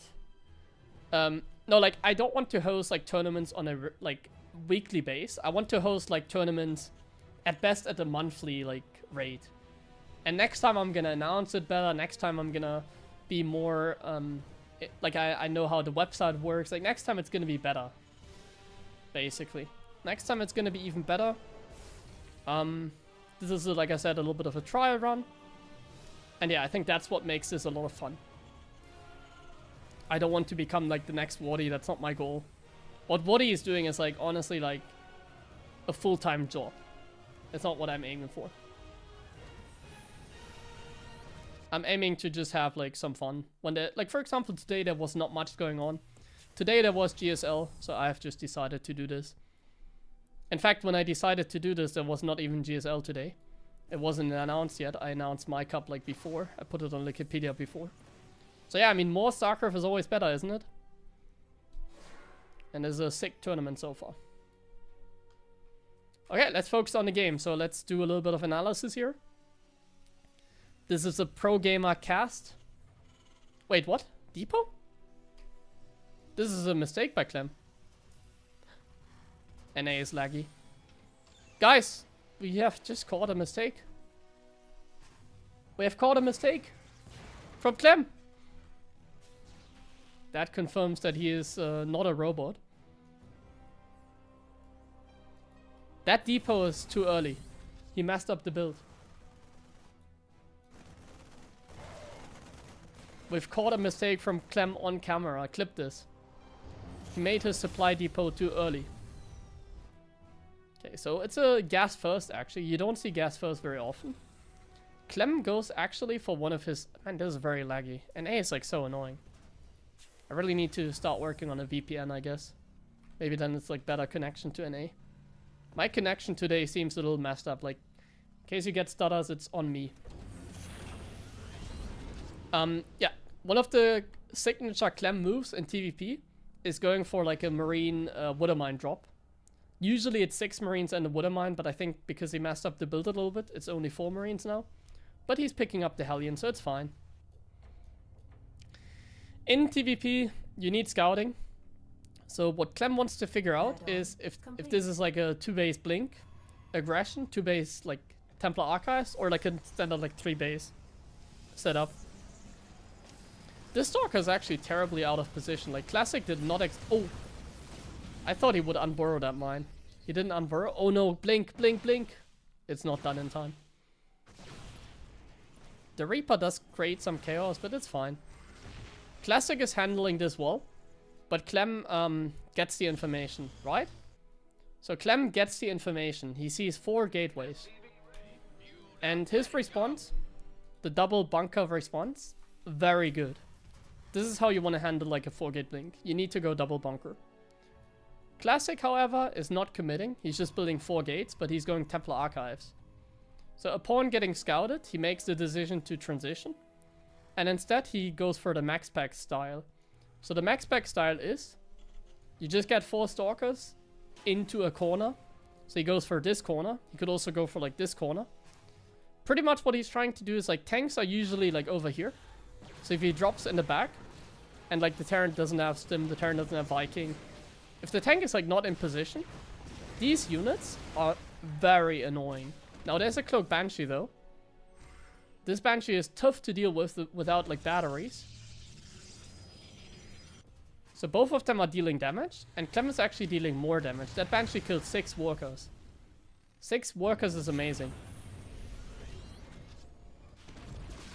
And even more. And he's getting out again. He's getting out. That is some great stuff for Clem. The Viking is here as well. Very risky to drop on top of the Viking. He needs to either like target it or he's just gonna lose everything. Oh! He does kill the prison, so Classic needs to blink out here.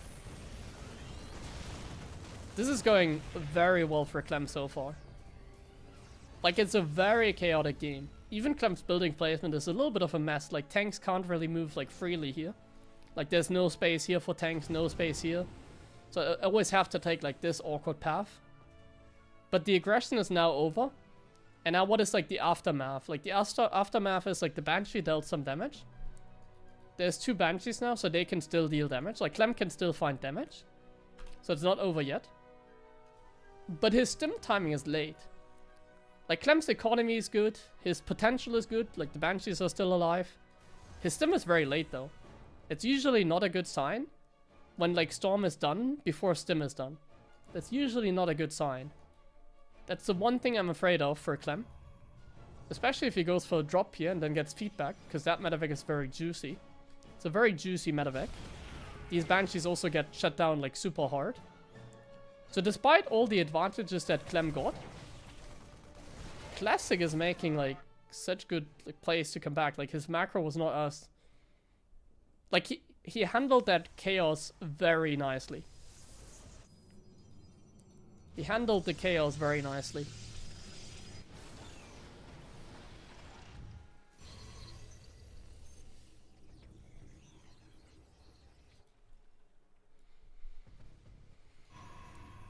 So now we have plenty of High Templars.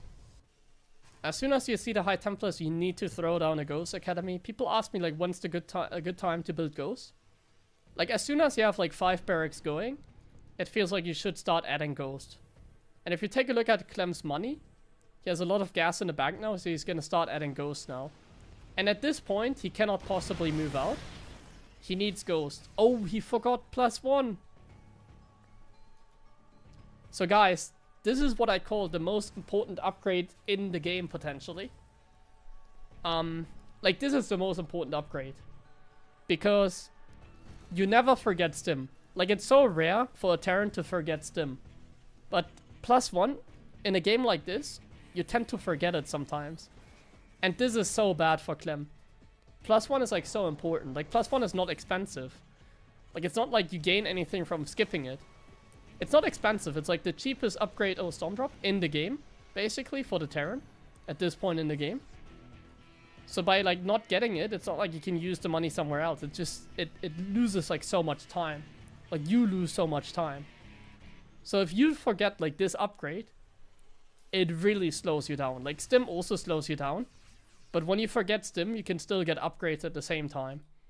So this slows down Clem quite a bit, and it seems like he has to camp. My favorite technique in this matchup. Will it be monthly, weekly cup? For now, it's gonna be a one-time cup. For now, I don't have plans to do this like monthly or weekly. But that's what I announced the Patreon for. Today is already like a pretty good success. Like we got some amazing support already. So imagine it's definitely gonna happen more often, but it's definitely not happening weekly. I'm not gonna host like weekly tournaments. I can see tournaments like this become like a monthly thing, because today is a good stream. So yeah, this game is gonna slow down quite a bit. Clem is going for the fast cloak, because he's up against many High Templars. A very good technique as well to go for the fast cloak. Because Clem got Ghost very early, so that means his Ghosts have a lot of energy. And if the Ghosts have a lot of energy, they can use cloak very nicely. This Observer is nasty, by the way. It sees like so much. This Observer should not be here. Oh my god, this is so bad. Are we about to like lose the game potentially to one Observer? 2 Observers even. This vision is insane for Classic. Like Clem doesn't know because he's outside the sensor tower. But now he scans the Observer and scans the army, so... Despite being out of position... Well, despite being out of position, he wasn't out of position. It looked like he was out of position. But I guess no. I guess, nope. I'm wrong. I'm the Observer, but I'm wrong. I see everything, but I'm wrong. Clem was not out of position, doesn't take any damage. His upgrades though is still a problem, obviously. His upgrade's still a problem. He is camping though, and the longer he's camping and surviving, the better it is. The more command centers he's getting, the better it is. He has 7 Vikings against 3 Colossus, that's pretty good. I think Clem is still fine here, obviously. Forgetting like his upgrade meant that he had to camp, I guess. But that's totally fine. He's still making the best out of it, and keep in mind, he has Cloak for the Ghost. So Cloak can come in very handy here. But there's an Observer with Classic's army. So the High Templars are going to be able to zone out like the bio pretty well here. There's one big EMP. This storm is nasty. But so far so good. The Vikings are hurt. If Classic doesn't have a follow-up, Clem is fine. If Classic doesn't have a follow-up, Clem is fine basically. Because now he gets time to repair the Vikings. And once again, we're getting the upgrades. Clem is getting more and more important upgrades against the Protoss. And he's slowly but steadily reaching the late game. And the moment we have all the juicy upgrades, the better it is for Clem. And yes, it's lagging a little bit. Happens a lot when you commentate. Yeah, you tend to make predictions and then things go differently than you expect. Like you look into the future a lot of times, especially when you're observing. And once again, Clem is not getting broken. Like he only loses 7 SCVs, and the trade was also actually good for Classic in some way, because like the races lost is even. That's usually good for the Protoss.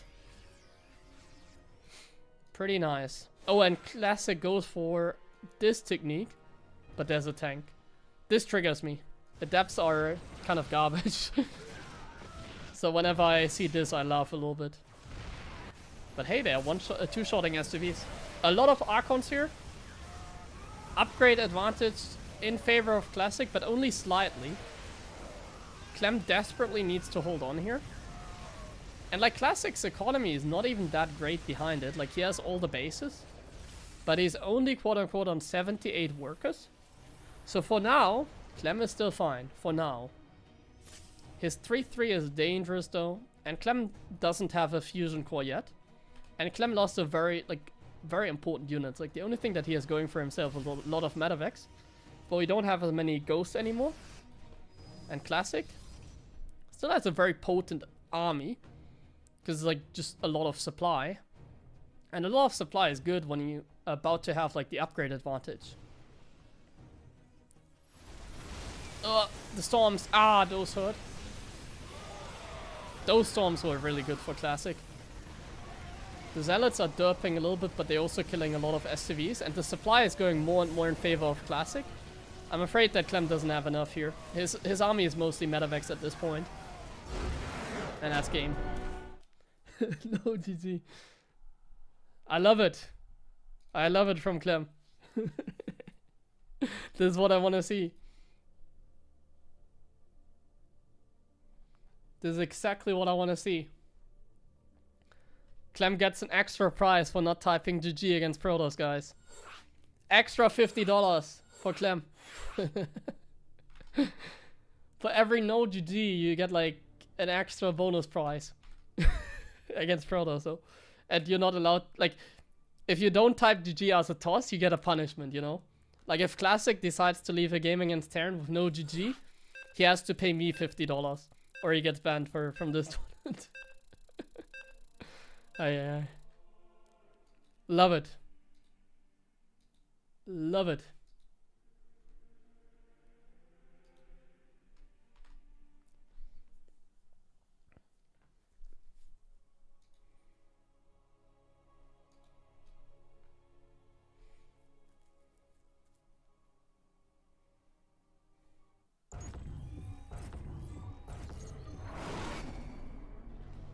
Okay, next game. Here we go.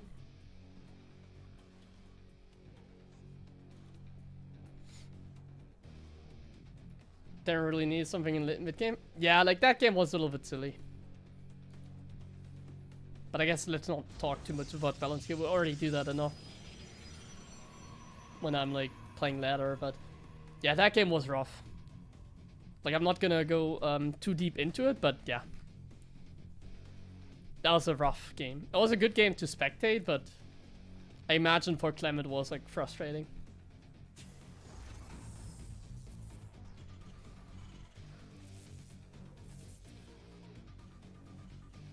Have I heard anything about a balance patch? Not at all. Not at all. Like I'm not sure if like even anyone like knows about anything basically. I don't even know if there's like a source for that. Like there's probably a source for like the new maps that are coming. Like TL I think has like contact with Blizzard. Their admin map making team. But I don't think anyone really knows about like any balance update. What do you think about people talking about a worker reduction? I wouldn't mind it too much, but I'm not sure. I wouldn't mind it too much, honestly. Like, big changes like that could be fun. I don't know if it would be, like, good or bad change in the end. Like, I don't know if it would make the game worse or better. Like, theory crafting is very tough, in my opinion. It's very hard to say, like, let's say you reduce the workers to, like, 9 or something. It's very hard to say if it makes, like, strategies more... like, different strategies more viable, or if it makes, like, the game worse or better. If it, like, throws the balance completely off. But yeah, I'm like, if you ask about my opinion, I think the same like Special just says, like, I don't think it would make like a big difference if that was the case. Like people think about that because they have like Wings of Liberty and Half the Swarm in their mind.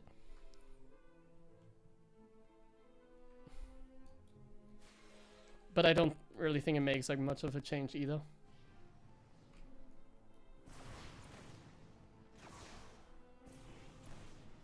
Okay, what do we see, by the way? We see a standard build from Clem, and we see a very early scout by Classic. I'm not really a Protoss player, so I don't really know why some Protosses go for an early scout. It's always hard to say. I can only make my assumptions, but maybe it's just like a quick scout to throw them off. So if like Clem decides to go for a proxy, it's like obviously very nice to find the proxy immediately. I watched a little bit of Brood War recently, and like I didn't enjoy the beginning of Brood War. Like I was watching some of Flash's games, because I haven't watched Brood War in a while, and like Flash was J-Long, so I was like, yeah, let's have a look at that.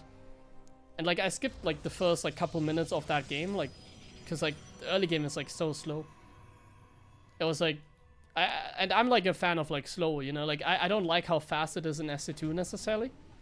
I'm not even like against it being slow. But like, bro, like it took like 3 minutes until like the CC is planted or something like that. It was like so slow. I skipped like the first 3 minutes of every game.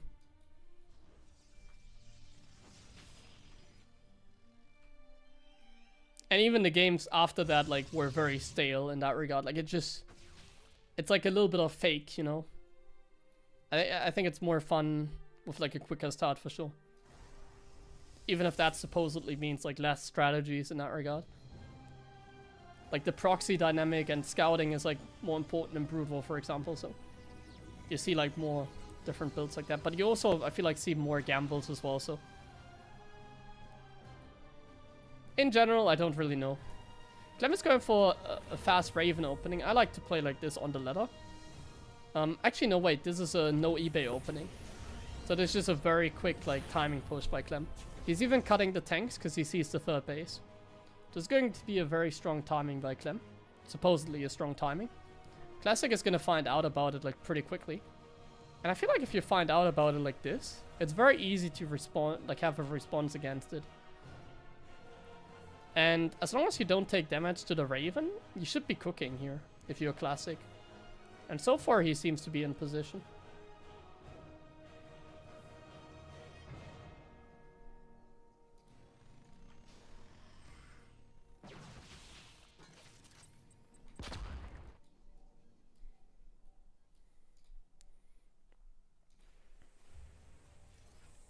Okay, so the Raven doesn't commit. That's good for Clem that he doesn't commit.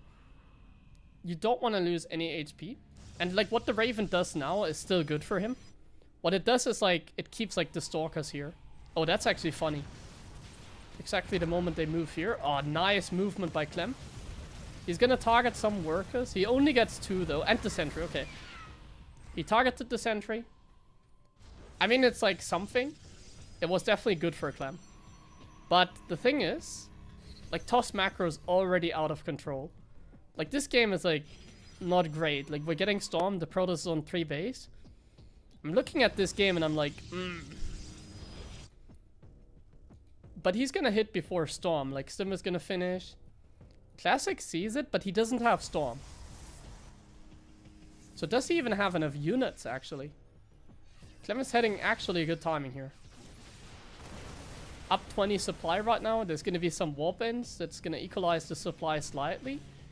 If Clem knows that Storm is not ready, like, he would be cooking here. But he obviously doesn't know. He's going to see that High Templar, and he's going to have to be a little bit careful.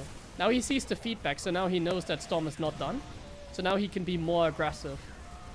And with Clem's micro, I imagine he can at least get a good trade here. And so far, so good. Supply is also looking good. Raven comes in from behind. Widowmines are doing something here as well. Medevacs haven't really gone down yet. The aggression is going to slow down a little bit. We do go for a third base on location. Clem is still like behind in the macro. We only have like 3 barracks going. He hasn't touched the economy of Classic, but the trades have been in his favor. So he can really work with those trades. Like Classic doesn't even have good vision, does he? Oh, he has an observer in the center. Never mind that. He does have pretty good vision. And that can be a painful storm. It's actually not, and he has to morph Archons. So Clem is really doing like the best he can here. And he's doing an amazing job. Great Widowmine connections. The Archons can be kited. Question is Classic gonna let those Archons die? So far, no. Playable game for sure. I'm a little bit afraid of like the storm timing here. I'm a little bit afraid of like Classic moving, like warping in a bunch of units, getting High Templars with energy and then hitting a timing before Ghost out. I'm still afraid of Clem. He's actually quite committed with this no +1 style. I don't know who invented this style, like it's like a Nicorrect or Percival style, I believe. I'm not sure if like anyone else invented this. But actually in this kind of chaotic game, I'm not a fan of dropping, but it's like really good drop. It's an amazing drop. This drop is actually so good for Clem. And this drop is even better. We're multitasking. The multitasking, winning a game against Protoss in the big 2026. This can only happen in a big Gabe tournament. Now Classic is, I want to say handling it well, but then he loses the High Templar with the Prism inside and the Immortal here as well. So Clem is the one who handles this pretty well, and now he's going to target Stalkers with confidence. And he's going to pick up like some units, and he's going to redrop, and he's going to drop into the natural again. Well, Clem is cooking. Unburrow, No, because it's better to leave them bored. Gabe, you're wrong. I'll shut my mouth and yeah. Beautiful harassment by Clem. Now if Classic doesn't type GG, we're gonna give him a penalty. No, but like nicely handled by Clem. Like Classic didn't even do like a bad job. Like Clem just really worked insane in that game. And if you do play better than the opponent, like this game looks very different and way less frustrating than the last game. That was a nice game. The timing was very thin for Clem, but he did hit that timing. And now the only thing we have to do is like defend the incoming all-in. The Raven sees that he's all-inning. Like Clem knows it's an all-in. He knows. We're getting ghosts. He's even getting a 4th base, but he's not getting like greedy upgrades or anything, so this Woodermine might even target like the prism. No, it goes down before it does anything. Clem is kiting him pretty well. It's very hard for Classic to get even close to the bio. It's very hard to even get the storms off. This one High Templar is gonna get a juicy storm. Oh my god, another juicy storm. We might have to pull back the SCVs. Like we might have to go back here. Because there's gonna be one more High Templar with the storm. But now I think every storm is gone. And Classic doesn't have upgrades. And the Archons are gonna go down like balloons. Classic is very committed. And I think at this point Clem knows. Like I think at this point he's like, okay, as long as I defend, it's a very awkward defense. This was still a very powerful timing. But in the end, it's not a close game. In the end, Clem wins this very comfortably. But I saw an opportunity. I definitely saw an opportunity with that timing. Like Clem still had to take this series, even though he got so far ahead. GG. Sparkling mic. Oh no, my mic is making problems again. Why does this happen? Oh no, not like this. Hello, hello? Let me test. Test. Hello, hello? No, it's fine. You made me scared. Okay, small ads, guys. I'm gonna run quick ads while they are starting the next game.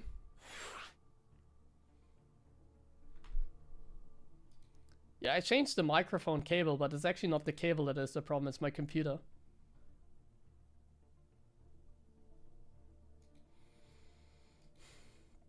I think my CPU is slowly but steadily like dying on me.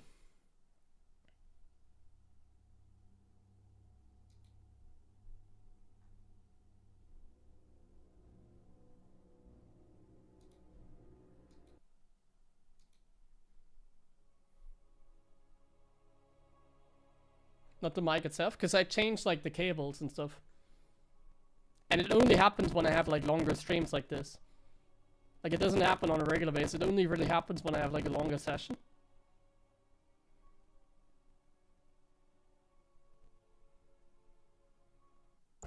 Oh, now it is?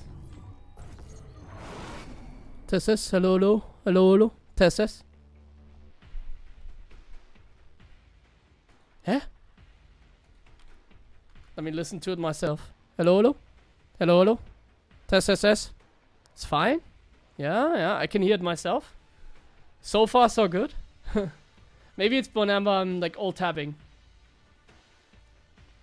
Like if I alt tab, let's see. Test. Yeah. When I alt tab. When I'm alt tabbing, it's so that's good to know.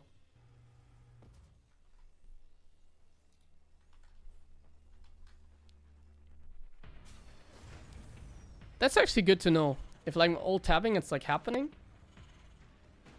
Tell me now if it happens, like, because like now I'm not gonna talk whenever I tap. I'm gonna take like a small break whenever talking. So that we can pinpoint this.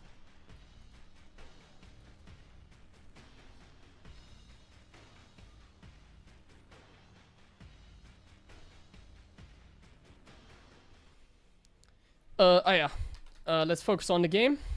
1-1 between them. Finals of the first Big Gabe Open Cup. So far, so good. So far, it's been a great success.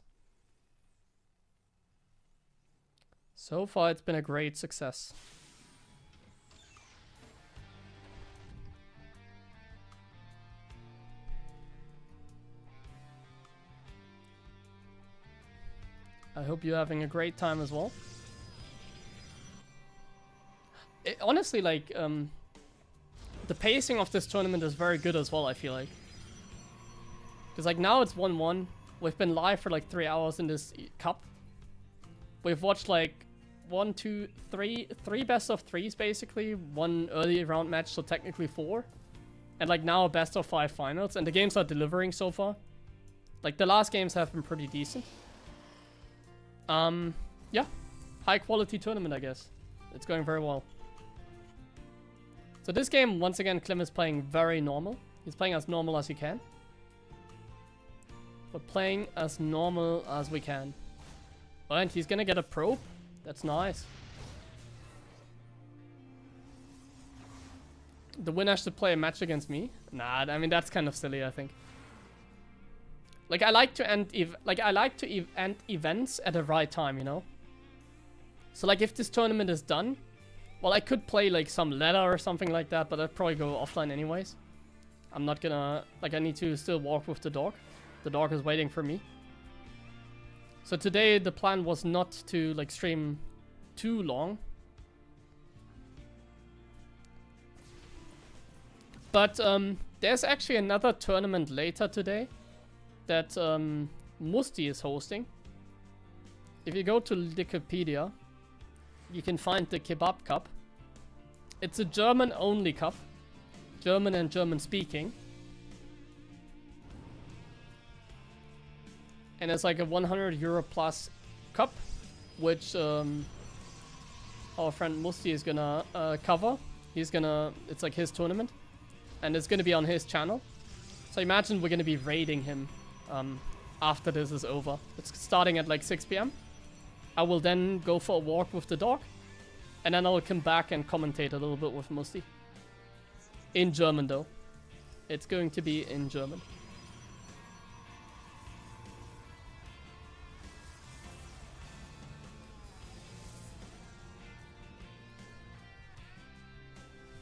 Okay, so let's pay attention to the game. Another standard game. He does lose the Reaper. Now that is annoying. Because Clem hasn't really gotten a lot of information yet. Obviously you can expect it's a Twilight build. But like he really hasn't gotten like a lot of info here. And it's another 4-gate Blink build, so this could be dangerous. And like the Stalker's also perfectly in position against the Woodermine drop. And Blink is close to be done. If Clem commits, this is nasty. Like, Blink is done, we can't do anything. And this map doesn't really have that airspace, so it's, like, really annoying. And Classic is actually doing the right thing with chasing that Medivac. Oh, no. I don't like this for Clem, guys. This is... ouch. This is ouch. And he doesn't even know it's a 4-gate... Well, he saw the Warp Prism, so... There's a good chance he's gonna make another bunker or something. The Raven does fly across the map, so the Raven can be an MVP. But, like, the defense is going to be tough, because he's not working with a lot of information. He doesn't know it's a 4-gate Blink. And he doesn't even have, like, SCVs to repair the bunker, or a second bunker, or even a tank. Like, he has nothing here. So this bunker is going to be blinked on, and then it's, like, dead, and then it's, like, oh no. And Clem is, like, not even making tanks. Like, he's going for a fast, like, stim transition. But there's one thing going for Clem, and that is that Classic is making a transition. If Classic had committed to this attack, like if Classic commits to he can maybe still commit, but if Classic had committed to this attack, Clem would be dead. But now, it might actually be good for Clem. Now this game might actually turn out to be good for Clem. He just has to defend one more wave of Stalkers. Ah, the tank. Okay. One Marauder only goes down. Guys, I think this is actually not bad for Clem. I think this is not bad for Clem. If Classic had actually committed to the 4-gate Blink that did not get scouted, and now he's like making a transition with the 3rd base and High Templars, like Clem 100% was like so dead. And even here, like he could have blinked, yeah, like this. See? Like now he's doing it. And now it's still nasty for Clem. This is still super nasty because like 10 seconds from stim from finishing. And like Classic is getting some amazing trades over here. That might already be enough to put Classic in a really good position. But honestly, looking at the aftermath here, looking at the storm timing, this is looking very fine for Clem, I think, right? Looking at the numbers, I think this looks good for Clem, doesn't it?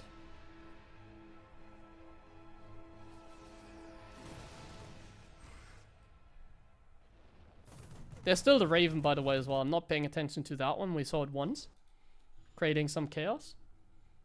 Like, I would have, like, not microed the Raven. My Raven would have F2'd and died to Stalkers. Clem is testing the water here. Very nice. Timing of the third. Not bad either. Clem is being careful, which I guess is good, because, like, Classic is not really on a high worker count. Classic is not really on high tech. He does scan. Oh, the medevac is probably gonna go down. Ah, Stalker's actually just blinked.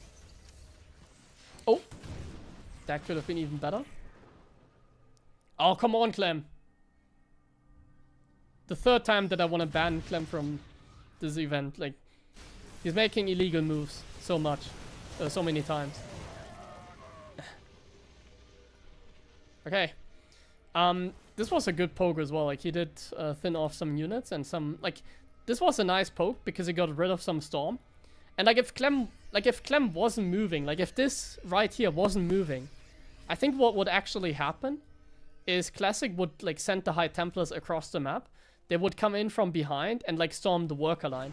But because of this, like, because Clem is, like, so aggressive, it's, like, obviously a little bit dangerous as well. Classic cannot go for, like, the cheeky storm drop maneuvers. And he can thin off, like, the storms, but it's still dangerous. You need to have very good micro here in order to deal with this. And honestly, this might have been an overextension by Clem. He's losing a lot of medevacs right now. We don't... Oh, we do have concussive shells, but we don't have +1 armor yet. And we don't have any Ghost yet, actually. The Ghost Academy hasn't been thrown down either. This is a dangerous timing. There's still one Storm at least. Not yet. One more Storm and one more Zealot warp in. Look, the moment, like, he's gonna warp in Zealots, that's gonna be a dangerous moment, like, right here. There's a strong warp in by Classic. Let's take a look at the energy. He has only one Storm. Two Storms, sorry. Two Storm, like, one more left. Supply is still looking good for Clem, though. And Micro's also fine for Clem. Oh, those SCVs are gonna go down? Not really. Only two go down. And now he's able to overwhelm this army. And we can get rid of some very important units, like an Archon here. And suddenly the numbers are looking very good for Clem. So once again, let's check the aftermath. We have 4 medevacs, not the greatest count. But actually, look at this. The Raven is still alive as well. Like, how did he not F2 this Raven? That's like Clem in a nutshell. Like, he does use F2. But he can also hold back on using F2. Like, that's the thing about Clem. Like, F2 is a good hotkey. But if you can also, like, not use it, like... He can do both, you know? He can use F2 to be, like, faster. And he can also not use F2. And still be fast and, like, preserve the Raven in this case. Like, if he had used F2, he would have lost the Raven, and obviously that's a mistake. But now he just doesn't lose the Raven. Now he moves in with the drop P, and Classic, not only is he out of position, but he also just doesn't have, like, a lot of units. The one thing that is annoying me for Clem here is that he's forgetting +1 armor. Like, you really don't want to forget upgrades as a Terran. I think it's quite nasty. Because, like, +1 could have easily built already. It's a very cheap upgrade. Like, +1 is very cheap. The armor upgrade as well. Like, the first 2 upgrades, like, 1-1 is, like, very cheap for the Terran. So if you're forgetting it, it's, like, not good because it's, like, only costing you time. And, like, it does make a difference. Like, having +2 or +1, even the armor upgrade, it does make a difference. I think, like, the +3 armor is not too important, but I think the +1 armor, the +2 armor is very important. Especially +1 armor, because it's very cheap, in my opinion. Clem is so far ahead in supply, you can even go for the drop play. So he's splitting off his army, and I think he's trying to hit a timing before Classic has, like, double Robo Colossus. Now, good thing for Classic that he doesn't go for Colossus. Bad thing, he doesn't know about the drop. So he only sees this. He does get some really nice storms, but he doesn't see this. And if now Clem is careful with this army and focuses on this army, it forces a recall potentially out of Classic. And it's denying a very important upgrade as well, Clem. Classic is not even, like, recalling, he's just sending units here. I actually just used a recall, my bad. He just used a recall on that warp prison. I'm sure he would have liked to recall. One medevac really low HP, the Stalker could have potentially gotten it. Now Clem gets away, denying the +2 attack, or killing the Nexus. Starting to look better and better for Clem. Oh, that's obviously not great. You don't want to throw away Metavix, but Classic in this case. Not blinking on top of it. He probably wasn't looking. And honestly, like this army, he's trying to catch Clem off guard. But like this army is not really like he's not really catching Clem off guard. In fact, like Clem might be the one that now jumps on this army. And yeah, he does. Classic blinking into the bio. He tried being sneaky. He's a little bit desperate, you might even say. Like this is a rough game for him. He doesn't really know what is going on. His macro is still good. Not because he's floating money, but because he's like doing stuff basically, and that is nice. Like he's creating a lot of chaos, and like now this move is actually very powerful. So while the move with the main army was not great, now this move is very great. But we are losing a lot of stuff. We're losing a lot of stuff. We're buying time, but we need to buy even more time, it feels like. The thing is, there's like still so many High Templars. And finally, we're like moving into the Colossus. Oh my god. This is like looking not great for Classic the entire time, but somehow, even though the numbers say differently, it's like somehow he's making a game out of it. But I'm still afraid of like the army split. I'm still afraid of like Clem committing. We have enough goes against the High Templars. Not really, but you still have to micro those High Templars. So if Classic is just out of position, it doesn't matter if he has like 6 High Templars with full energy. It simply doesn't matter. And now he's like terribly out of position. Recall is being casted and Warp in as well. Just recalling the High Templars. There's a Warp Prism here, but Clem is in place. And Clem is still way up in supply. And his economy is actually not even bad. Like Clem is only on 50 SCVs. But we still have like a 4th base, and we can, like, he should make some more SCVs. Like Clem is definitely too low on the worker count. Probably doesn't matter, because Classic doesn't have much either. This army split is like favoring Clem as well. He's handling the storms very well. And that just doesn't seem like much that Clem can do, honestly. Classic can do. Nicely done by Clem. It got a little bit chaotic, but he did what he had to do.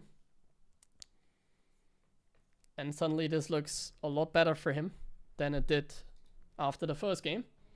It's up 2-1. Okay, 2-minute break. Actually, I also need to go to the bathroom. So 2-minute break. Be right back as well. They're quick, so I need to go quick as well.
The Musty Cup. Okay. Bracket link. I can post it again. It's a bracket.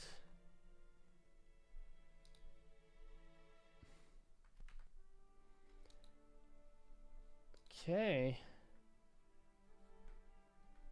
Sarah the Sarah the goat because of his micro.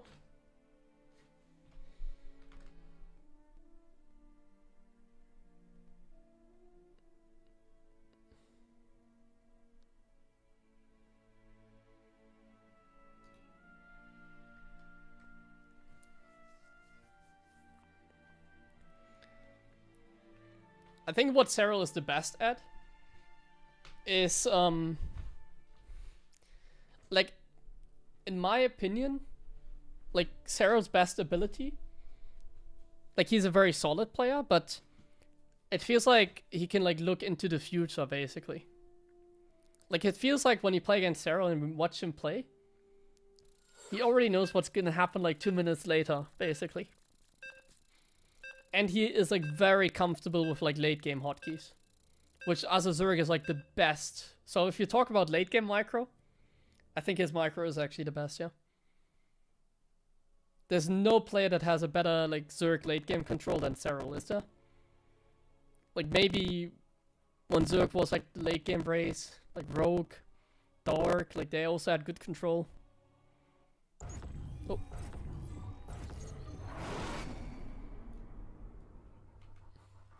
Oh, robot again?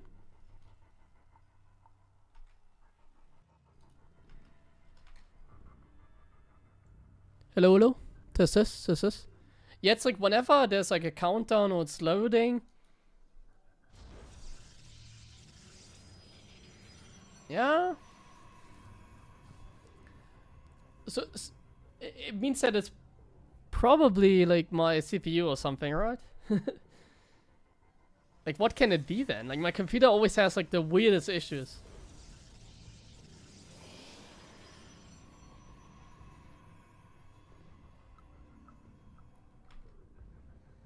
Sorry, I need to alt tab again because I changed an OBS setting so I can hear myself, but I don't want to hear myself anymore.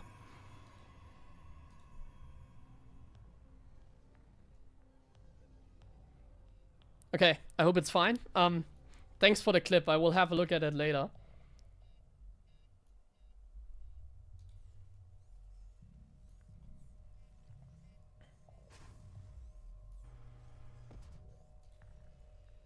Just post a robot emote whenever I'm robotic, so that we know like when it happens. Oh, it's best of 5 by the way.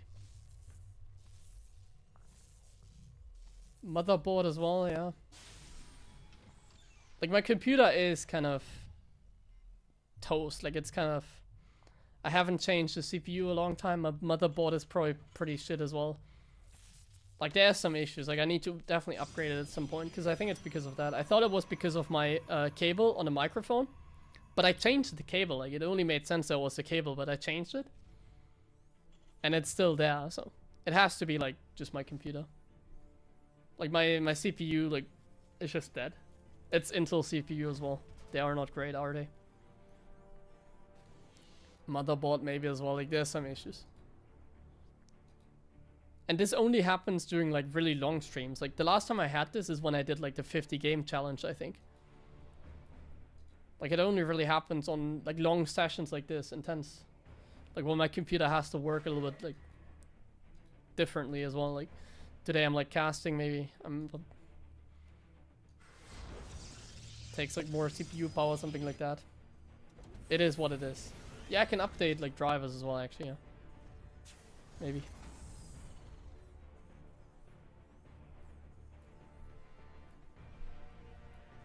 But like it's very easy for me to change the CPU because it's like so old basically, and it's like very used. Like I use my computer a lot.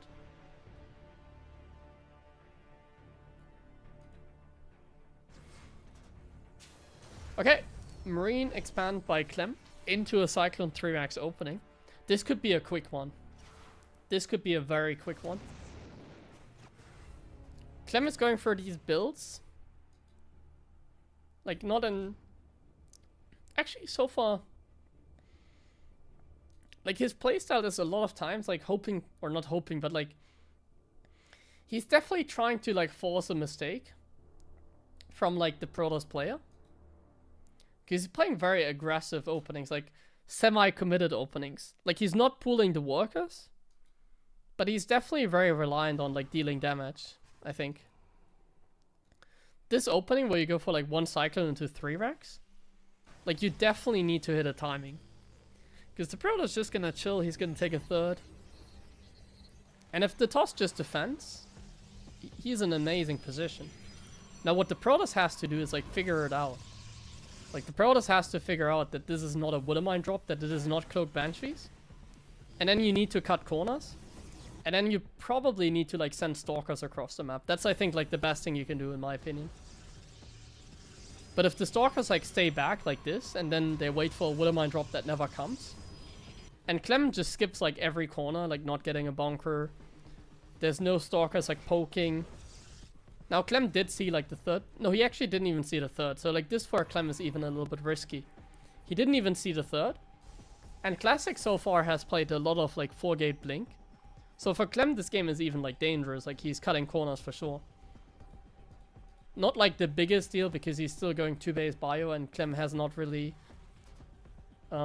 gone for a lot of, or Classic has not really committed super hard yet. But yeah, Classic definitely needs to figure this out like very quickly. We even sent an SV to confirm that there's a third base.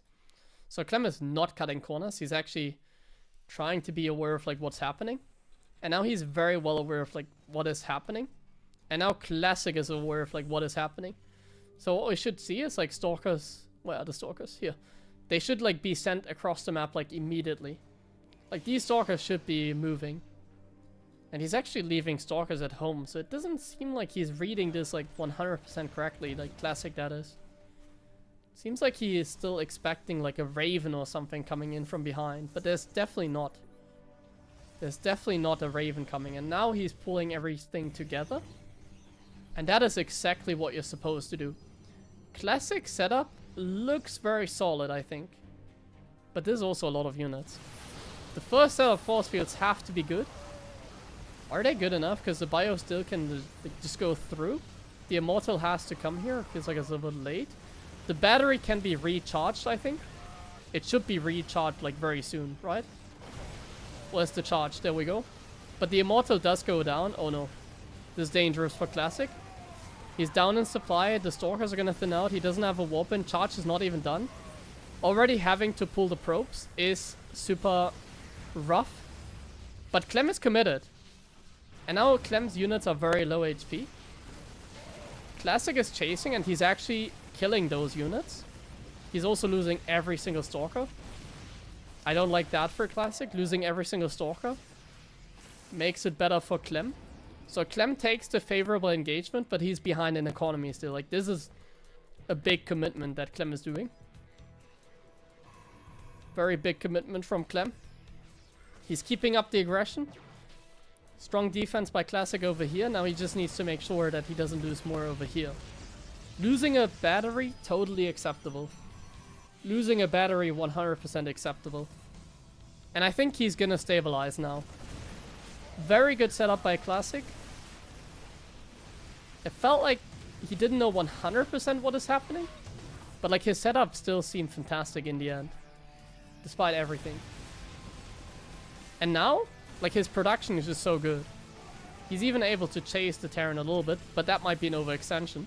We need to like warp in. We need to unsupply block ourselves. Like we need to like start doing something like double forge. Like maybe attack. Like take more gas. Classic's like macros slipping potentially, while Clem's macros like booming.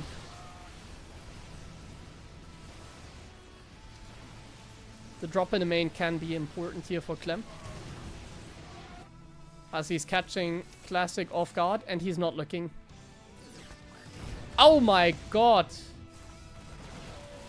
This is decent, but he's losing the prism. Oh my god, Clem is like making a lot of yeah, magic happen. Withermine's killing 2 Stalkers that are being warped in. And probes. Withermine killing the warp prism. Bro, my games don't go like that. And the Withermines are saved as well. I didn't even realize that. I was busy reading chat. Oh my god, Clem. I don't even think Classic is like playing badly. It's just Clem seems to be playing a little better this game. A lot of fantastic maneuvers here by Clem, it really feels like. I know I glaze Clem a lot, but especially in this one. I was not a believer, but he makes it look like so easy. What the hell? The Classic setup was so good, but like now he's like losing pretty hard. Well. I think that might do it. I think there's not a whole lot that Classic has left here.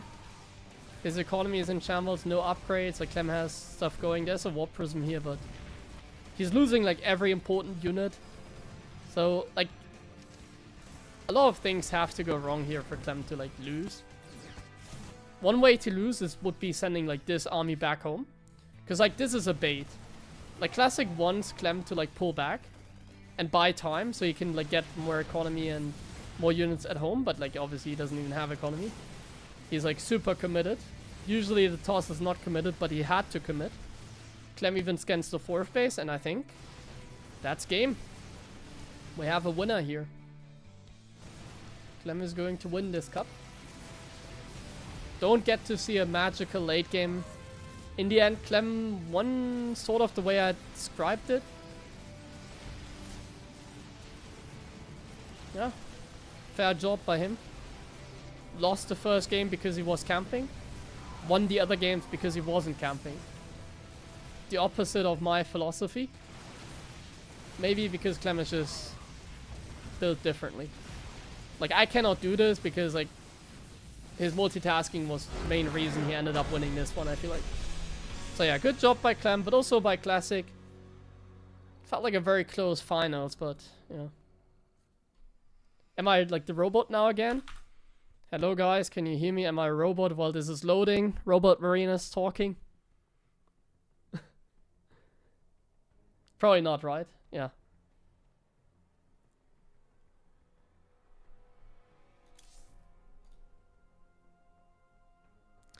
GG's everybody. Thanks for the ones that decided to play. Guys.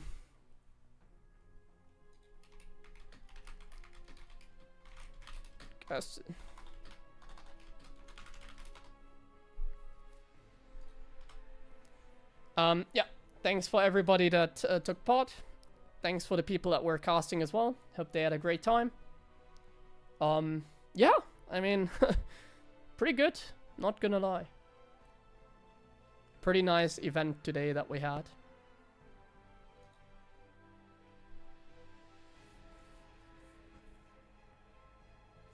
I hope you guys had a good time as well for this tournament. Now, as a last step, as always for today, I want to talk about my Patreon, because that is the main reason I hosted this event. Oh, I might have... guys, I might know why it's like a little buggy, by the way. I have like a browser on full screen the entire time. Like I have this tab open on like full screen all the time. That might be the reason why it's like my mic is like annoying today. And my CPU is not like doing it. Because I have too much Chrome open. Because of this here, take a look at that, guys. I created a Patreon page. So if you take a look at the pinned comment in my chat, I'll post it again as well. This is my Patreon page. I have created a page, and I'll be using this to collect some fundings. You can also like support me directly by donating. So most of the money I get like through Patreon is gonna go into tournament creation, but I also want to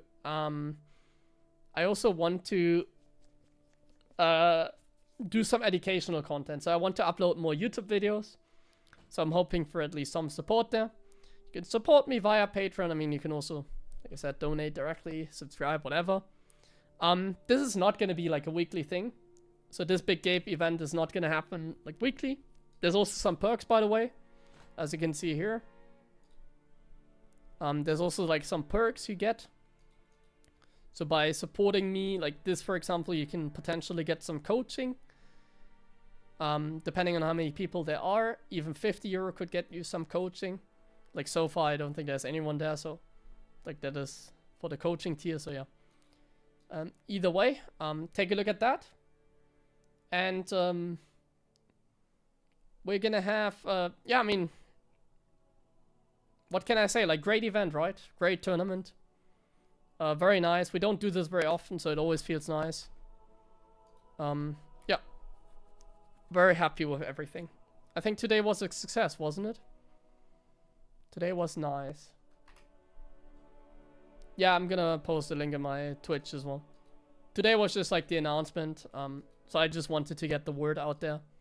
I'm not expecting people like suddenly like get like a lot of like subscriptions on Patreon or whatever. But if you do want to support the project, check that out. I hope you had a great time. Yeah. What else can I say? You can get replays from Patreon as well. That kind of stuff. Like I'll be posting like the replays there, you know. If there's a Mac, let me know. I don't really know how to set it up, but honestly it could be fun, yeah.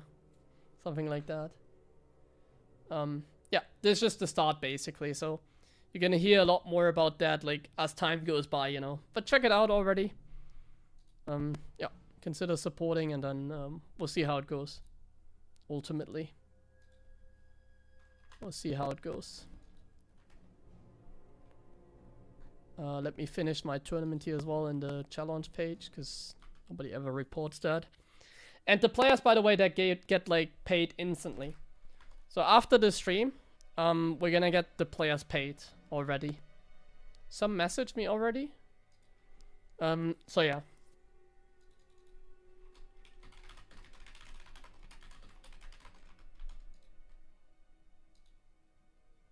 So yeah, after the stream is done, I'm gonna message the players, get their PayPal, and I can guarantee you they get paid like instantly.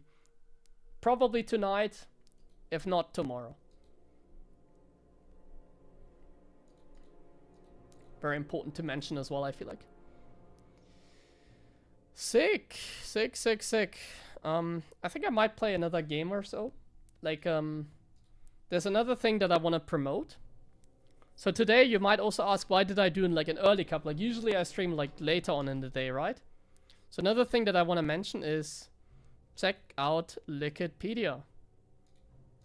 So Liquidpedia is your source of information.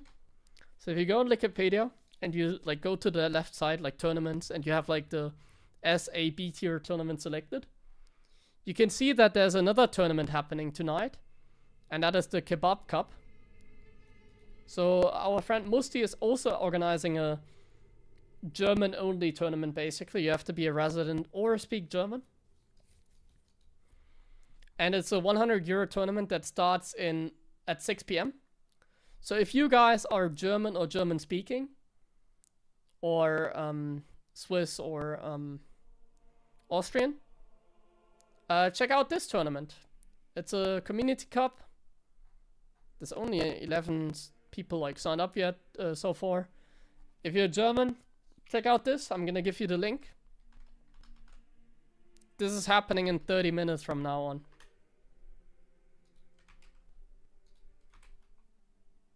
Oh, that's not a custom link. So yeah, check out this if you are German or German speaking, and then you can sign up for this for free. Yeah, I'm gonna be commentating that with Musti later today. I have to go for a walk with the dog. Oh yeah, the Wikipedia link. Here's the static. Yeah, I think my sound is going a little bit chaotic because I have so many tabs open. Let me close some tabs. Maybe it's better then. I have like so many tabs open because of all the promotion. And there's also like random videos playing because I don't have an ad block. It's not amazing, yeah.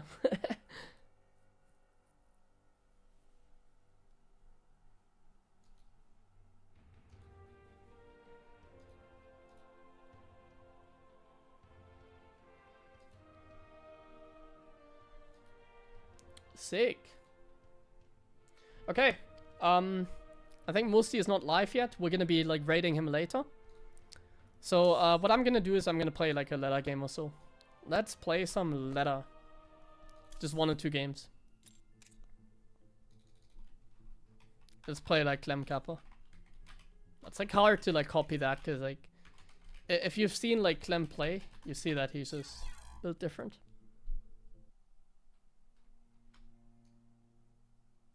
And also I want to know if like the audio is better. Like let me know if the audio is like better for the last bit of the stream here.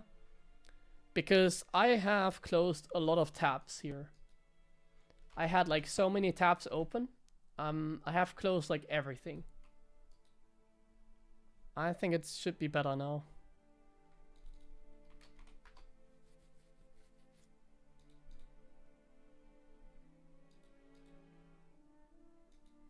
Looks like it is. Okay, everything is closed. Okay, let's play a couple letter games and then go offline. Like I said, the dog is waiting for me. I have to go for a walk with him like later. Oh, it still does if I'm all tapping? Bro, what? Okay, that definitely motivates me to like upgrade my computer again. Cause like, it's annoying.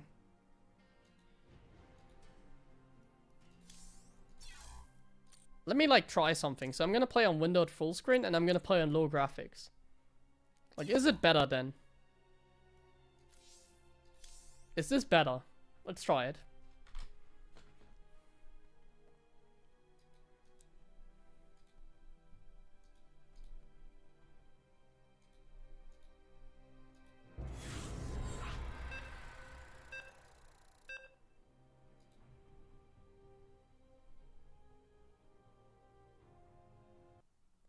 Well, I mean, I'm gonna update like the drivers and stuff. Like, I'm not gonna do it immediately anyways. I mean, you know me.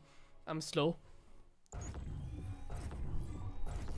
I'm not changing those things like very quickly.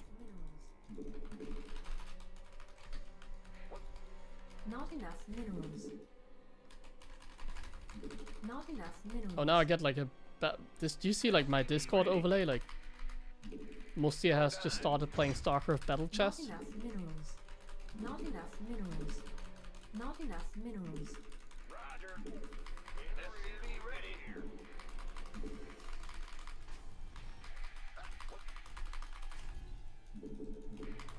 Go ahead. What's going on? Additional supply depots. Not enough minerals. Discord is buggy, it will lag out your game. Not enough minerals. Huh? What do you mean? SCV ready. Bad news. I should definitely like disable the overlays though. Not enough minerals. That seems to cause like issues potentially. Go ahead. SCV ready.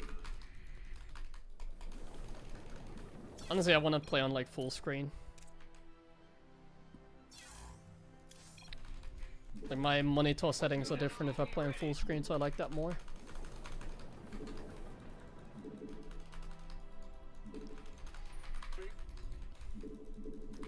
I should also open up like the what is it called?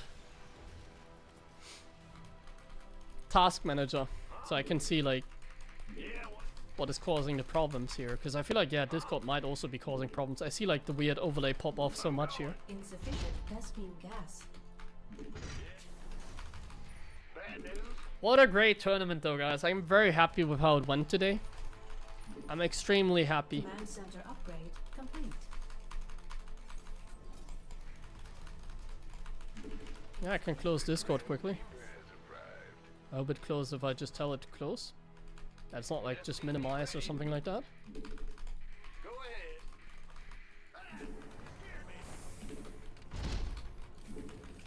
Not enough minerals. SCV ready.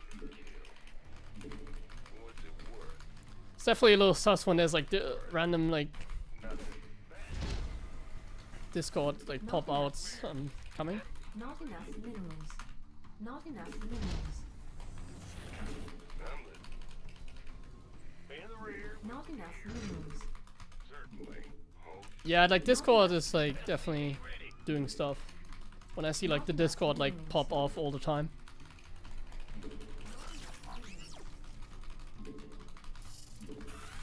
Could be because of that for sure. Okay, it's a AFK Protoss. Loving those. Let's go for like a triple Withermine drop. SCV ready. Add-on complete. This is a little sus. Bro, it didn't shoot? Oh, it's still gonna shoot. SCV ready. I'm listening.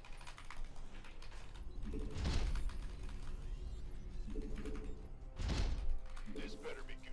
SCV ready. Ready for dust off. Loud. So I'm a little bit afraid of like Phoenix. Armed. SCV Because I haven't really seen anything yet. gangway coming through. Not enough minerals. I feel like it's Phoenix. Like the barcode toss are a little cheeky these days. That's all? Oh yeah, baby. Go ahead. Fear the Reaper Man. Now what? Talk to me. What's up? That looks like Phoenix. Ready? Like? Not enough minerals. Get from And a battery here as Ready well. for pick-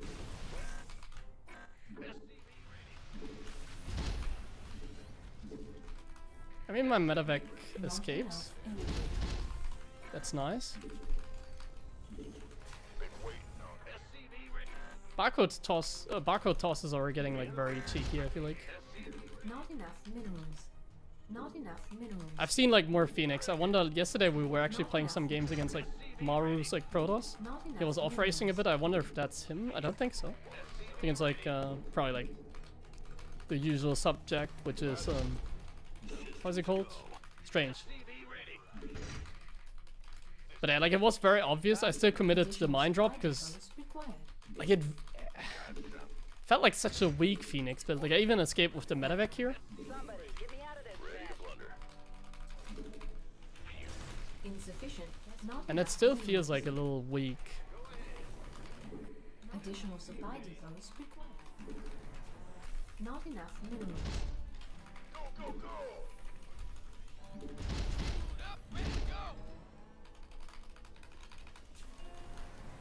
SCV ready. Gangway coming through. Move on. This better be good. Ready? SCV ready.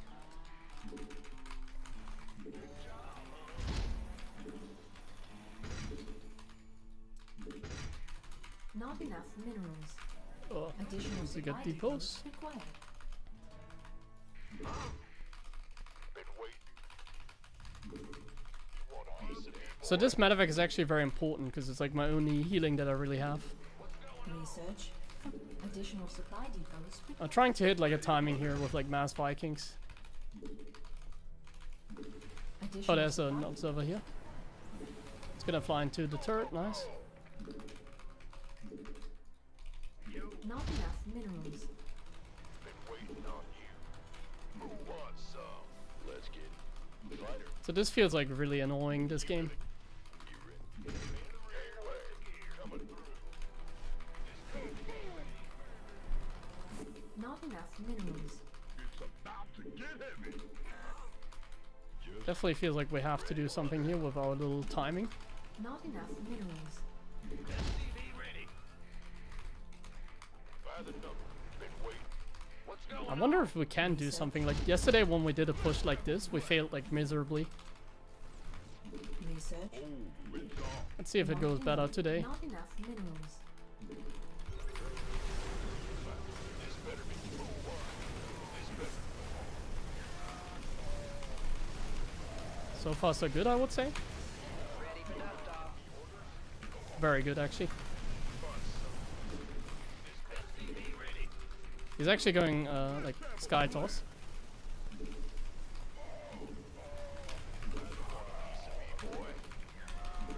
Add on. So this was like strange, wasn't it?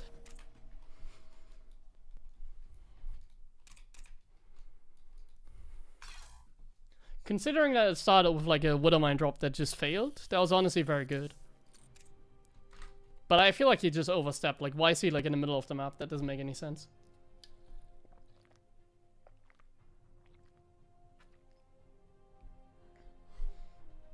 It isn't? What, was I still a robot? Hello, hello? No, I'm not a robot now.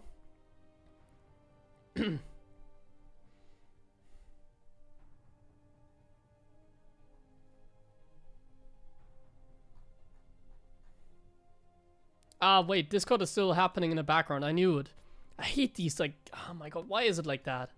Come on, like, I hate that so much. Like, we should boycott these, like, applications. Like, I hate it when they do it like, you close a tab, but it's, like, still running in the background. Like, if I close StarCraft or Battle, or, like, if I close StarCraft, it's, like, closed, you know? That's what it should be. And Discord is like the same. I just checked it. That's like so annoying, man. This really triggers me, man. Because I just checked like the CPU and it was actually taking away some power. Like more than I thought it would. Discord, that is.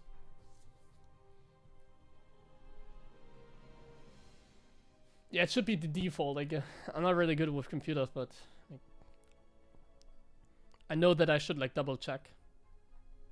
Let me see if there's something else like sus in my programs. Maybe I have like a virus kappa. No, everything else seems to be fine. No strange like actions in the background.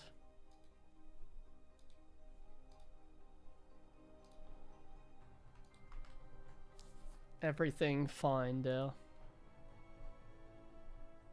Nothing sus.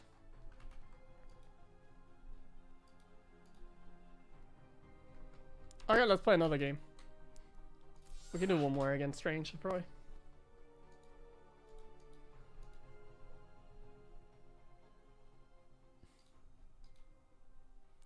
Who just won? Clem just won. Played very solid, honestly.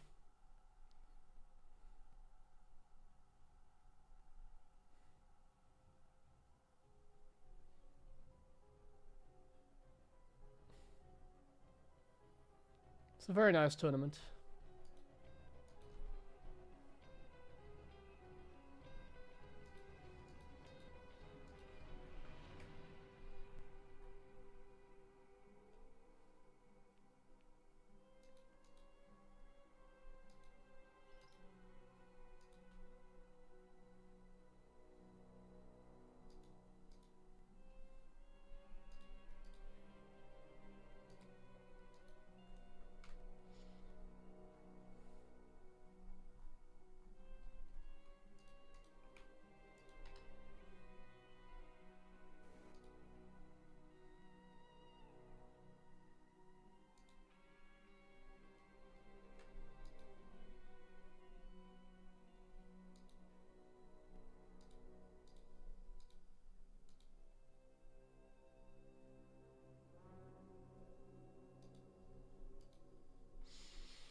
That are so quiet.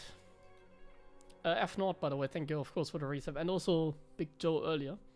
After the 10 subs, I didn't realize anything.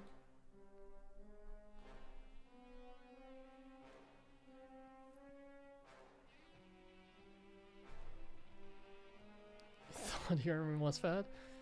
Honestly, I'm in a very good like shape right now. I'm very fit. Servus, jo, hallo. Alles klar bei dir? Lange nicht mehr gehört. Oh damn it, 7k max packs.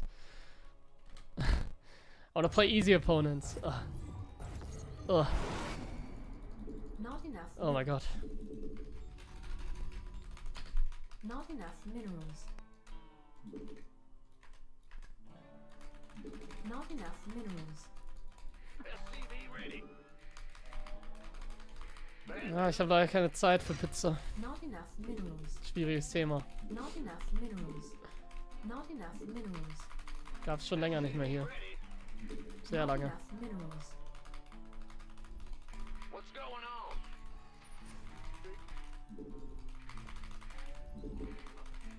Additional supply depots. Ein guter Reminder. Not enough minerals. Not Okay, enough what do we minerals. have? SCV ready. Let's just... Not enough Actually, no, let's go minerals. Reaper expand. It's a little bit annoying against max packs, honestly, going Reaper expand, but let's still do it. He's very predictable, so... That's at least something going in our favor.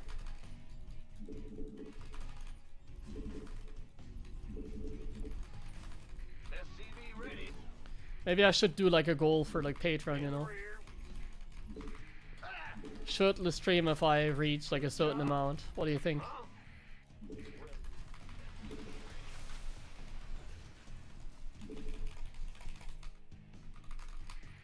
In the rear with the gear. Huh? Big job, huh? Not enough minerals. Come on, come on, come on! There we go. Planted. In the rear. What's going I was surprised that I was able to like get the CC down like that. Usually they block it. Command center upgrade complete. I'm gonna scout for proxies. I mean, MaxPax never does it, but let's pretend. Grim Reaper has arrived. SCV ready. Big job. Bet. Then we just do like a very standard follow-up. Bunker. Insufficient SP This. gas. Not enough minerals. Only. Affirmative. Huh? Not enough minerals. What's it worth? SCV ready. Soon. Maybe the start of Korea is over. Okay, let's send back the Reaper. Going on? So right now we're just looking for like a potential like Zealot. By the number. And then we're looking for the Adept, which should be here like in any second. Like now it should be here. As soon as the bunker is done, like it should arrive. Unless he's going Sentry. Insufficient SP. Now the fact that there's no Adept could mean that it's a Sentry built by MaxPax. I'm listening. Not It enough normally doesn't minerals. do that. I'm a little bit surprised by that. It's actually a Sentry build. Bad news. Got It's been a while since I've played against Sentry. SCV ready. Command. Oh, what am I doing? Let's not lose the Reaper. I think he's just gonna take a third with confidence, so he should be fine here. SCV ready. Add-on complete. Who wants some? Get from So we're getting a Raven, but we're also getting like SCV ready. the upgrade, I guess. SCV ready. So we're like pretending like we're getting Not cloak here. enough minerals. Not enough minerals. SCV ready. Add-on complete. SCV ready. Not enough minerals. Piece of me, boy. Insufficient Vespine gas. Not enough minerals. SCV ready. Oh, let's not attack our own Not depot. enough. SCV ready. Not enough minerals. Oh, my bad losing that. Oh, I should not show him that Raven. SCV ready. Not enough minerals. Affirmative. Awaiting orders. That has to go down so I can cancel everything and do this. Unacceptable landing zone. Now my stim is actually not that early. Commence engineer. Insufficient Vespine gas. And my Raven is in a very awkward position as well. Scan this vessel required. Oh my god. SCV ready. Job. State your request. Been waiting on you. My macro is a little bit all over the place. I also wasn't expecting like so many hallucinations to come in. If my Raven was able to get across the map unscouted, then I think this game would have been like perfect. But now it's annoying to say the least. Add-on complete.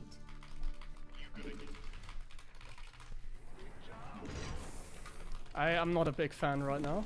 Oh, it is nice. Getting a good jump.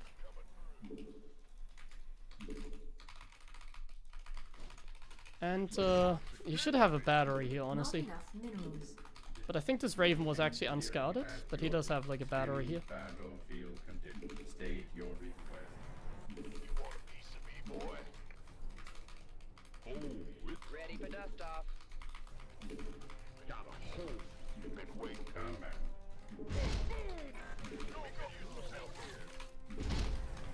Okay. Not enough minerals. That's actually nice. Look at this damage. Better be good. Nice. Await engineer. Research complete. Not a bad Raven at all. I can't build here. SCV ready. Go, go, go, go. SCVs are under attack. Oh, Our SCVs bro, we're cooking. are under attack.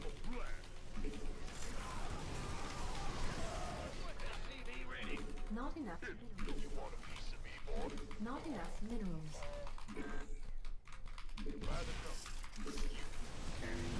Not enough minerals. Not enough minerals. Yes. Not enough Yes. minerals.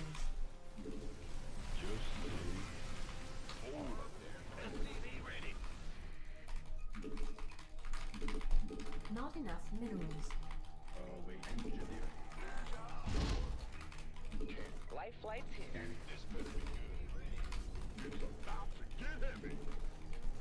Job command. Ready for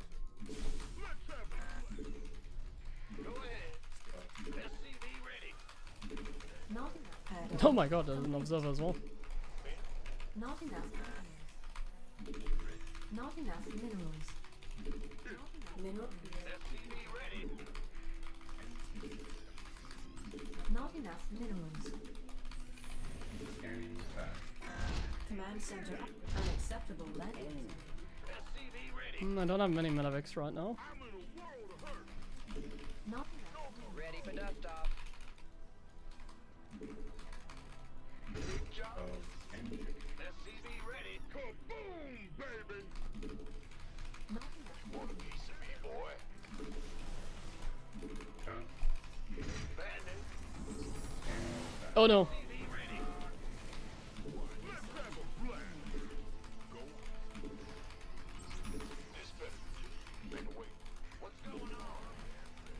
Ready for dust. Not enough minerals. Mineral field depleted.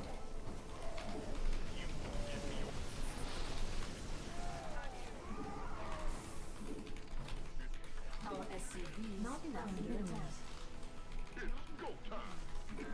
Oh no. Unacceptable landing zone. Oh, what? Didn't I like I clicked here? Not enough minerals. Our SCVs not under energy. Mm. Not enough. Not enough minerals. Not My Metavics have like no energy.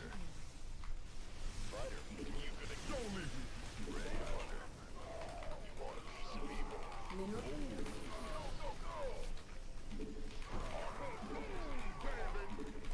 Is he actually like committing? Not enough minerals.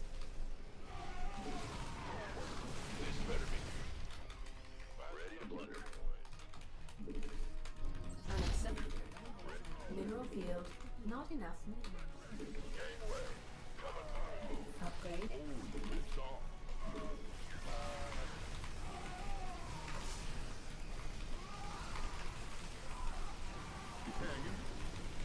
Not enough minerals. Not enough minerals. Ready for dust. Strap in. Ready for dust. Not enough minerals. Not enough. Not enough. Not enough minerals. Like I have to treat this like a 2-base all-in, I guess. Not enough minerals. Not enough minerals. Picking up. Not enough minerals. But I guess it's not, Ready for dust off. Mineral field. because he's still making Colossus as well. Not enough minerals. Not. Our SCVs are Oh. under attack. Didn't realize there were still zealots here. Not enough minerals. Mineral field. Not enough minerals. Yeah, he has a third, like otherwise he would have quit the game, I feel like.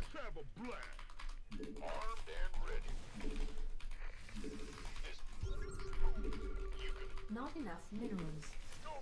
Not enough minerals.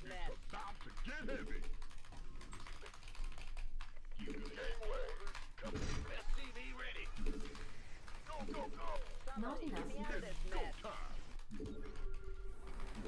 Yeah, we're so cooked. SCVs are under attack. Not enough minerals. Not enough minerals. Not enough. SCV ready. Gangway. Not enough minerals. Not enough minerals. Fighter. Made. Transformation. Let's get made. You ready?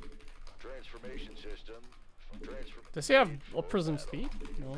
Not enough minerals. Reporting for action. Oh, it's on. Want a piece of me, boy? Not enough minerals. This better be good. Not enough. Not enough. Not enough. I can't build here. Wait, no, go, go, go! This better be good. Gangway, coming through. Not enough minerals. Let's have a play. Not enough minerals. Mineral. Not enough minerals. Not enough minerals. We have you on screen. Ready to blunder. Ready for dust off. Not enough minerals. Not enough. Not enough. Not enough minerals. Not enough minerals. Ghost reporting. Yes, sir. Armed and ready. Not enough minerals. Ghost reporting. Let's get Not enough minerals. fighter play. Oh.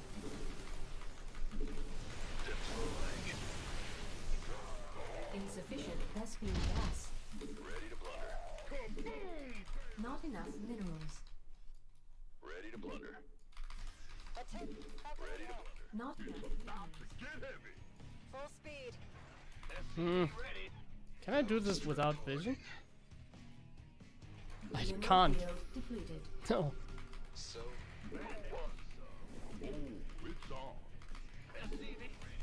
Additional supply depots. Don't think I can. Depleted. I can pretend like I can. As you say. Like this. I'm just pretending like it's unhittable, but I think it's hittable. This better be good. Additional supply depots required. Not enough minerals.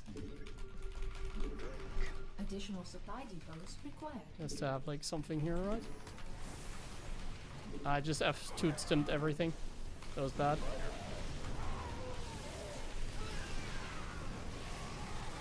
Ready for dust off. And he's just cooking us like so hard. Like this is just me pretending as well. Not enough minerals. Not enough minerals.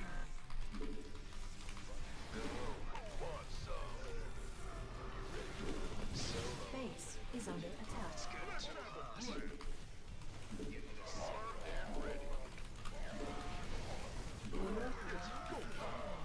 We tried really hard, but we were never really in a playable spot. Thespian geyser. If you played like slightly better, it would have been possible probably. GG was not too bad in the end. Like even towards the end here, like the supply is somewhat even. Like after all this, it was still like somewhat even, I guess.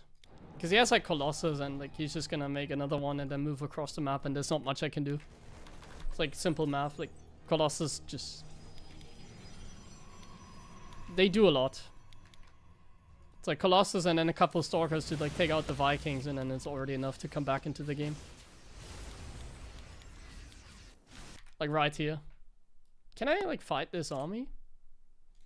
Like it never really seems as much, but like the Colossus just are unhittable. So maybe I should just like take the fight, you know, like just tank. Like I tried stimming some units forward, but I think that was like a mistake. Like I'm tanking. Like the thing is a lot of my units are like in production, so the supply is a little bit of a lie. That was a very close one, but like I just cannot stabilize here.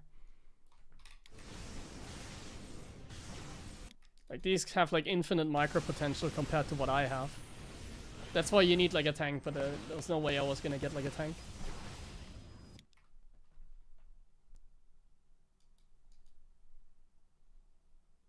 Funny how I put the Liberator like so far forward and he still didn't kill it with Stalkers. Like it was not unhittable. That was like funny to me. Like bro, like I'm... Like you even somewhat like see it, you know? Like I was just pretending like... Oh wait, you can't! Okay, then it's Imba. I didn't know it was that Imba. What the hell? He actually tried. Wait, you cannot hit like here? Okay, that's actually insane. I didn't know it was that insane. I thought you need vision. Wait, what? Like, that is legit insane. I really thought he like could hit this, but he can't.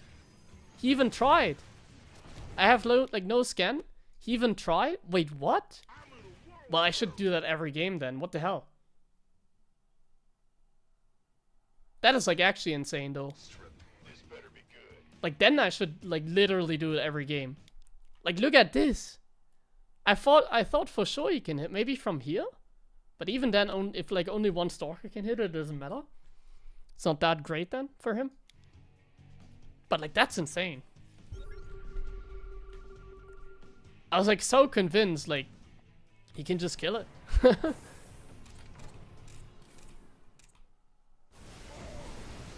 Yeah, like my Medivacs just had no energy. It's like so annoying. I stimped a little bit too much. Like Medivacs not having energy lost us the game in the end.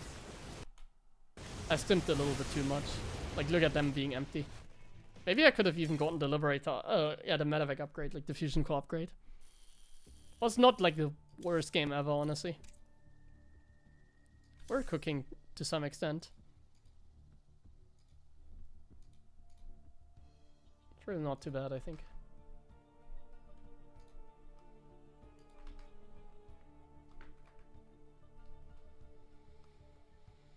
Okay, guys, do you release your replays? Yes, if you check out my Patreon, I will be releasing like monthly replay packs. On that for like €5 a month or something like that.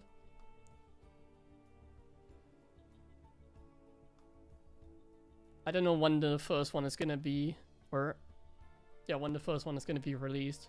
Probably like next week, maybe already, just to have something. Like I want to post some content.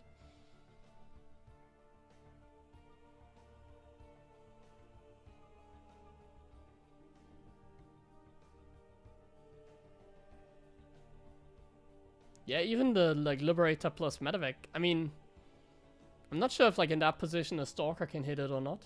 But yeah. How will a few... Because like the Medivac upgrade would mean that I have like infinite Medivac energy. Like Medivac energy was the main issue in the end against Storm, basically, in that game. Like I was very all in. But I also still had like some money in the bank. So maybe I could have squeezed it in. Like... One of my main issues for that all-in the end was like I had no energy on the Medivacs. But I think that was only an issue because like I released him too much. Like he was bait, like I was getting baited too much. Like I just played too lazy, you can say. Played a little bit too lazy.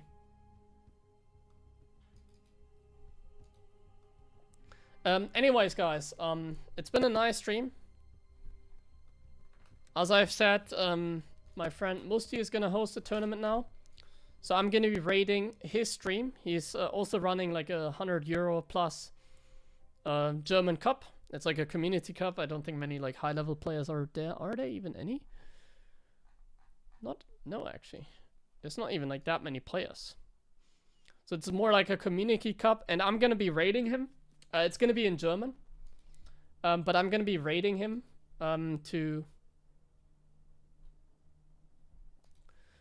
support like the tournament, because then like the viewership is higher, and if the viewership is higher he gets like more views like through Twitch, because people browsing will see that stream has like more viewers, you know that logic. So I'm gonna be rating him so he has a good stream, but it will be in German. So thank you guys for watching. I might take a day off tomorrow. I might not be streaming tomorrow, just so you know. There's a good chance I take a day off tomorrow. Yeah, so just so you know. Probably no stream tomorrow. We had a good time today, but probably I'll take a day off tomorrow. So have a nice day. Bye-bye. See you guys. Let's set up the raid. Really good stream today. I hope you enjoyed it as well. I definitely did. I'm gonna message the players in a bit, and then send the prize to them as well. Enjoy Musti. I'm sure there's many Germans here, so some will appreciate that. Right. Bye bye. Have a good one. Thanks for the support today as well. Many generous donations. Check out the Patreon. I'm gonna mention it more often within the next streams.